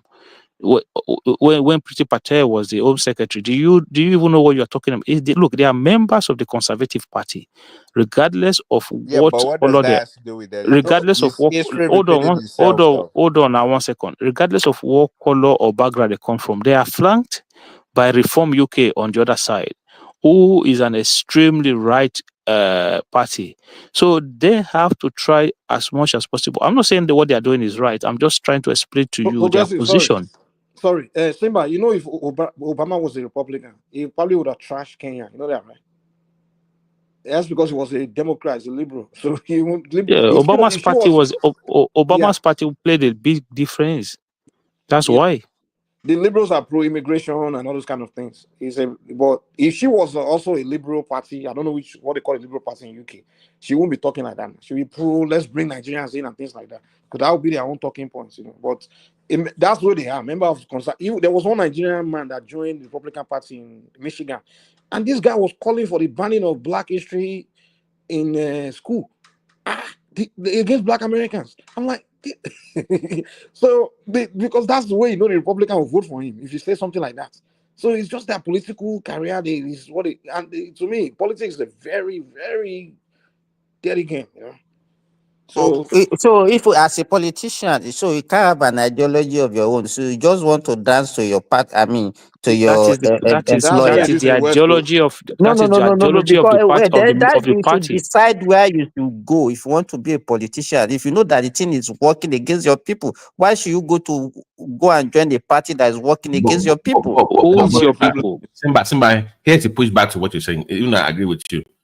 Unfortunately, to her, people, you know that people. That's the difference. Exactly. Sadly, even though wait, what are you guys talking about? Why would you want to speak down on your people just because a party that you belong to? I agree. No, I'm with you, but unfortunately, she does not go. She's not Nigerian by birth, by blood, but the mindset is not Nigerian. Yeah, but she's a house Negro. That's how. Stop using that house Negro, man. That's for people from act. That's how they act. You play Oriola. Yeah, she's not a descendant of slave. So that logic. Oh my gosh!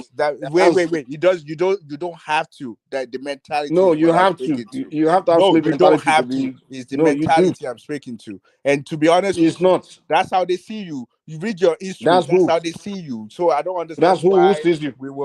Why are we like trying to sugarcake everything? So Oriola, what you have to understand is this: they are Black British citizens, right? She's not calling for those ones for anything to happen to those ones.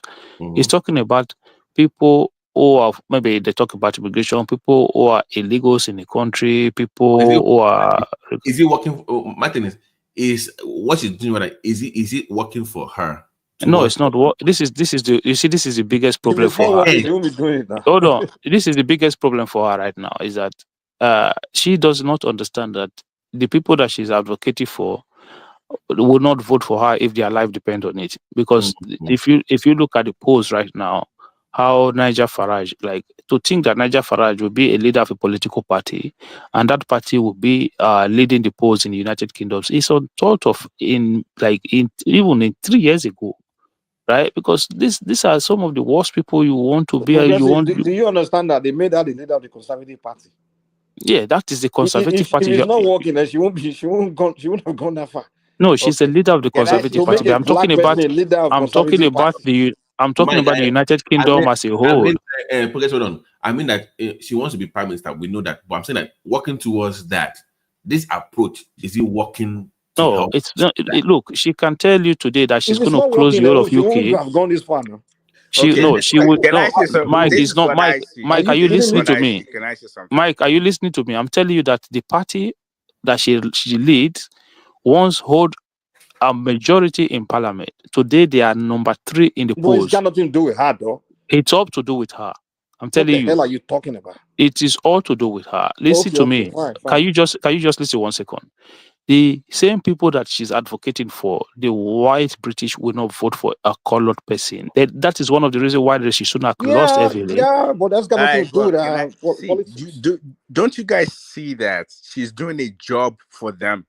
There's too much foreigner in their country, and we're playing to history, because it has happened before when they have this small colony and they have some people to come take care of their house for them, and after a while they feel like there's too much black people in their country, they need to get rid of them and send them out. This is playing to history. They will use you to do their job, to move you out of their country. That's what they're doing. That's what I see. Yeah, they are not using that. She's volunteering, man. Stop using this. Wait, what do you mean volunteering? Dude, stop using this. So you think that every single when you guys make all this kind of hold on. When you guys make listen. When you especially black, when you guys are making all these talking points, like you're insulting your race, like we are dumb. Every time they just use us, we can't think for ourselves. Yeah, but just read books is written. That's why they say black people don't read. Hold on, this happened. Hold on. But listen, we are not living. Listen, man. Back in the we are not living in a time where blacks were just don't know nothing. Where whites are just using them left and right. Today, people are educated. You can't be putting people in that same. But that's not true. We always know something. You do, they are using you. You don't. We always know something. We always know. She volunteered for a political career. She has brain in her head. So she's the one doing it. So don't take blame for her. No. Yeah. I don't think no one is using her. They're using her to accomplish their own job. They know if they come out and say it, you will see them as racist. Mike, she's not in control. Is she willing to? Mike, is she willing to, like, you know, she's exactly that's what I'm saying now. But this guy's trying to make it look like she's not willing Babati, yeah. It's not even that she's willing to or not. It's because, like, okay, say I'm going to make an example that's going to be clear. So you see, like, we all live in Europe today, right? And imagine somebody like Prince Daddy becomes the head of a Republican Party. Do you not think it's possible that Prince Daddy acts like Kemi Badenoch and implement harsh immigration policies? Prince Daddy will be worse. Why would you want to put yourself in that space? Prince Daddy will be worse than Kemi. Yeah, but why would you want to put yourself in that space? Why would you want to be there? But this is what you need to understand, that these people already have these ideas of that conservativeness in them already. It's not that you have. I'm telling you. Yeah, but they should no longer aspire. If someone is telling me that in order for me to get to the highest post of the land, I have to disrespect my people. God! You're telling me that now, just because I have to get to that post, I'm willingly to disrespect my people. That's what you're saying. I'm not saying willingly disrespect. This is, you keep saying your people. What your is people. He doing? You keep saying let him respond. You keep saying your people. Do you think she thinks that way? The way you think? I've told you, our people are British people. And in British people, But they have black doing that one, British Akim? citizens. Is she not doing that one for just selfish, But what we are for trying her to own say, selfish aggrandizement? No, I've told you before. it's not denigrate The right Nigerian across Europe. So why The do right. we lose our self-esteem as black people? Why Wait, do we Hold do on. that? Why are do we people Hold low are on one not second. self-esteem? wait, That's let what me I can see. let me make correction a little bit. Our people are not British.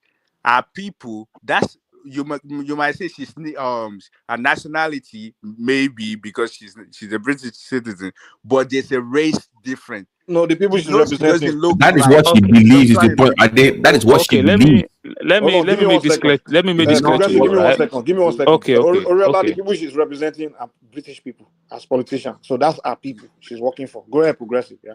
Okay, so let me say something. There's a very clear example that happened recently in the New York mayoral race that happened recently when they did the debate, and they were asking these guys, "Oh, when you become mayor, where would you visit first?" And not everybody wanted to visit Israel to sympathize with Israel.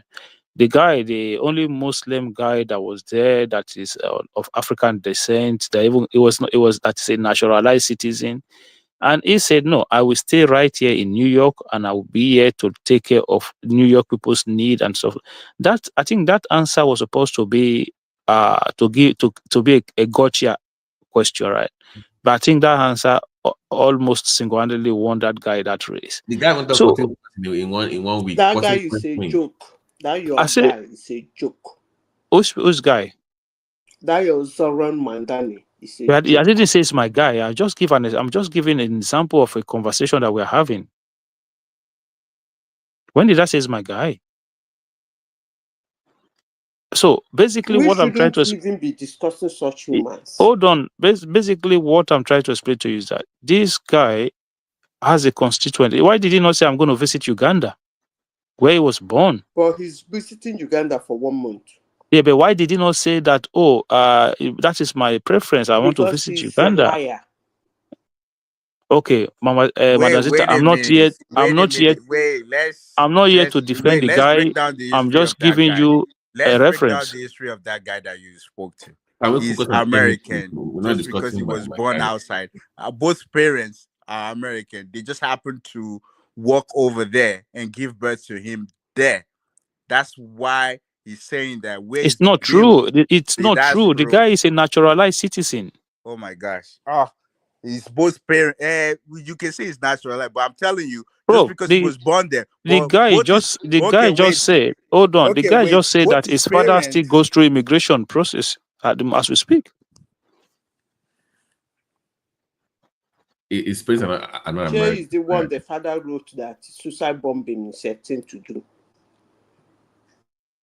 Can we go back to Kemi, please? I don't want us to deviate to. Let's go back to Kevin. I just gave an example based on policies and stuff. We all can at least agree that human being loyalty lies where their livelihood is. Yeah, Where exactly. survivor is, because even every one of us there, wherever country we live in, where we know we are surviving, if that country and Nigeria go to war. Yeah, but Mike, quick question. This is You are different. forced This to is why I to be on agree. which I army? disagree. Hold on, please. Stop calling me up, Please. man. You are forced to be in which army? I'm not calling In you the up. army, Relax, like man. know that after victory, you'll be the you'll be where you survive. Relax. No, Man. Mike.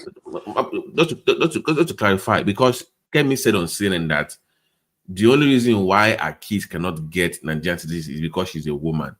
Where in the law does that? Is it true, or am I reading too much into it? Of course it is. No, of course it's true. What are you talking about? I'm asking. I don't know. It's only recently Nigeria, the Senate was trying to change that law. If you are Babati, if you are a Nigerian woman now and you marry to a foreigner, that foreigner cannot get naturalization through you as a woman. That's not I'm not true. discussing. No. Progressive. Not the spouse, the children. She didn't say I the think spouse. she's lying. Our children can get Nigerian nationality. I think the children can get nationality. Progressive. She said no. Progressive. Hold on. She said our children, not spouse. Nobody's discussing spouse. No. The children from birth. Right? Part of the law of being Nigerian citizen is if one of your parents or both parents are Nigerians and you're born. Even grandparents. You said Yeah. grandparents. Yeah, so that one I didn't know that. So She's saying that our means, children. Akim, that means Kemi is also behaving like a typical Nigerian politician who lies, eh? Of course, she's Wait. Are you Remy, guys Remy, it discrediting has her On experience? that clauses. one, she needs to be condemned because she Are lied. you No. discrediting her experience? Because It, that might actually be true. Because I don't understand why we Do 100% you saying think, that's not true. Oriola, do you think That somebody one like is not that, that one is not true now. do you Come How on. do think you know Kemi will then? have How do you attempted know? that? I just told you that. No, I on this show. I think the film is that there's a white girl playing for the Super Eagle, for the That women's is team in Spain. Her Nigeria. name is Spain now. She's No, white. not pain. Prompter. Yeah, but She's what does white. that have to do with She's anything? only hold on. There's exception to the rule, Her man. grandfather is Nigerian. Not even her parent. Her grandfather is Nigerian. That's the reason why she's playing for us. That's paternal. Okay, so there are can I say clauses. So what do something? you mean So by your kids wait. cannot get Let me say because something. they are? Baba mentioned when he was giving his own submission, he said maybe because in order for you to get a citizen, both parents has to sign. He's saying maybe in her own case, she's trying to do everything all by herself without getting the consent of them. Maybe we don't know what's going on, so you cannot discredit her Bro. experience. You don't need to. Both parents don't need to sign I shit. You don't just do a know. Nigerian passport for the Yeah, kids. but That's you all. can't. I'm just The saying law that don't says let us I did. The law They are quickly not. discredit her I They are experience. not. did. They are not Can I come applying in? for citizenship. You know, they just The law apply says for one of passport. your parents, Hold on, not one both. voice. Now, guys, it's One. not over topic. I don't even know Can the I point. come in?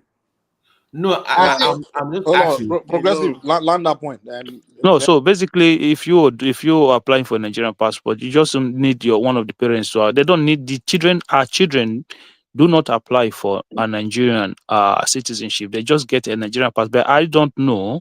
It could be a situation that Kemi herself. I think maybe she was not born in Nigeria, but I think she No, was no, born in Nigeria. yeah, she was not born in Nigeria. That's Can right. I come in? Babati made Can that I point. quickly come in? Malasida can come after you. Okay, so my point is, But Hakim has not finished now. Let Hakim Oh, you No, just finish no, now. I'm finished now. okay. Didn't you just finish? I just I'm want to okay. They can chip go. in Somebody else something. can go no, ahead. just to I told clarify you to for you finish guys, now. because I just want to chip in something. hold on, Yeah, let Babati hold on. want to come first. Is it that the law? Because what I read says one of your parents or grandparents have to be that. It didn't say both. So when Akim was talking about maybe because our spouse is white or foreign No, born, that's what no. I'm only asking the question No, I just said for you. maybe because she was not born in Nigeria, Can I and come maybe in, Our father is please? Nigerian now. Can I it can come in? be. What do you want me to say now? Because maybe she got it all Well, wrong. got a fact check, but let Malasida sit and come in real quick. Yeah. Nigeria is a country that accepts dual citizenship. That means, in simple terms, they give citizenship by descent. Okay? So your descendant can have citizenship. Under Section 25 of Nigerian Constitution, because I know a lot of people this thing has affected, there are clauses to it. About 17 clauses. Any of those clauses can affect you and can make your children not to have that citizenship. One of the one I remember, I had a friend who denounced and the letter came back. If you acquire a citizenship and denounce Nigerian citizenship and later accept that Nigerian citizenship, or at the time you have those children, you are not a Nigerian citizen, then they won't give those children. At the time, you can go and look at it as Section 25 of Nigerian Constitution concerning citizenship by descent. It has clauses. So Kemi should come out and tell the whole world which part of the clause that is affecting her children. But if she come out and just say, because I'm a woman, my children are not, it's a lie. If their children are, their Zita, mother do you is a think Nigerian, hold on. If their mother is a Nigerian, they are qualified. That should be the right word. So To I want to apply, ask to apply for citizenship in Nigeria. They have the right. But under those clauses, which of them is affecting them? Period. She should tell us the one that is affecting her children. But to make it like a gender thing, like it's some So, kind of sexy stuff is what I don't get understand. Like I want to ask you, my question is very simple. If you are contesting for the Prime Minister of UK or whatever, is it acceptable for her to carry dual nationality? Of course, Boris That's a good Johnson had an question. American passport. Boris Johnson was born. That's a good Boris question. Johnson was born in the United States. I think to become a politician, you have to denounce your second No. citizenship. Like, come Maybe on, to I'm become a telling prime you. minister. Hold on one second. I'm telling you what happened for life, for real. Boris Johnson, when he became a British Prime Minister, was still holding U.S. citizenship. I In don't the think as United a Kingdom, president of a country you have United dual Kingdom is one. citizenship. United Kingdom, you see, okay, you see, like in America and in most countries, for you to be their president, you have to be born citizen of that country. The United Kingdom, you can be a naturalized citizen and still be a prime minister of that country. So they don't have. Yes, they don't have those kind of rigidness that exclude people in No, that but manner. you have No, to denounce one. No, you cannot no, you be. don't You need to can't. denounce You anyone. can't. I don't know if there is any country you can be their Yeah, president but as I'm a telling dual you now, citizen. I don't But think we so. can that in the all go and United Google their Kingdom, law, Sha. We I'm can go telling you, check in their the law. United Kingdom, you don't need to denounce anything. I don't know about that though, but I know that Bukola Saraki was Senate president as dual citizenship, and he didn't denounce any one of his. No, you don't. Even if I say you can, Boris Johnson, the same Boris Johnson that everybody knows, it was born in the United States, a born U.S. citizen. That is who But he is. let's not flog you. What we can do is just go and look it up. That's it. So it's no need to go back and forth. So AI is saying that perhaps there is something that she's not telling us about those clauses. But BT, do you think that she has even exploited that opportunity, or maybe she's just talking for politics' sake? Yes, now, What like, would be the motivation does for her she to carry, even want somebody does she like carry backing a up? Nigerian What passport? would be the motivation for allowing her children to come and become Nigerian citizens? Does she have a Nigerian passport? That would be the first question. Does she even have a Nigerian Oh wait, passport? can I give you a personal experience real quick? So I was trying to get Nigeria passport for my kids and stuff. So part of the question they're asking is more like your local government and stuff. So and it has to do both myself and my wife information is needed. And they will also ask like local places that I don't even know. So maybe I'm definitely sure they will go through the same thing where they will ask what part are you from, who is your local government chairman. They want you to go to your local government, whatever, to get a stamp and all of that. So don't you guys think that might be a factor? And just like AI said, there's other caveat that might come into place that maybe So why did she say that then? Factor in what? Well, I don't know. No, what Babati is trying to explain to you is that she made it look like Nigeria as a nation. Nigeria as a nation is an anti-woman country. They still have a lot of laws that are No, that's what she said. Now she said because she's a woman. Is that Because a she's lie? a woman. Is That's that what a she said. lie? She said She's trying to they do deny her typical because Western. she's a woman. Well, isn't that true? That's We don't not true. come on now. That's true. That's true. What do you That's mean? true. It's That's true. Why are okay, you saying realize. Explain to us how it's true. Wait. I've seen Anybody? I've No, seen a lot of let Oriola explain to us I've seen a lot of videos. I've seen a lot of videos. Baba, BT, Jago explain for her. Realize. Explain to us how it's true. Wait, that's true. I've seen a lot of videos where a lot of especially Nigerian descent women, they will go to Nigeria and they will say the way they hack to them is like if you don't have a guy. But we're talking about What are you institutional. talking about? We're talking about law. You're We're talking about institutionals. Wait, just listen. It's the same factor that will go into place. You said nothing about institution when you said. What do you mean? When you said I claim about Nigeria doesn't favor women like that. You didn't mention anything about institution. It's institution. Now, hold on. But it's still the same thing. Sorry. If people are complaining Oriola, that something is wrong, accept it instead Oriola, of being defensive. No. Oriola, what they use to judge a country is the country's rule, laws, no behavior of individuals. No, over there, they frank. It's like saying in America now because men cheat a lot and things like that. That means, America is a country where is a country that oppress women or something like that. You can't do that. You can't say behavior of many men defines what that country is. What you define country by the laws of that country. If a country like Iran, for example, women have to wear a hijab. That's the law. So you can now say, Iran oppress women or suppress women or whatever because it's the law. So that's what you have to. Yeah, but is there anything wrong with her speaking about speaking to our own experience. I don't think there's anything No, wrong. no, there's something wrong because she said in the country she can't be a citizen by virtue of being a woman. That's a lie. What she's saying is that it's a country where it's only man that can, it's only through your paternal lineage you can be a citizen. She made it up. So are you saying that our own experience does not matter? It's not by experience, it's about law, man. What are you talking about, man? Yeah, but it's more like did she even tell you was her experience? So exactly. This is what I wanted to say. She probably didn't even have that experience. She probably just saying it out of what she thought. What she thought is the situation in Nigeria.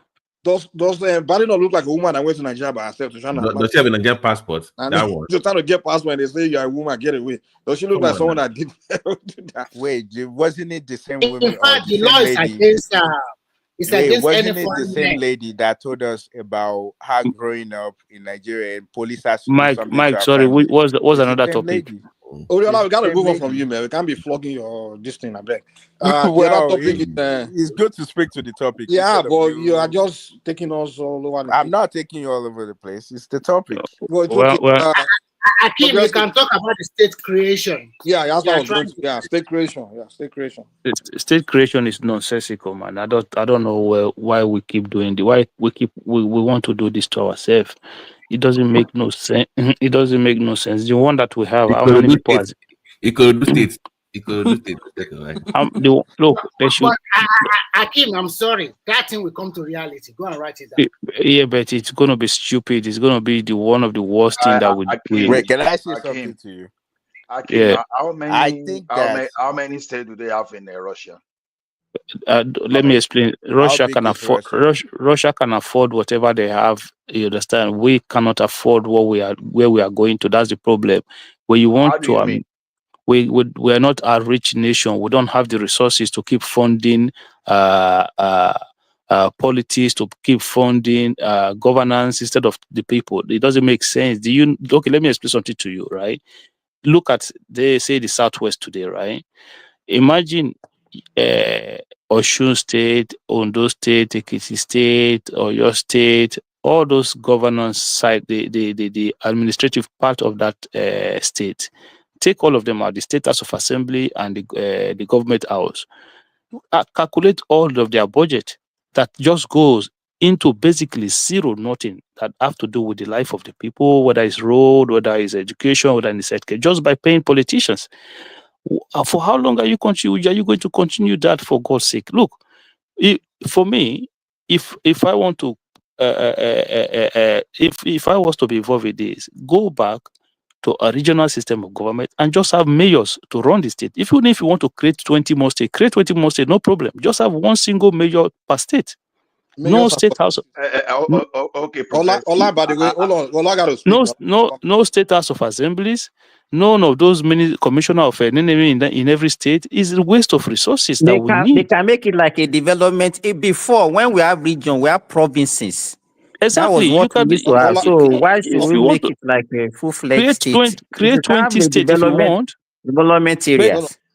But the whole idea of this should be how we reduce the expenses that we spend governing our people. It's too much. Okay, Mike. They have equivalent of what they call state. The equivalent of it, they have 89 in Russia. Is this state or local? No, what's the equivalent? No, it's not local government. It's just like like equivalent of state. So what is and they have did they have all the paraphernalia of state of assembly commissioners and all that's where those we're going now. What is it called instead of setting us is equivalent? What is it called? Just as equivalent. No, I don't know. What. So it's not state now. Someone can go and say, look, it's like American come and say we have 2,000 counties. It's equivalent to states. No, it's not now. You have to tell us how it's equivalent. We can call it a state. We can have a Ikorodu state. We can have Ibadan state. We can have Ibadan state. We can have Ikorodu state. We can have all of this. But let the governance structure of these things change. Okay, look at it this way. Even if they are not calling it a state, it's just like Canada. We have province. Province is just like equivalent of state. That's what I'm saying. Because provinces in Canada, they are the federal subjects. So just like the 89 or 85 they have in Russia, so it's just a federal subject too. Like we have 36 federal subjects in Nigeria. So it doesn't have to mention the name of state because How did they run it? Because we have to know how did they run it also. Like, I forget about how they run it. Let's just start from somewhere. Don't let us expand scope unnecessarily. Yeah, but we don't have the money. We do not is have the that a resources. startup? Why are you saying that we should start from somewhere? You are creating states and say you are starting from somewhere. You're gonna create state house of assemblies. What I it's a don't like, part of I don't Roy. like wide arguments. The question is this: they have 85 states. Other than 85 states again, they have something similar to local government too, and even they even went even lower than that. So the thing is, if you want something within your state, it's not something that you just resist without even knowing why. I've been asking people questions. What are the motives behind creating states in Nigeria? And It's nobody is politics. Okay, There's what nothing is your own else in motive? Nigeria. Okay, the thing about Ola, what should be your own motive now? If you since you support the creation, what is your own motive? You know? Okay, the way I'm beginning to look at this current state creation is that they are trying to make it based on ethnicity. Like, for example, if you have an overflow of a particular okay, let's say in Ekiti now, you have Ijaw people that merge with you, and you are now finding a way now to take Ijaw people out of Ekiti state, and now look at some other people that are just similar, like maybe people you want to create a minority, you want to put them in a state so that you create in such a way that they will not feel marginalized. That's an aspect. You understand? That of Ibadan is Okay, totally an so entire. if that's what they want to do, then they should just do that all across instead of doing it No, for they cannot even do that. You know why? Let me tell you. There because is they no state. yeah. There is no Mike. Sorry, there is Go no ahead. state that you go to that you go to today. What Ola is talking about. Let me give you for example. Go to Kogi. How many states do you want to create out of Kogi? Kogi state has the Igbira people, have Yoruba, have the Gala people. They have the Basa people. They are, in fact, if you go there, there's so many, they have no pay. Simba, you They are have no not pay. No, listening. let me finish, Ola. Let me finish. You are We have not no pay. Ola, No, just on your wait son. now, Ola. You Let me respond. talk now. We have no pay in Kogi. We have no pay in Niger. We have no pay in Abuja. We have no pay in Nasarawa. We have no pay in Kwara. So now, how do you want to manage? We have Ijaw people in Ondo, in Bayelsa, in Rivers, in Delta, in Edo, in Akwa Ibom. So how do you now make all those ones a state? You know, if you want to be using that criteria, then you can't even practice it. Yoruba people, okay, they said they want to take the Yoruba people in Kogi state to form a state. What about the Yoruba people in Edo? What about the Yoruba people in Kwara? This is the Yoruba argument I people said in that Okay, Ola, Nasarawa, let's Ola active Yoruba respond. listening. Let people Ola in respond. Abuja. Ola, you come Guy, after. guy, Ola respond. this Yeah. is why I said active listening really matters a lot. Look at where you are taking the argument to now. I said, okay, you see some region, you take after all, Ijaw people, they are not minority in Nigeria, for you to know. They are the fourth largest ethnic group. I say you now have Ijaw in Ekiti now, and they are minority in Ekiti. Now, you now go to the nearest state, you see minority. And you now carve all those minority out of the majority that are dominating them, and you put all those minority in a cluster, and you create a state for them. It's totally different from where you say, okay, Yoruba in this thing, they should go and bring Yoruba in Kaduna and go and drop all of that set and come and marry to them. Active listening. So I don't even know what you call active listening. What you have said, I don't think there's any different from what you. Okay, you mention it's totally Ijaw. different. It's not totally different. There's no So, difference in there. Wait, How can you say Simba, they should let pick the Oriola minority? chime in. Let Oriola chime in and then you respond. So he wants to chime in something. Oriola, go ahead. Yeah. Oh wait, I was just going to say that. Oh, when Simba was mentioning Yoruba in everywhere, I was saying Yoruba in Nasarawa and Yoruba in Abuja. But here's what I actually think. I think that we know we want to run a democracy, but the thing is, we are trying to copy and paste. But what we should really be doing is, even if we created 1 million states, we now need a policy of how to run those things that won't cost us a lot of money. Exactly. And So let's Simba respond to Ola real quick. it Simba, go ahead. doesn't matter. We get Is it. the Simba, go ahead. affordability of governance that matters, not what you're creating what you cannot afford. What kind of life is that? So what about you looking at You know the way Nigeria is structured, there's no way you can have a distinct ethnic nationality as an entity. There's no way. If you want to do that, you can even divide Nigeria into 500. So How is that one visible? Ola, what I was trying to, I understand what you are saying, and I support We don't have your side of 500 it. But ethnicity in you Nigeria. see, this is what I'm saying. Like I'm saying we can have a model whereby we have a regional government and a regional House of Assembly. Under that region, if you want to have 20 states, it's okay, but let it be down to just one mayor per state. That would be expensive to run now. If you have out everywhere. Progressive, give us the regions. Tell us how the regions will look. So the region should be as it's currently constituted now. The 6 regions should be what it is, right?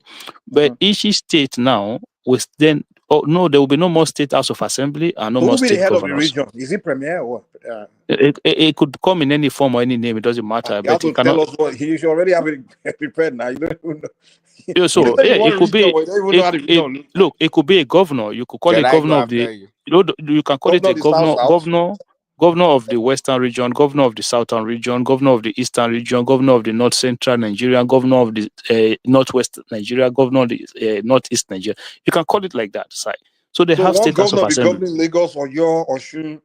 No, so there will not be governor in Lagos. There will not be governor in Osun. There will not be governor in No, you say one Ekiti. governor will govern all of them. Mike. Yes. Mike. No, look, listen, Mike. What I'm Mike, trying, what he's trying to tell hold you on. is that people should find a government that suits them. Exactly. This is what I'm trying to explain to No, you. you said regional system where we have the system. Yes, hold on. Now let me finish now. Yeah. So you see, as rich as the city as London is governed by a mayor, a single mayor. So let me finish this, right? You see, when we have those regional governors, right? All those regional governor does is just policies, right? They're just more like policies maker. You have regional House of Assembly. You see, those members of your regional House of Assembly, in my opinion, those should be your also federal House of Representative members. Their main base will be in the region. When they have issues of federal matters, they will then go to Abuja to go and delegate that as members of House of Representative combined from all regions. We should not be wasteful in governance. What we are doing, we cannot continue to afford this nonsense. Okay, so each region will have a regional governor.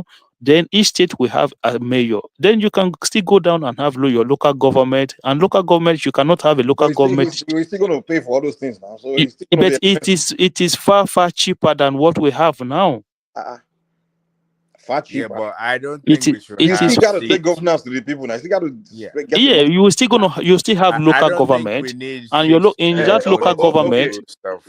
Hold on 1 second. You see, in that local government, you do not run as a local government chairman. Everybody run as councillors, and it is the largest party in that election that will form a chairman or a leader of the local government. Yeah, I think it's easy for Southwest because we already have the Egba, the Egbados, the Jebu, so we can just create our own stuff just like that.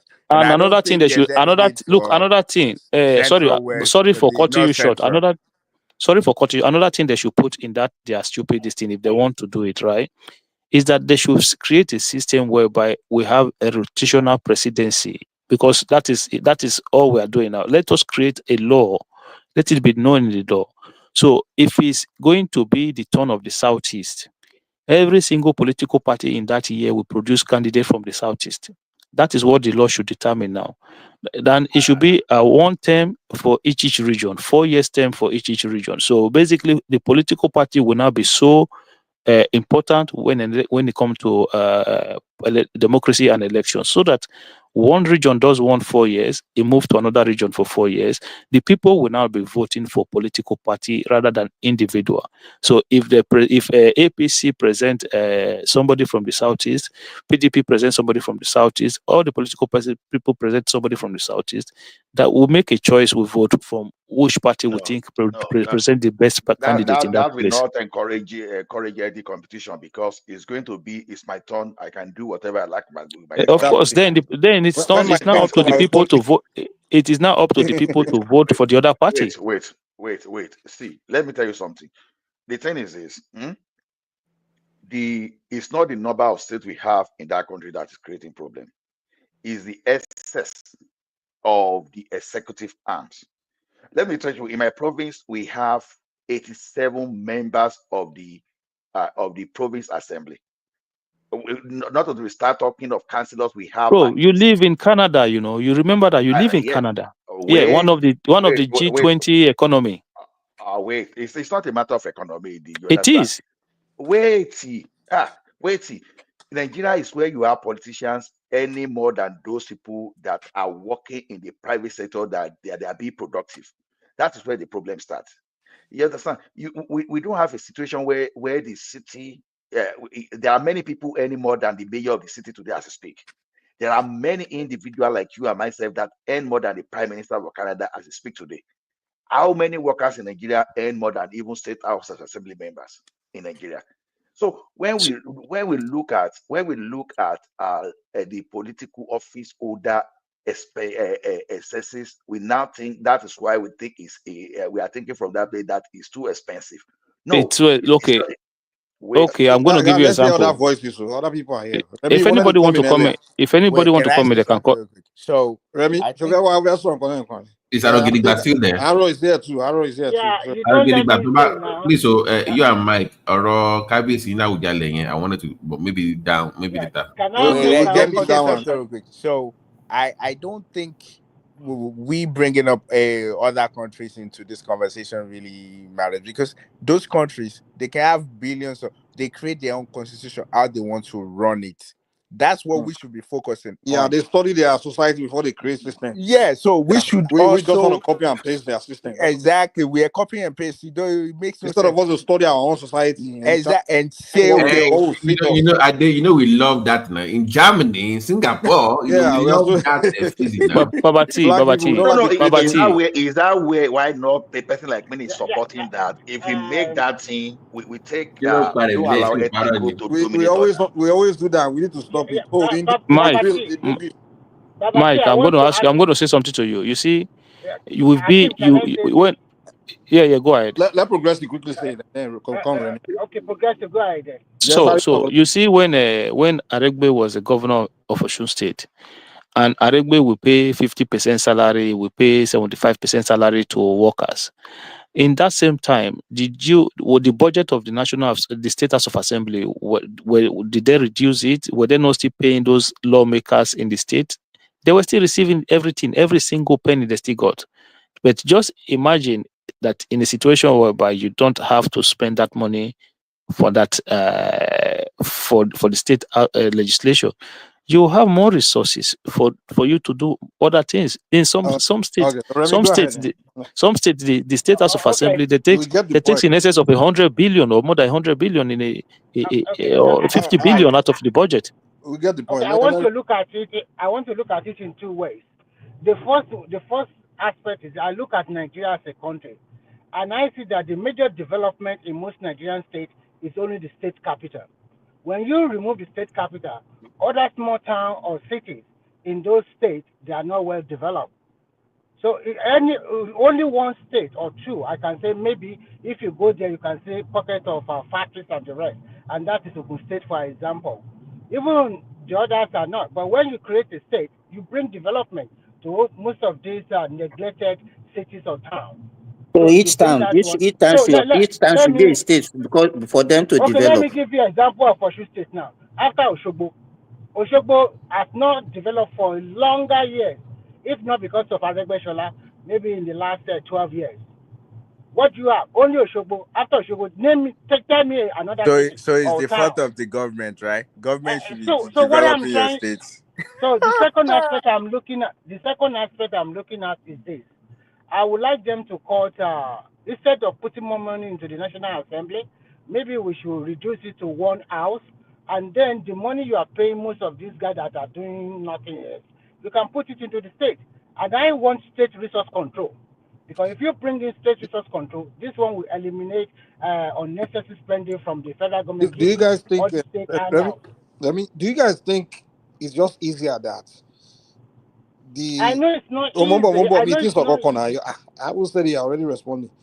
I'm just saying, like, do you guys think it's more easier that the center, instead of dispersing all these billions every month to these governors, right? They should just send people to go study the whole country, find out what project or whatever every part of the country need, or every village, towns, whatever, and just hire contractors that will do the job and just spend any money directly to go and do the job. Okay, No, where's the no, money? it's not going to work Mike, that way. Mike, It's No, not Mike, going to did so you work that live that in way, way. Nigeria? because if you think about it this way, we disperse Did you all these live in Nigeria billions. when the No, I'm military were coming there? now. Wait, we disperse these billions to these governors. Each of those governors, at least 50% of that money, it will go into corruption. They will steal it. So that you eliminate that. You understand? So now you know that the contractors, which you make sure the contractor will be local, you pay them directly to go and do the project, and you get it done. You Wait, get Yeah, you let but me develop ask you project, a country. question. Mike, But Wait, Mike, wait, what wait. I'm project is Let me trying ask. to say project. is Wait, this. Mike, let me Mike, ask hold Mike on. a Mike, question. project Let is me not ask just him a about. question. Hold on, So we develop a country. governance is not just about just roads. No, no, Yeah, do you no. understand that?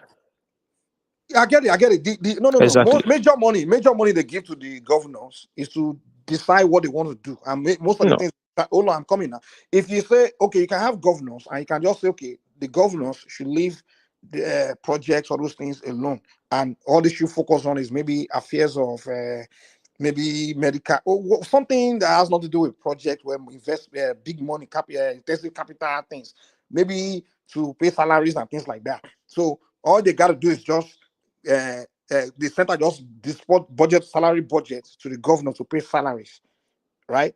And also social affairs and things like that. But as far as the country development, the center should go and send professional experts, engineers, to go and study the country, find out what every terrain in the country needs, and just hire the contractors and just pay the money directly to the contractor to get the job done. That's easier than having the governor to figure out Mike, let me what a state Let me needs. ask When Mike a most let of me these question. governors respond are to Mike, you. I Mike, have a Mike, question you to talk, ask. Mike, Mike, you talk as if you are writing but, a movie script, man. I'm saying it because it's easier to develop that country. Let me ask you a That way. question. but What's the job of the Akim, governor? sorry, Oriola, sorry, excuse me, Oriola. Akim, let me just back you to what you are just saying. We are only looking at the politicians. When you create a state, you have the paraphernalia of the politicians, the commissioners, the House of Assembly, and all those ones. And you will not duplicate civil servants also. Permanent secretary, director of this, director. Because if you look at the present structure that we have now, will you imagine that even federal has all the departments in each state, the Ministry of Works, Ministry of Education in each state of the federation? And I If don't it's know crazy what. job, what's wrong? If it's crazy job, what's wrong with it? It's too expensive. Wait now. It's not We are expensive. talking about, we don't have the financial resources for all these things that we are talking Guy, about. the question is this: Let why me don't give we have you, the let financial me finish, resources? Ola, let me finish what I'm saying. Okay, imagine that, let's say Osun State was not created out of Oyo, and the present allocation that Oyo State is getting, now to now say you are financing the look at the mirage of civil servant and the politician that they have. You can imagine if that one is not there, and they're now using Oyo State as a whole with Osun State, and are now using it for development. Which one will you prefer than duplicating all these things that they are not even Okay, just Look, free money, let me doing respond to nothing? you. Joachim, I don't even care if progressive, if they create progressive, Osun State. I don't care if they create Osun State. I don't care if they progressive. create even more state. Let me But even stop. respond to Simba.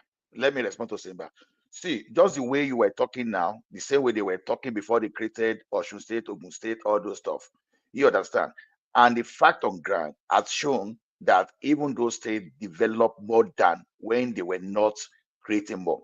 So the question is this: is it because of those I things don't that we think don't so. have money? Let me Where land. is the fact? Okay, okay. Let me land it now. Let me land. My brother, Baba. Now, the question is this: why are we not making money? Is it because we are duplicating position, or we are not productive because we are tying our resources down based on rubbish policy? So, so is it because of states that we don't have airport that can be controlling world traffic? Is it because of that because of state our industry are not growing? Is it because of more states that we don't have electricity, or because of our policies? So the question is this: No. Creating more states is not the reason Nigeria is poor. Creating more states, you get more job. Go and look at the real economic activities. Okay, And even if you let's move that. 1,000. That's a good point. Let's move that to the earlier point we're making about what they were trying to incorporate the traditional institutions to governance. So what do you guys think about that? So for me, I don't. That is not a problem. They can incorporate any traditional institution, incorporate religious institution. It's not that does that. That's for me. I don't not care. religion. No. We're saying, Hold on one second. For me, I don't look. What I'm trying to explain on this platform today is this. Somebody might say, bringing some chief into governance and all of this. Okay, fine.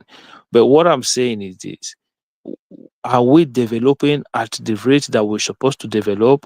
The answer is no, and the reason is this. If they put them, would it happen? I mean, no, they also will be part of the wastage of the whole thing that we're talking about, the wasting of people's fund. Look, Mike. Okay, apart from money, hold on. The main reason, apart from money, do you think they will also be able to reach their people easier and also be able to control their wait, calm down. What we're trying to say is that, for example, like spaces, like kingdoms or towns or all these people where they know their environments and they relate to their people and also their customs. They can preserve it. They can regulate. Basically, what I'm saying is they'll be able to regulate their spaces more where there's no.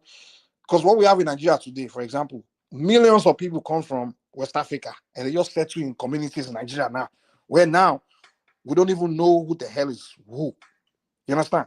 But when you have these local kings still governing their space, they know their people, and we can also use them to register their people, their citizens, as member of their indigenous community. So a foreigner, let's say somebody walk from Cameroon, enter Nigeria now, go settle there.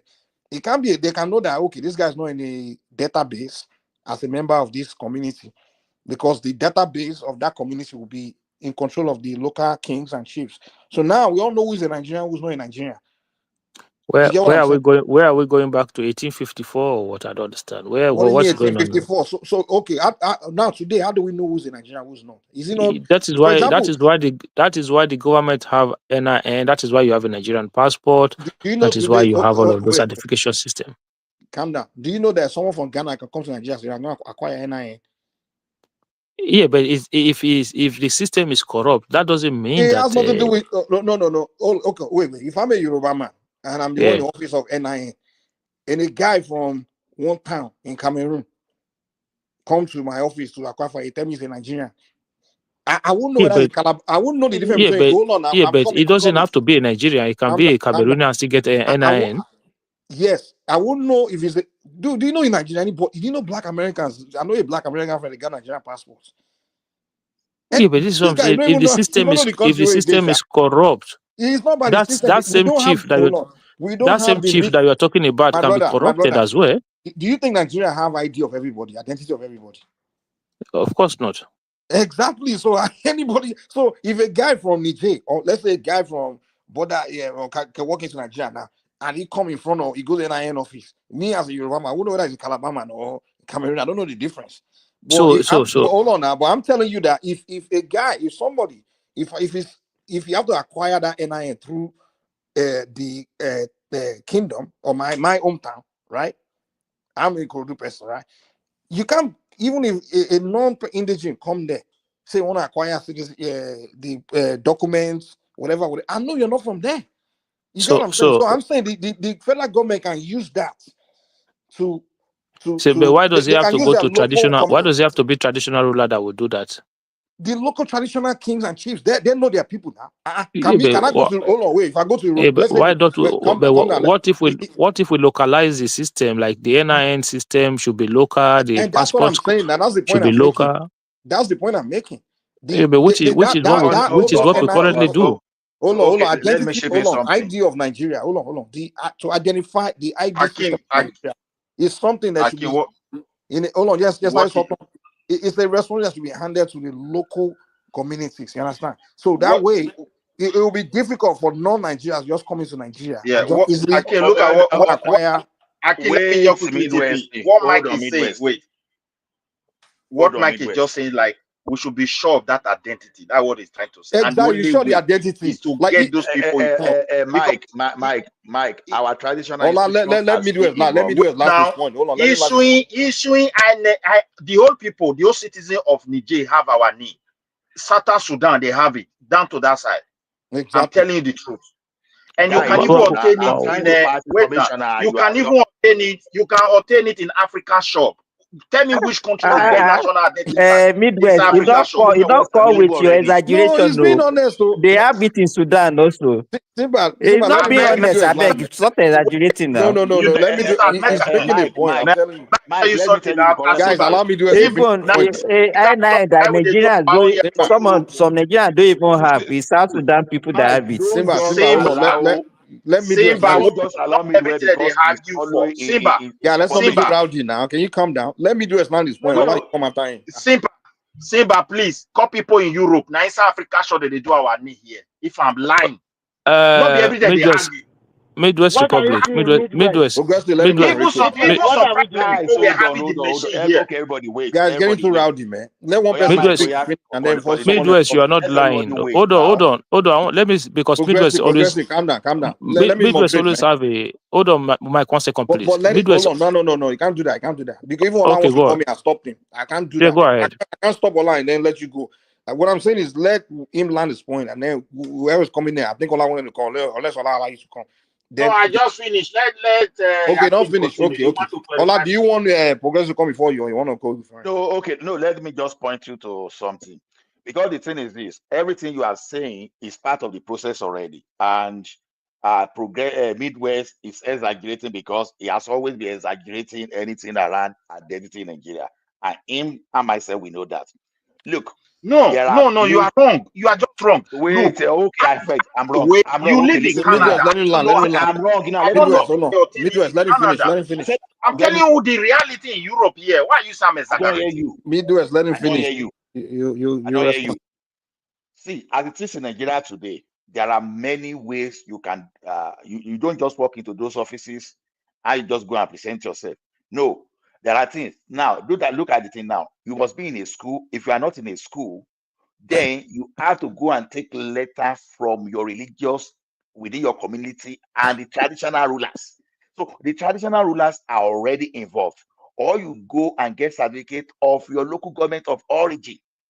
Or if you are already paying tax in Nigeria, you present your tax clearance. So you have a lot of identity too. So the exaggeration that maybe someone. Okay, we get the point, Sha. Let Progressive come in. Thank you. It's almost like it's the problem with Midwest Republic is just that because when they put a system in place to make life much easier for people, you take it as a weakness of the country, right? Scandinavians only have one Nigerian embassy where they go to in Sweden. That both the ones in Norway and many of them, I think they have one embassy they go to in Sweden. So you don't expect everybody to travel to Sweden to go and do NIN. So it is normal that they can have agents, and this agent can use any premises. All they need is their computer and whatever equipment that they need, but it doesn't take away that if you're going there to do that NIN for the first time, they will ask you your school leaving certificate. I know this for a fact because I've taken somebody to go and do NIN in Blanchardstown in Dublin here. If anybody from Ireland knows... Sorry, they did not ask here in Finland. Nobody's asking about your leaving certificate. They will ask you about your school leaving certificate, your primary school certificate, your secondary, your WAEC result or whatever. This person had to provide all of those things from Nigeria before they did the NIN for that person here that day. So it doesn't mean that because they contract an agent to process this thing for people locally where you live, then you think, because they are doing it from an African shop, like you just commonize the thing. No, here they don't do it from African shop. But what they are doing is very simple. Once you come in, the person will engage you. Because if you are renewing your international passport or whatever, you already have a record. They can see your record from your previous passport. And this No, person Remy, will because engage this you. person didn't have a Nigerian passport originally. You That's understand? what I'm saying. If you don't have a Nigerian passport, they also engage you whether you can speak one of the dialect or the language in Nigeria. They also speak it to you. They are very meticulous about it also. They will get you if Remy, you are let me. not truly Nigerian. I'll be honest with you guys, man. Like, yeah, I get the system. They try their very best to make sure they ID you to confirm that you're Nigerian by telling you to go and bring your certificate or go to your community and go and bring a letter, right, to come and prove to them. I still think that is very easy to be corrupted. You understand? All you have to do is go and all these things they say go and bring. Most Nigerians go and bring a fake one. I've seen situations they tell. I know Black American where in India, they say you wanted to acquire Nigeria. They say go and bring a birth certificate. Just go and bring a fake one. In Nigeria, you pay someone, they'll bring something for you. They can get all these things. But what Mike, I'm saying, well, I'm coming. What I'm saying is, you telling someone to go to community ground and make a local chief to give you letter that you're from there. The local chief, first of all, the government is not on government's payroll. It's not incorporated into the system. So he can care less. If someone walk up to you and say, "Oh God, I will pay you 1 million, give me letter, say I'm from your community," you go right now. Because he doesn't care. He's not part of the system. You know, like he's not even control his own community in the first place. The government have taken the community. Let me just get across. The local kings and chiefs, they are not in control of their environment anymore. They have no, because federal government is in charge. So now they don't care. But what I'm saying is, if you give their community back into their country, they give them power more of their environment to regulate their environment and be part of the governance of the environment. Now you'll not tax them to give them the task of identifying their indigens of their locality, right? And then be the one to create the ID system for their own indigenous people. And no, people will not, if kings like that or chiefs, all these people of these communities, if they know they are in control of their own community, they will never, and they are making, of course, their governors, they're not going to be taking bribe for somebody from somewhere to say he wants to be part of he wants to claim their identity of their community. They won't do that because they know Mike, they want their people to be their people. So you that don't will know be less Nigeria. corrupt. Hold on, I'm coming. That the system will be less corrupt if you allow the indigenous communities to be the ones to ID their people, present their do the NIN and all those things for their own local people, and at least that that will also make it easier for Nigeria to know who's from where and where and where. Go Yeah, ahead. but Okay, Mike, can I come in now? yeah, go on, Remy. Yeah, what I want to say is very simple. Let's say as from year 2000, most of the children born from year 2000, maybe 1999, they have a birth certificate. But before that time, it's all wara wara, all this ojoro is too much. But I think Nigeria we still have a long way to go. We have to do a good census to really know the population so that we can plan ahead very well. But I think in future, anybody that is interested in public position, maybe they can they can check his document. So not document, his date of birth and whatever. Mike, you are right. People are easily to be compromised because of money in Nigeria. Not only Yoruba, Hausa, all Nigerians, they will compromise anything when it comes to money. So that's just So my little take on that. Thank you. Remy, do you hear that phrase that Rome was not built in a day, right? I agree. So we Agree. have a system in place. So the government needs to gradually migrate people onto that system. So what they are doing now, for me, is right. 200 They million Nigerians. sorry, 200 million Nigerians. How long would that take? no. I'm not saying The migrating federal as a government. listen. I'm not saying migrating as immigration. I mean to migrate people I into know the what you're system saying now. on top. So what I'm saying, because if you want to write exam now in Nigeria, you have to have NIN. So it means that they are not capturing the younger generation into the system as well.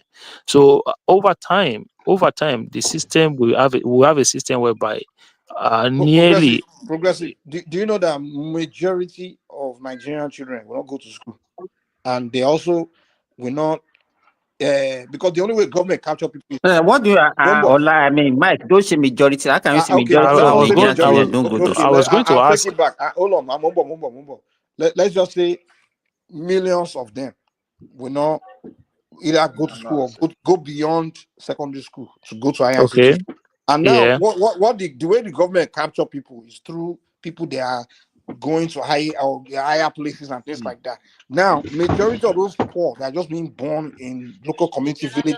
You understand? There are some people in villages where they're just born every day, and the federal government will never capture them. Yeah, but this I'm is what I'm telling saying. you, It's a process. hold on. Do I'm you telling know that Mike? Do you know that to enter primary school now you must present your birth certificate?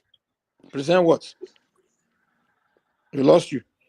To even primary school, to We didn't enter hear into you. primary school Okay. now you have to present your Your what? We can't So hear you. you have to present your birth certificate, and Okay. before you can write common entrance, they need your NIN. In every villages and towns. I say common entrance. There's no state they don't write common entrance now. In every villages and town, you have to present your birth certificate to start primary school. Yes, if you want to go to public school. Okay, and after I and present birth even certificate, private schools. Okay, and do they give them some kind of NIN when they start school? No, he said when you want to write common entrance. They even, what I'm saying is that if you want to write common entrance, you have to present your NIN. Okay, so they've taken good step then. Okay, that's good. That's a good thing. But So the wider point it's a process. It's a process whereby they're going to gently migrate people onto that system. That's all. Yeah, but we all agree that they have to migrate people into the system. But I just think it's easier if they use the local kings and traditional leaders to do it, because those ones can I think you are fixated. they can You just easily want to capture their promote people. this your cultural things, Mike. No. Call it isolate one. Okay, Simba, for example. Let me tell you, do you know Mike. there are some people Right from time, Simba, I remember even when I finished secondary school. Okay. There are some people that are using Go other ahead. people's states as a state of origin to enter institutions or to even enter military. Do you know that? You know that, right? You cannot do that without the so-called people that you are talking about attested to it. See, Mike. The When I did my first traditional ruler, the traditional. Let me give you for example. When I wanted to get my own state, local government of origin, they have my king, my king in my hometown has to sign. Exactly. That's what I was going about. You understand? So it's not something that you can just go to a local government and my king has to sign. And this is not now. I'm talking about something about almost 40 years ago. Simba, 1 second. But 40 years ago, but today don't do that. See, when Mike is talking, from my own understanding, they are still doing it up to now. That's what we are saying. Wait a little bit. I want to have something here. When you talk of identity, to identify people, you should allow people to write a proposal about common challenges that may occur, like situation of Nigeria. Because we manually making it complicated. Well, let him talk now. Whether it's complicated or not, let him talk. What is my complication here now? I don't understand. Go ahead. Let's try to listen to one another. We can benefit.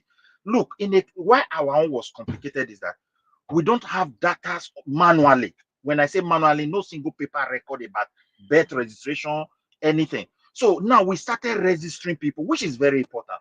And the world is changing. People are taking advantage of the certain people of Nigeria. We try to be so corrected. And why they said we are the majority, automatically, what they are trying to achieve, they are trying to cheat.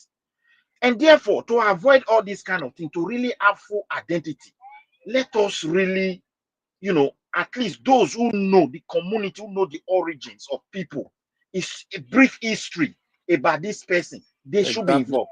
And then when you also say the traditional people, we have cultural heritage. Ancient time or 80s, when the cultural heritage was still in our blood, you have better and decent Nigeria more than the one you have today. So if you said the chiefs, they should kick them away, or maybe they should not reference them, they should not have value, they should not include them in the discussion of the progress of the land. That's where our failure started from. They use military law to put them aside. Look at where we are today. And we're talking about state creation. Tell me anywhere in the world where state they created doesn't generate money to finance their administration, and that state will exist. It's only in Nigeria. And they are part of the shitting we are facing today. There's nothing wrong with Okay. state creation. If Can that's we what talk people now? want, a state must generate money, some percentage for themselves, take care of their responsibility, and give some percentage to federal. That is how it is where I am, Midwest, where you have the advanced country where you if live. the state, let me ask you this, Midwest, if the state are the ones sponsoring themselves, do you think people will be agitating for state creation? No. They will not. They will not type into their resources and be potential people. Area that is weak, the federal will support them to grow. And when that area grow, they will also start producing. That is how it is. The coordinator That is how it is for my own. to speak now. Let me speak now.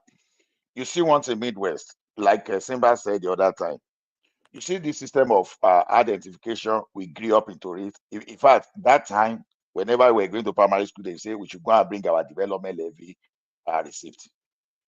Now, when I wanted to do my passport, my traditional ruler, when I needed some identity, you understand, I had to sign. Then, when you want to get your certificate of local government origin, you cannot escape all those traditions. In fact, you have the clergy within your community to identify you. They even identify you to a family. It's not as if you are just going to, I'm from this town. They will say, which of the family are you from? So you don't jump all those things, because I know that we exaggerate a lot of things in that country. The problem of the country is that we are not harmonizing our data. It's not as if we do not ask. We are not harmonizing. So the way things are going now is this. When you want to get NIM today, and this is even occurring now from the voters registration. That is why you see the number of voters start going down every year since 1999. You'll be surprised that the number of voters in 1980s proportionately, they were more than those people voting now. What does that tell you? We are beginning to get our data gradually right. We just have to start from somewhere. You understand? When I went to register my NIM in Canada here, you understand? I went with my passport. And before I could get my passport from Nigeria, my certificate of local government origin, the one that the traditional rulers were involved in, they were there. So the traditional rulers, they were never out of that process. They were part of the value chain of that process. You understand? So it is not easy for you now to be coming from a Republic of Benin. I say you want to register, come and register. Let me see you how you want to enter the system now. We exaggerate. You have to show me that, okay, you see this guy, you're coming from Cameroon, and you don't have family house in Nigeria, and you went to Nigerian passport office, and you get that passport. I beg, I want to see the person. Maybe test slow. Maybe slow down. Abba. Ola, I have a question for you. Okay, sir. Today in Nigeria, right? Many Nigerians have moved to other communities in Nigeria, and they have, particularly, let's say Southeasterners, for example. Many of them, they are like 2 generations within that community, right? So when they want to get this thing now, which traditional ruler can attest that they are from their community? From where did they go get which traditional What ruler? did they want to get? Let's say, what did they want to get? Because each identity has a certain okay, let me give you, for example, if you want to get a certificate of local government of origin, there's no way you can get it without the traditional rulers being attested to it. So you can't just, like me now, I've been in Kwara for more than 30 years. I cannot come and claim Kwara now because there's no way I can get it. They will not give me because okay. Oh yeah, wait. Simba, how would the Kwara traditional ruler know you are not from Kwara? Why they know? So you want to tell me? Okay, so if I tell them my name now, they will know that this name is not even from Kwara. Yeah, you can lie. You can lie about your name now. How can I change my name just because I want to get an identity? If you lie your name, do you know how many things you have to lie about? Do you know how many things I have to lie about? No, if you want to get Nigeria, do they have your identity before you acquire identity? Like, Mike, why are you talking like this? So my certificate, I have to go and change it. Is it possible to even change your certificate? But that's you now. You are already certificate. I'm talking about all the illiterate. My papa and mama signed my certificate in the 70s when I was born. So I will go and change that one because I want to collect another certificate. Mike, When my you have primary to school get is somebody there. that Ola, if knows you have you. You misplaced your have to get certificate from the somebody that knows 70s, you. You cannot just go and claim a you family can pay unless that somebody to family claim want they to know you now. integrate you. Mike, Let me tell if you want to you, get it, Mike. Okay, I Ola, was go ahead. baptized in Anglican. I cannot miss my, even if I miss it, if I go to Anglican communion, I will get the carbon copy of my baptismal certificate.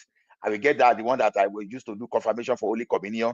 You see, there are so many data, there are so many points of data you can get to. So you think if I go to the reverend of my church for identification, if we just say okay because you'll be coming, The fact of the if we matter look is, for all those things before.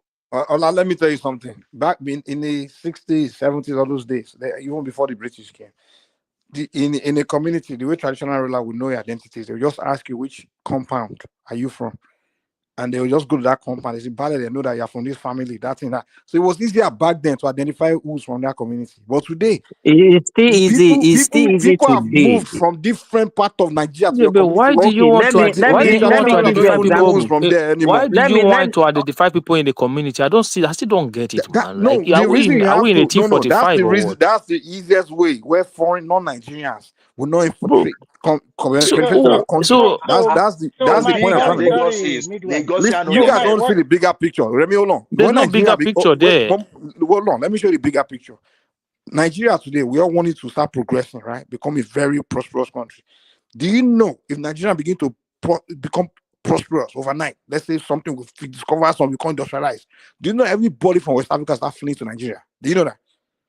Yeah, but we already have a system in place. Our system is weak. Is the point I'm making. They are ready to God. chip in already. So that one, what they're already doing it anyway. Sorry, Exactly. Ola. So let me quickly chip in this. Let me chip in. Job in a bank in Nigeria today. Let's assume you get job with any bank today. When you know they will, even when you are filling form, you will write your local government of origin.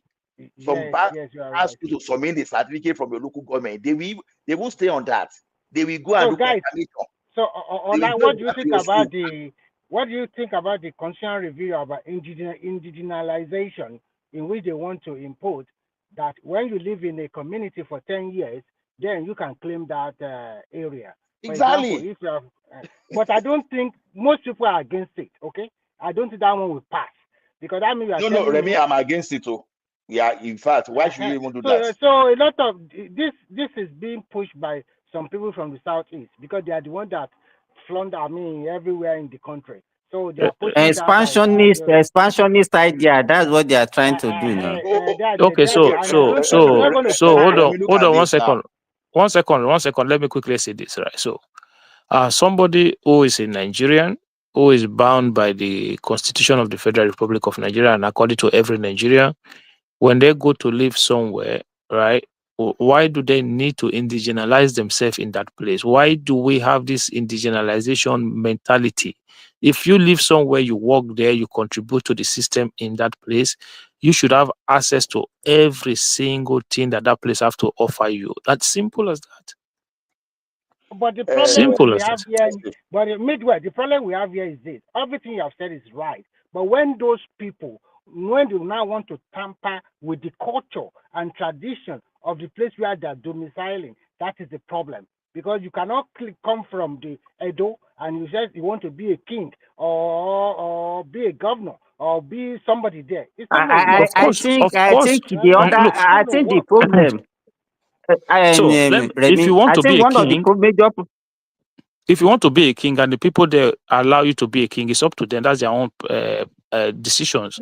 But in terms of that governor, I want to see a Nigerian where any Nigerian can be a governor in any state where they live and they reside for whatever amount of time. I don't agree with that. I don't support that progression. I disagree with that totally. I totally look at our history. No, see, before you do something, you look at our history. You understand? What so history? you don't even know where now. Look at it this way: we have history of intertribal war or interethnicity war that we have by ethnicity that want to dominate one another. So when you look at those things, and even in our modern world, even when you even have such kind of thing that even the supposed educated people, they still want to carry all those old age dominion just to dominate others. Now, just look at it this way. We know some people that love power very well, and you allow them to change your demography. Before you know, they start becoming governor in your state. It's just a matter of time. They will change your law and push your traditional institution away, because of today, you know, governor has so much power on the traditional rulers. Before you know, they will promote those agenda that they will push your traditional rulers away, and they will start bringing their own. So you're just being scared of the unknown. You're just being scared of something that is not there. There's nothing wrong in Hakim, don't be. I don't think, because let me tell you, if you are living in a society where we have weight now, you know, I think what is affecting our mentality is maybe because we have been living in Europe, living in America, and you just want to now bring that same idea of what is happening in those spaces. I want to now come and change it or not.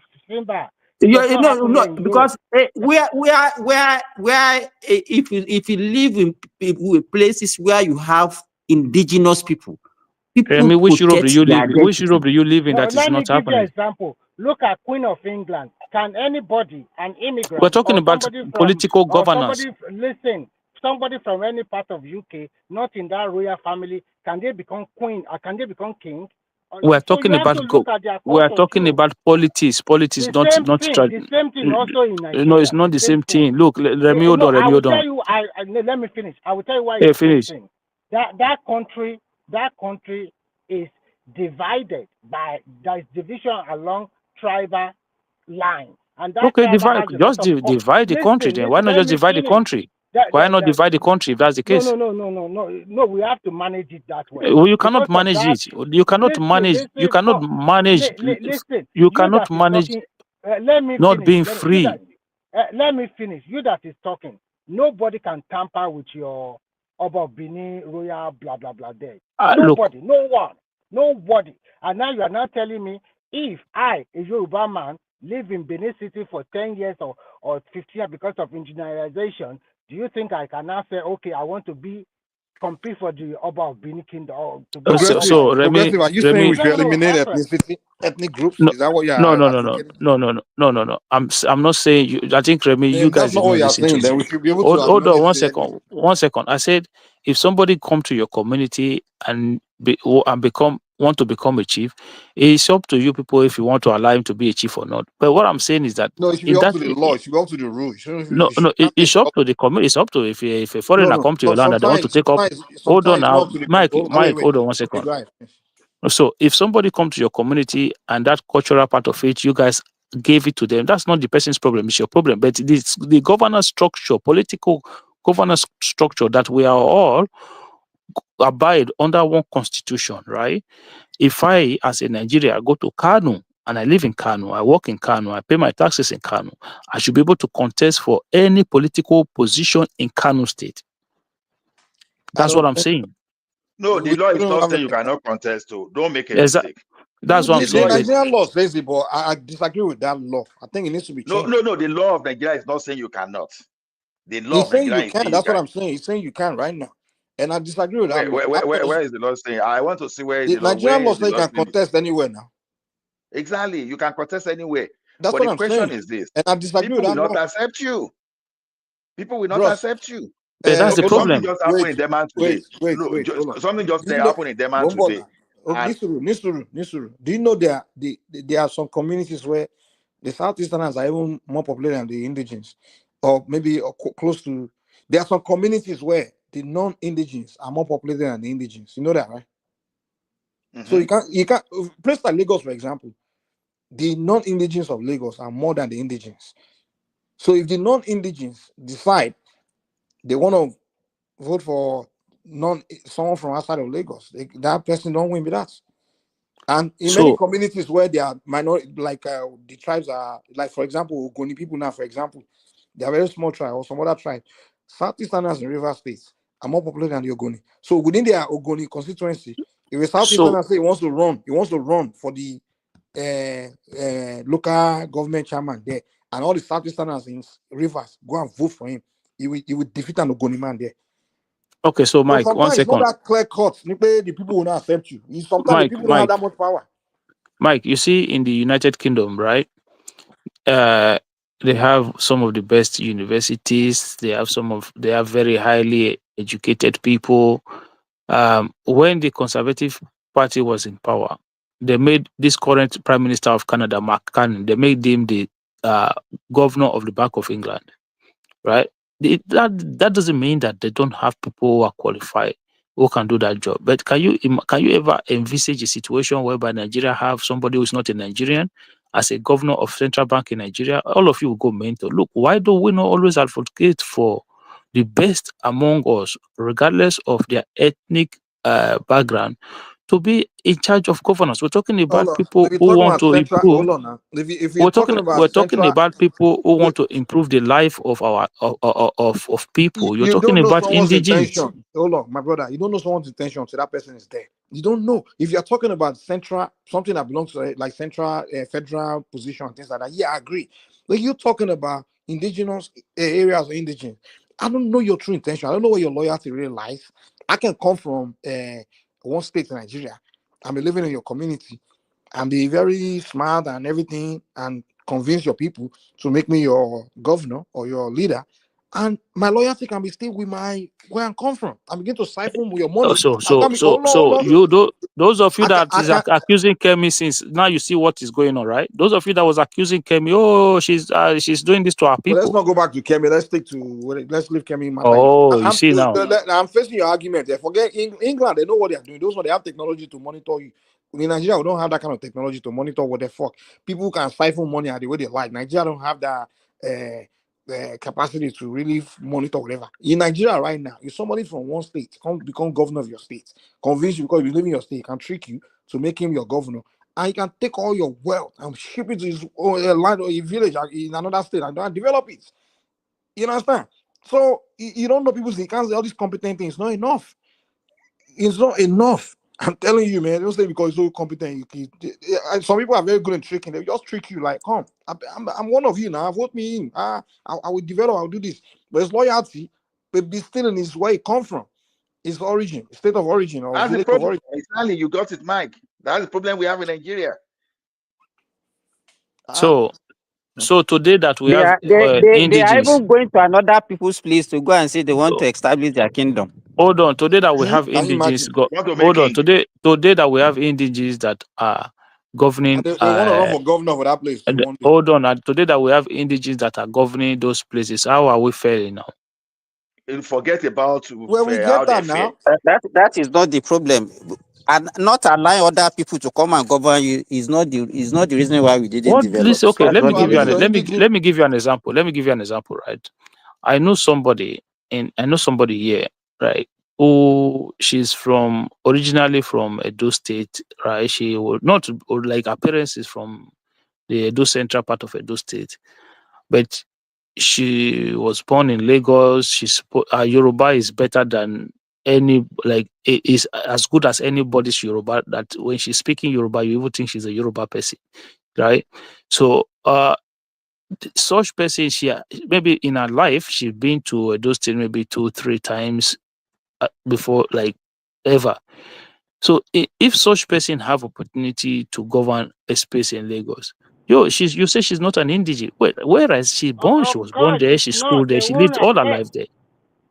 They won't accept her at the end of the day. Yeah, but that is not right. That cannot be Why don't you right. go back to Edo State and compete there? But she Because was that no. is She the listen, tradition Remy. and culture of the country. Look, let me finish. I hope your children Give us one chance day to respond. aspire for Give him position chance to in respond. Finland. You already made the point. Let him me respond. Give him a finish. chance. You have to respect the local politics. What local politics? Politics is local. Everywhere you will find yourself. Okay, Remy, hold on. Even in 1 second. Europe too. Remy, So let me hold on. finish. Do you think? Say you and I Let me now. finish first. You and I we were born. Hold on now 1 second. I want to quickly make. I will not take too I much want to say time. something. I want to say something. You take it. President, you have to let someone land too. I wanted to. Please, Okay, go ahead. Go ahead. He's responding to you, progressive. So let him fully respond to you. Like here, I'm in Finland. We have what we call local election when you are going to elect those local councillor or mayor or whatever. They are indigenous of this city. You must come from this town before you can be a member like that. They don't care as even as an immigrant. It's not easy for you to contest like that. That's So the what I'm reason just why trying to United say States say you have to be born in America to be president, even though if you come here, yeah. So Go ahead, Progress. so let me let me in a hold on. nutshell, Let me let me so finish quickly. yeah, You finish don't let now. I me thought you finish. finished already. So in a nutshell, in Nigeria, where politics is local, where people always check your background when you go for elected position in Nigeria, they will never allow, even if you can speak Yoruba more than that Yoruba, they will not, because they will check your background. That is one thing first that the local people always, the electorate always check. Where is she from? And then they So start let me telling you the history of your culture of so your Let me even say of your life. Progressive. Do you know? yeah. I know Southeasterners that grew up in Yoruba now that speak Yoruba even better than me. They do away and they are agitating for Biafra. And So somebody won't tell me how they are angry with Yoruba people for what they did to them during Civil War. And yeah, they but speak Yoruba very well, even yeah, better than Yorubas. yeah, but what I'm saying, let me okay, Mike, listen to this now. So you you say both of us, maybe you're from Oshogbo, maybe both of you're from Oshogbo, maybe I'm from some other place in Nigeria. Like not you and I, our parents, right? So, but they live together in Oshogbo. You and I were born there. So we went to the same primary school there in Oshogbo. We went to the same secondary school. We went to both of us are friends, very close friends.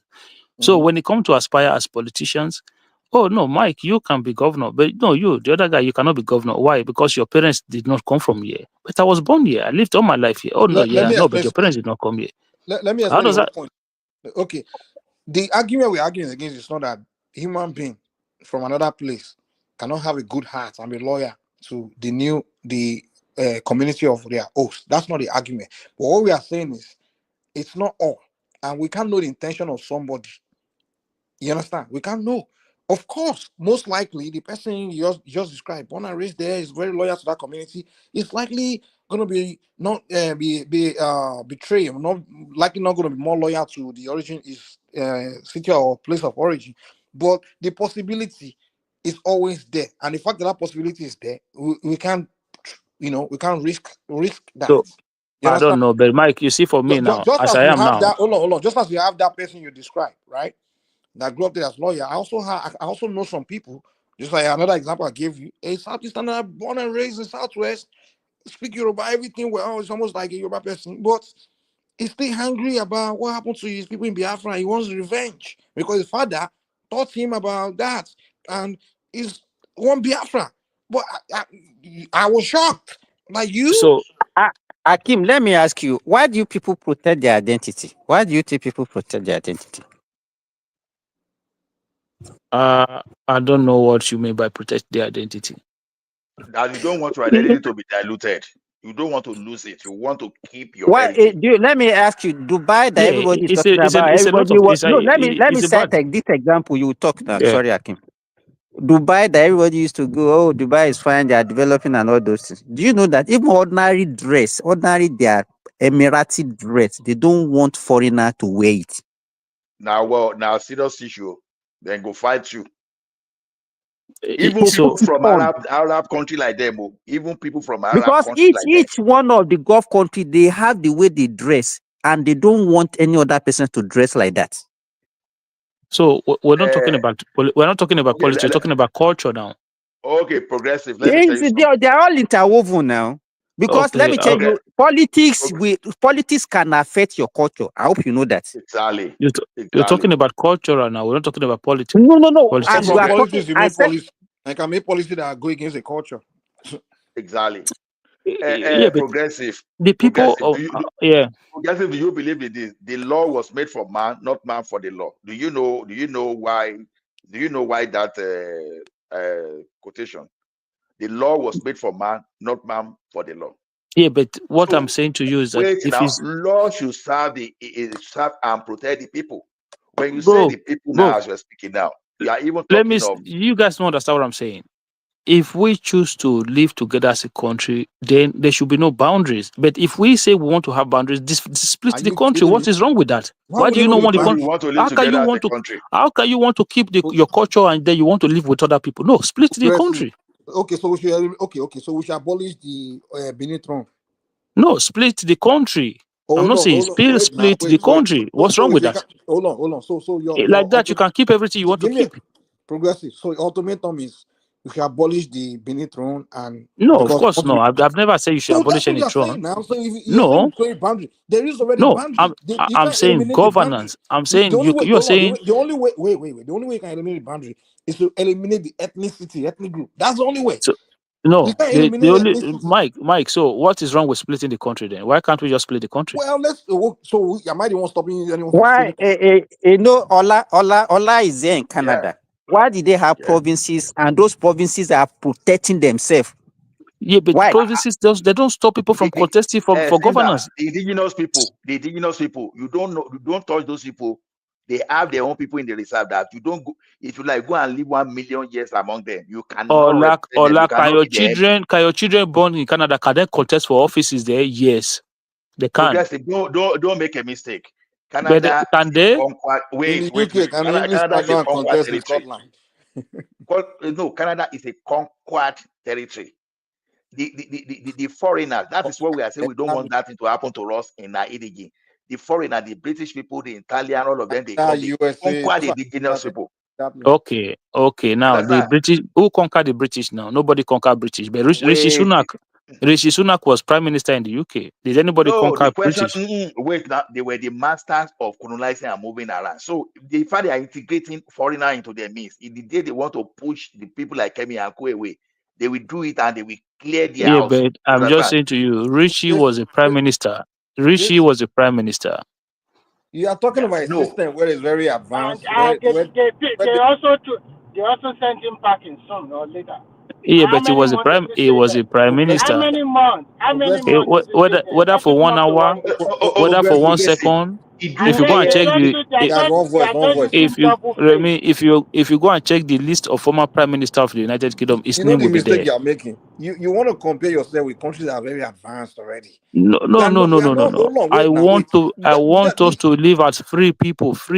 If you cannot live like that, divide the country. My brother. The progressive. You if you leave people like Donald Trump, you contradict yourself. If you allow people, you say you want to live free, and we are asking you in your where you come from.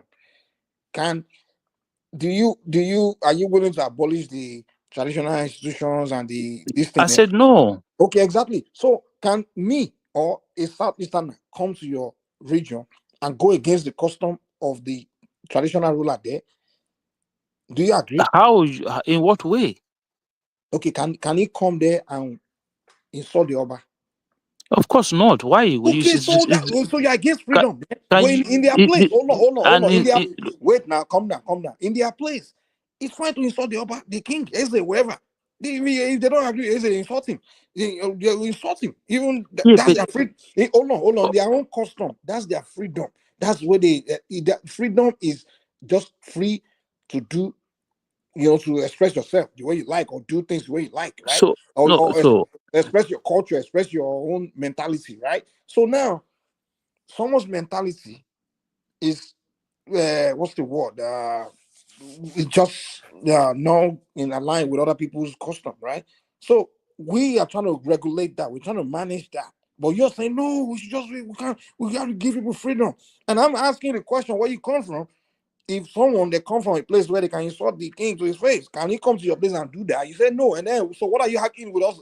What is your point? What I'm arguing? So no. You guys, when we're talking about when we have a conversation, you are trying to interwove them together as if you have to. The culture is the same with politics. No, it's totally different. It's not the same. We're talking about a governance structure. No, it's not the same. We're talking about. Let me prove to you what it's Let me finish now. Let me finish. Okay, finish. We're talking about a governance structure, right? The traditional institution is on the other side.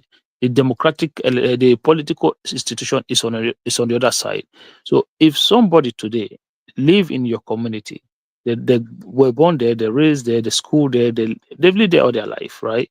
Mm-hmm. And then you think these people should not have access to any form of government structure when it comes to politics. I don't agree with that. Okay, you're saying, they will come and change law, they will bring law that will do this, that will do this. But you have to remember one thing, that regardless of what you think, if somebody is the head of government, does it give them unfettered power to change everything? No, they have people around them. Okay, I get your point. Do you know I the think Nigerians? Wait, midwest. let me I just think follow we now. are Let me really. now. Let me. You come after me. Let me stop. Let me say this. You know the Nigerian constitution give governor power to dethrone a king. You know that, right? So now, one thing you and I know for a fact is the Benin's son, no matter in the next 100, if you become a governor of Edo State, he can't even think for a second that you consider dethroning the Oba of Benin. You know that, right? So now, because he knows his culture, he knows his tradition, he knows that even a king in Yoruba land, he knows that he dethroned Oba for where, but somebody can come from another place, raised in Edo, like you said, raised there, but he practices his own culture. He may speak your language, he's part of your community. Hold on, calm down. If he become governor in his own tradition, king doesn't mean anything. He can decide when to dethrone your king. Adam Soshomole, when he was a governor, he suspended a traditional ruler. When it was Adam Soshomole suspended the traditional ruler from a throne when he was a governor. No, not it's Oba. The Oba of Benin is not the only traditional ruler in Edo State. Is the number one. Is the father of all. But you have a lot of traditional rulers in Edo State. Adam Soshomole suspended one of the traditional rulers If in he Edo North. suspend, let me tell you, he can suspend, but he cannot change that traditional seat. He can't change it. Somebody can come today and say, "With this thing is Adam Soshomole irrelevant. is an We Edo don't man. want." Wait now. Forget. You can't be saying this. This is not a good example, Hakim. Oshiomhole recognize that institution and cannot abolish it. Somebody can come tomorrow if it's not in your indigene and say what rubbish, what kind of rubbish you did. We don't even need this thing again, and abolish it. That's all. That's what you can do. But it's a law. So hold on now. So you see where your argument are flawed now. Like, what about all the years where we have hold on now. What about all those years where we had military government, where they were transferring military governors to different states to go and govern them? What does that have to do with what we are saying now? So how many of those institutions did the military governors eradicate? You see how flawed. You see how easy it is to counter those your conversation now. Can I come in now? You can't go by that, Remy. No, you can. Of course, military governors had fiat powers. They could just like that take everything out. Progressive. Even what Adam Oshiomhole just did is even extending the fear.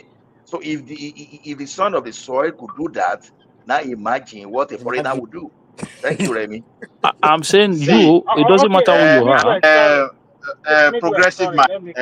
Remy, can you stop calling me Midwest? Sorry, progressive. Okay, Sorry, I'm sorry. Progressive. Nah, you don't like the name. Akim, you don't like the name. You don't like it's not the Midwest, man. No, it's like people used to call me. Akim, people used to call me Remy now. They used to call me Remy now.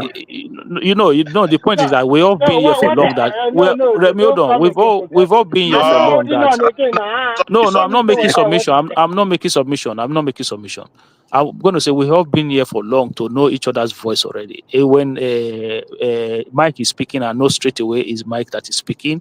When Ola is speaking, I know it's Ola. When it's Simba, I know it's Simba. Remy, I don't know, for some reason, every time I come here, keep calling me Midwest. Sorry, Akim. I like to call you Akim instead of progressive. Okay, what I want to say is that when you talk about local politics, it involves culture too. And when you look at what happened in Lagos State in last election, where in Nigeria you can contest for election if one of your parents is from that state. And look at the so-called person that wants to be governor of that state cannot speak the local dialect. He does not even understand the culture and tradition of that state. It's a big issue. So sometimes when you look at that, is why when you look at the developed country too, they also keep their culture and tradition intact. Most of these European countries. That is why some of them are not as powerful or be in politics like that one of King or Queen of England. But you cannot tell me they don't have King of Denmark or something. I think in Finland they don't have something like that. But I'm just trying to say is that you have to look at it inclusively, because politics include virtually everything, which you cannot escape from. So I rest now. Another person can talk. Rational mind. Are you hearing me? Rational mind is not there. Okay, Akim. I said, Oh as my I'm a God. progressive, sorry, say I call your name, not vessel. You know, sometimes the thing go just lost for person brain. What I want to say is this, my brother. When something is not documented by law, you expose that thing to abuse. So if we are civilized enough, how we want our traditional council or leaders to function, constitutionally, they have to be defined. And when you have it in constitution, anybody coming up, no matter the background, like UK, when someone from the background of Iran was a prime minister, he understands the culture very well. There are basic rules, things he have to do to be able to govern that land because they are properly defined. So I think we should go to that direction, and that would be better. Like Mike said, he said Edo son cannot do. Like I will tell you, the last problem 4 years of Obaseki, the greatest problem he was having was how he was dealing with the Oba of Benin. And up to today, he still create a very big vacuum, confusion, because of there was no law to guide him. I'm telling the truth. Power can be so toxic. When people have this governor, when they have this governor power and executive power, sometimes they don't respect anybody. They can do whatever they want to do. I hope you are getting what I'm saying.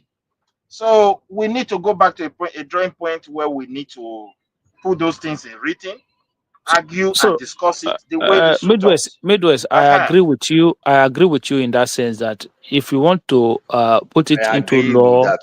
I agree that if you want to put it into law to kind of take that exactly, take it away from the control of local government because they're literally under local government control. So just give them their own kind of strength Role. on their own.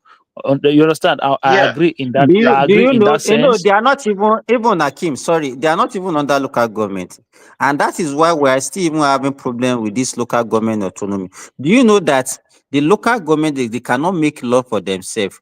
They are still under the state with the current constitution that we have. Is the state of assembly that is still making laws for the local government? I think local So government this is deserve to why. make law. So The I state law agree in should that be sense. inclusive for them and give I them agree their in that rights sense for that interpretation. the traditional institutions should be completely taken out of governance. There should be and there should They be a are still law. under they are under the state. They are There under should the be state a there because should be a, we still have we even there have the should Ministry of the local government and chieftaincy title under the state. yeah, and I agree that there should be a law that completely give them their own protection. Understand? So that one, yes, fine. And I agree that because of the system, because of the way the law is currently put in place, No. maybe it's an issue. But what I'm saying is, I want we to can call the advocate for attention that. of Barrister Simba. Barrister Simba. Mm? I think it is not right to say local government cannot make law in Nigeria. Local government can make bylaws, but they cannot just You know, make federal law. but they are still under this. Is the state House of Assembly that is still determining the way they function? Go and check it. No. Constitutionally, constitution they can make. That's why they call their own law You bylaws. know, they have Understand? laws. They have simple laws that they can make now. But Yeah, you now, understand?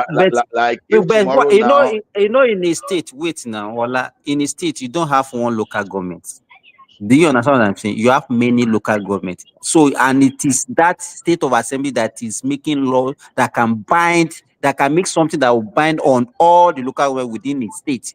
And that is why they are still under the influence of the state of assembly. It's not all those by law, all those tenant law that we are talking about now. no, that is No, the way it Simba, operates look, to now. the little Even here in understanding I Canada, have that's about where it that, operates. Simba, You the little understand? understanding I have about that is that City. That's why they call it bylaws. City cannot make a law that is that contradicts what the province wants to do. So immediately, city makes a law that contradicts the one of the province. Provincial law takes precedence. Like by the time the city now make some kind of law putting their on police and all those stuff, if the province think that they are overstepping, the province will step in. So it's how it's done here too. So I got what you are saying. So okay, Barrister Simba, thank you. So today I'm a barrister. Simba, see, Yes, look, what I want Midwest. to come in, the state government, when they make law, that law is always inclusive. Both the functions of the local government, their autonomous rights, their boundary, and society rights they can even exercise above the federal in society cases. Where I live, it is like that. I don't know of other country, but these laws are well defined. It doesn't clash. Everybody know their functions. In our own place, the real problem is that sometimes they throw law to the people, and the mechanism for this law to really affect these people is not there. That's the process or system. Take for example, if they said they want to identify Nigeria, to be honest, it is the local government that's supposed to be the genesis of it. And then in the final process, they will transmit it to the entire system of government, which is federal. That is how it works here. Midwest, do you know how they manage to know those people that are not Nigerian where you want to know? See, a non-Nigerian now, no matter how desperate. The way you manage to know is when they don't master the indigenous language. Let him talk now. Let's hear how they manage to get them. So a non-Nigerian now, no matter how desperate you are, you can't be paying your tax consistently for the past 3 years just because you anticipate that you are going to get Nigerian passport or whatever. So because there are some ways to catch you when you want to get Nigerian identity, there are ways to catch you. The system in place now, where hold on, Uncle Midwest, come and tell us any day you see a Ghanaian, a Cameroonian, a Kenyan obtaining Nigerian citizenship.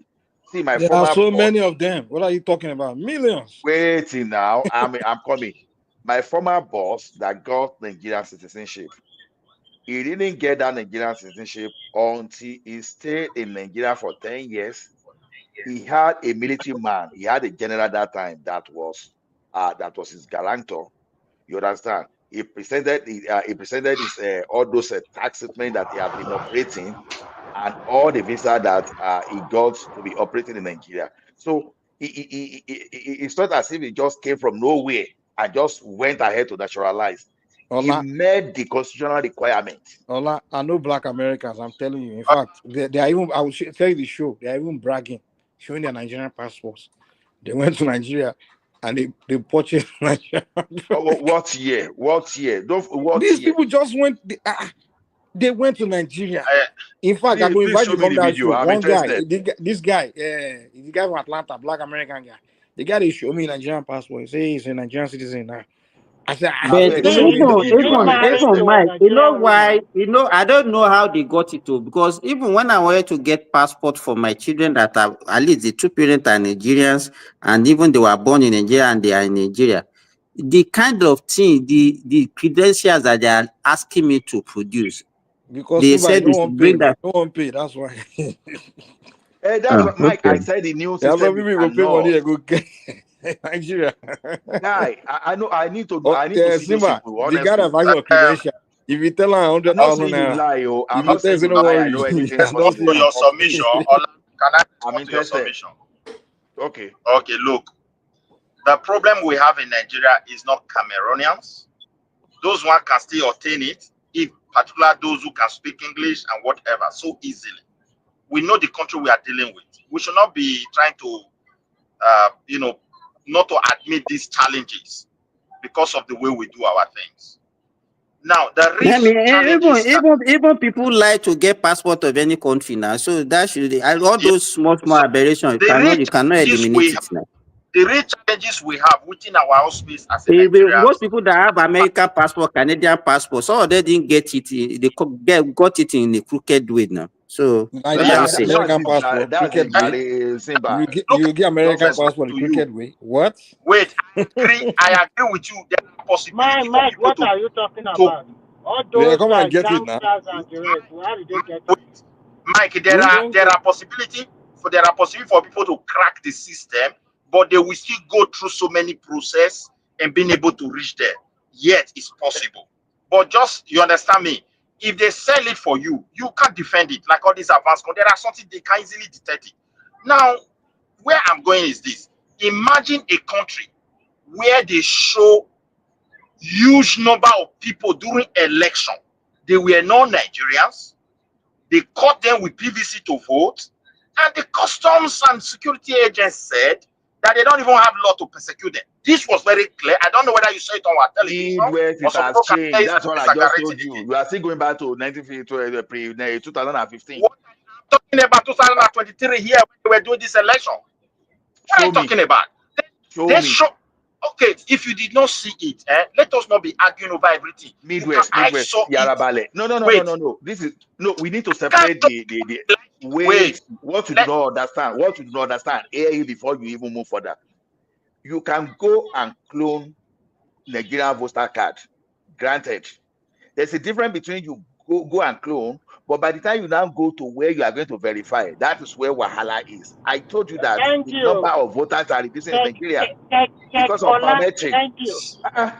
You can go and clone. You can go and clone Nigerian passport. Now, Midwest. Wait. You can go and clone Nigerian passport. Go and clone Nigerian passport. Wait. Go and clone Nigerian passport and go to the airport now. Go and do that. Wait now. Not because you can clone and go to the airport. I'm trying to present something before you. Now, this time around, your presentation was wrong. That's what we've been telling you since. It's not wrong. It's not supposed to be so. They're supposed to persecute them. All these things you are saying, listening. You people love to argue over where someone is going because we don't listen to that person. The number one people that want to sabotage our systems are Northerners because of political. They want to get political power at some certain point. When the state collaborated for these things to happen, it is very difficult to detect. And that's where the problem really lies. Look at the last election. Can you tell me, Kano State that always turn out about 4 million votes? What did total vote they get? About 1.5. They already dusted the books. That is what Allah is trying to tell you. The biometric before you go and vote. If you are telling me you cannot use voting alone. Don't take me to a number of people that vote. Midwest. Maybe there are other factors. People are fed up. Now you these all those old people that have left Nigeria in the 60s. You don't really want to face the reality of what is happening now. I'm telling you that Nigerian passport is so easy, they can clone it. Go and clone Nigerian passport and face airport now. Even come out from Nigeria, or not in Nigeria, or go to Ghana and present your Nigerian passport and say you are coming to Nigeria. I don't understand what you mean by cloning Nigerian passport. Is somebody that doesn't have Nigerian passport, if he's able to break the system and the Nigerian immigration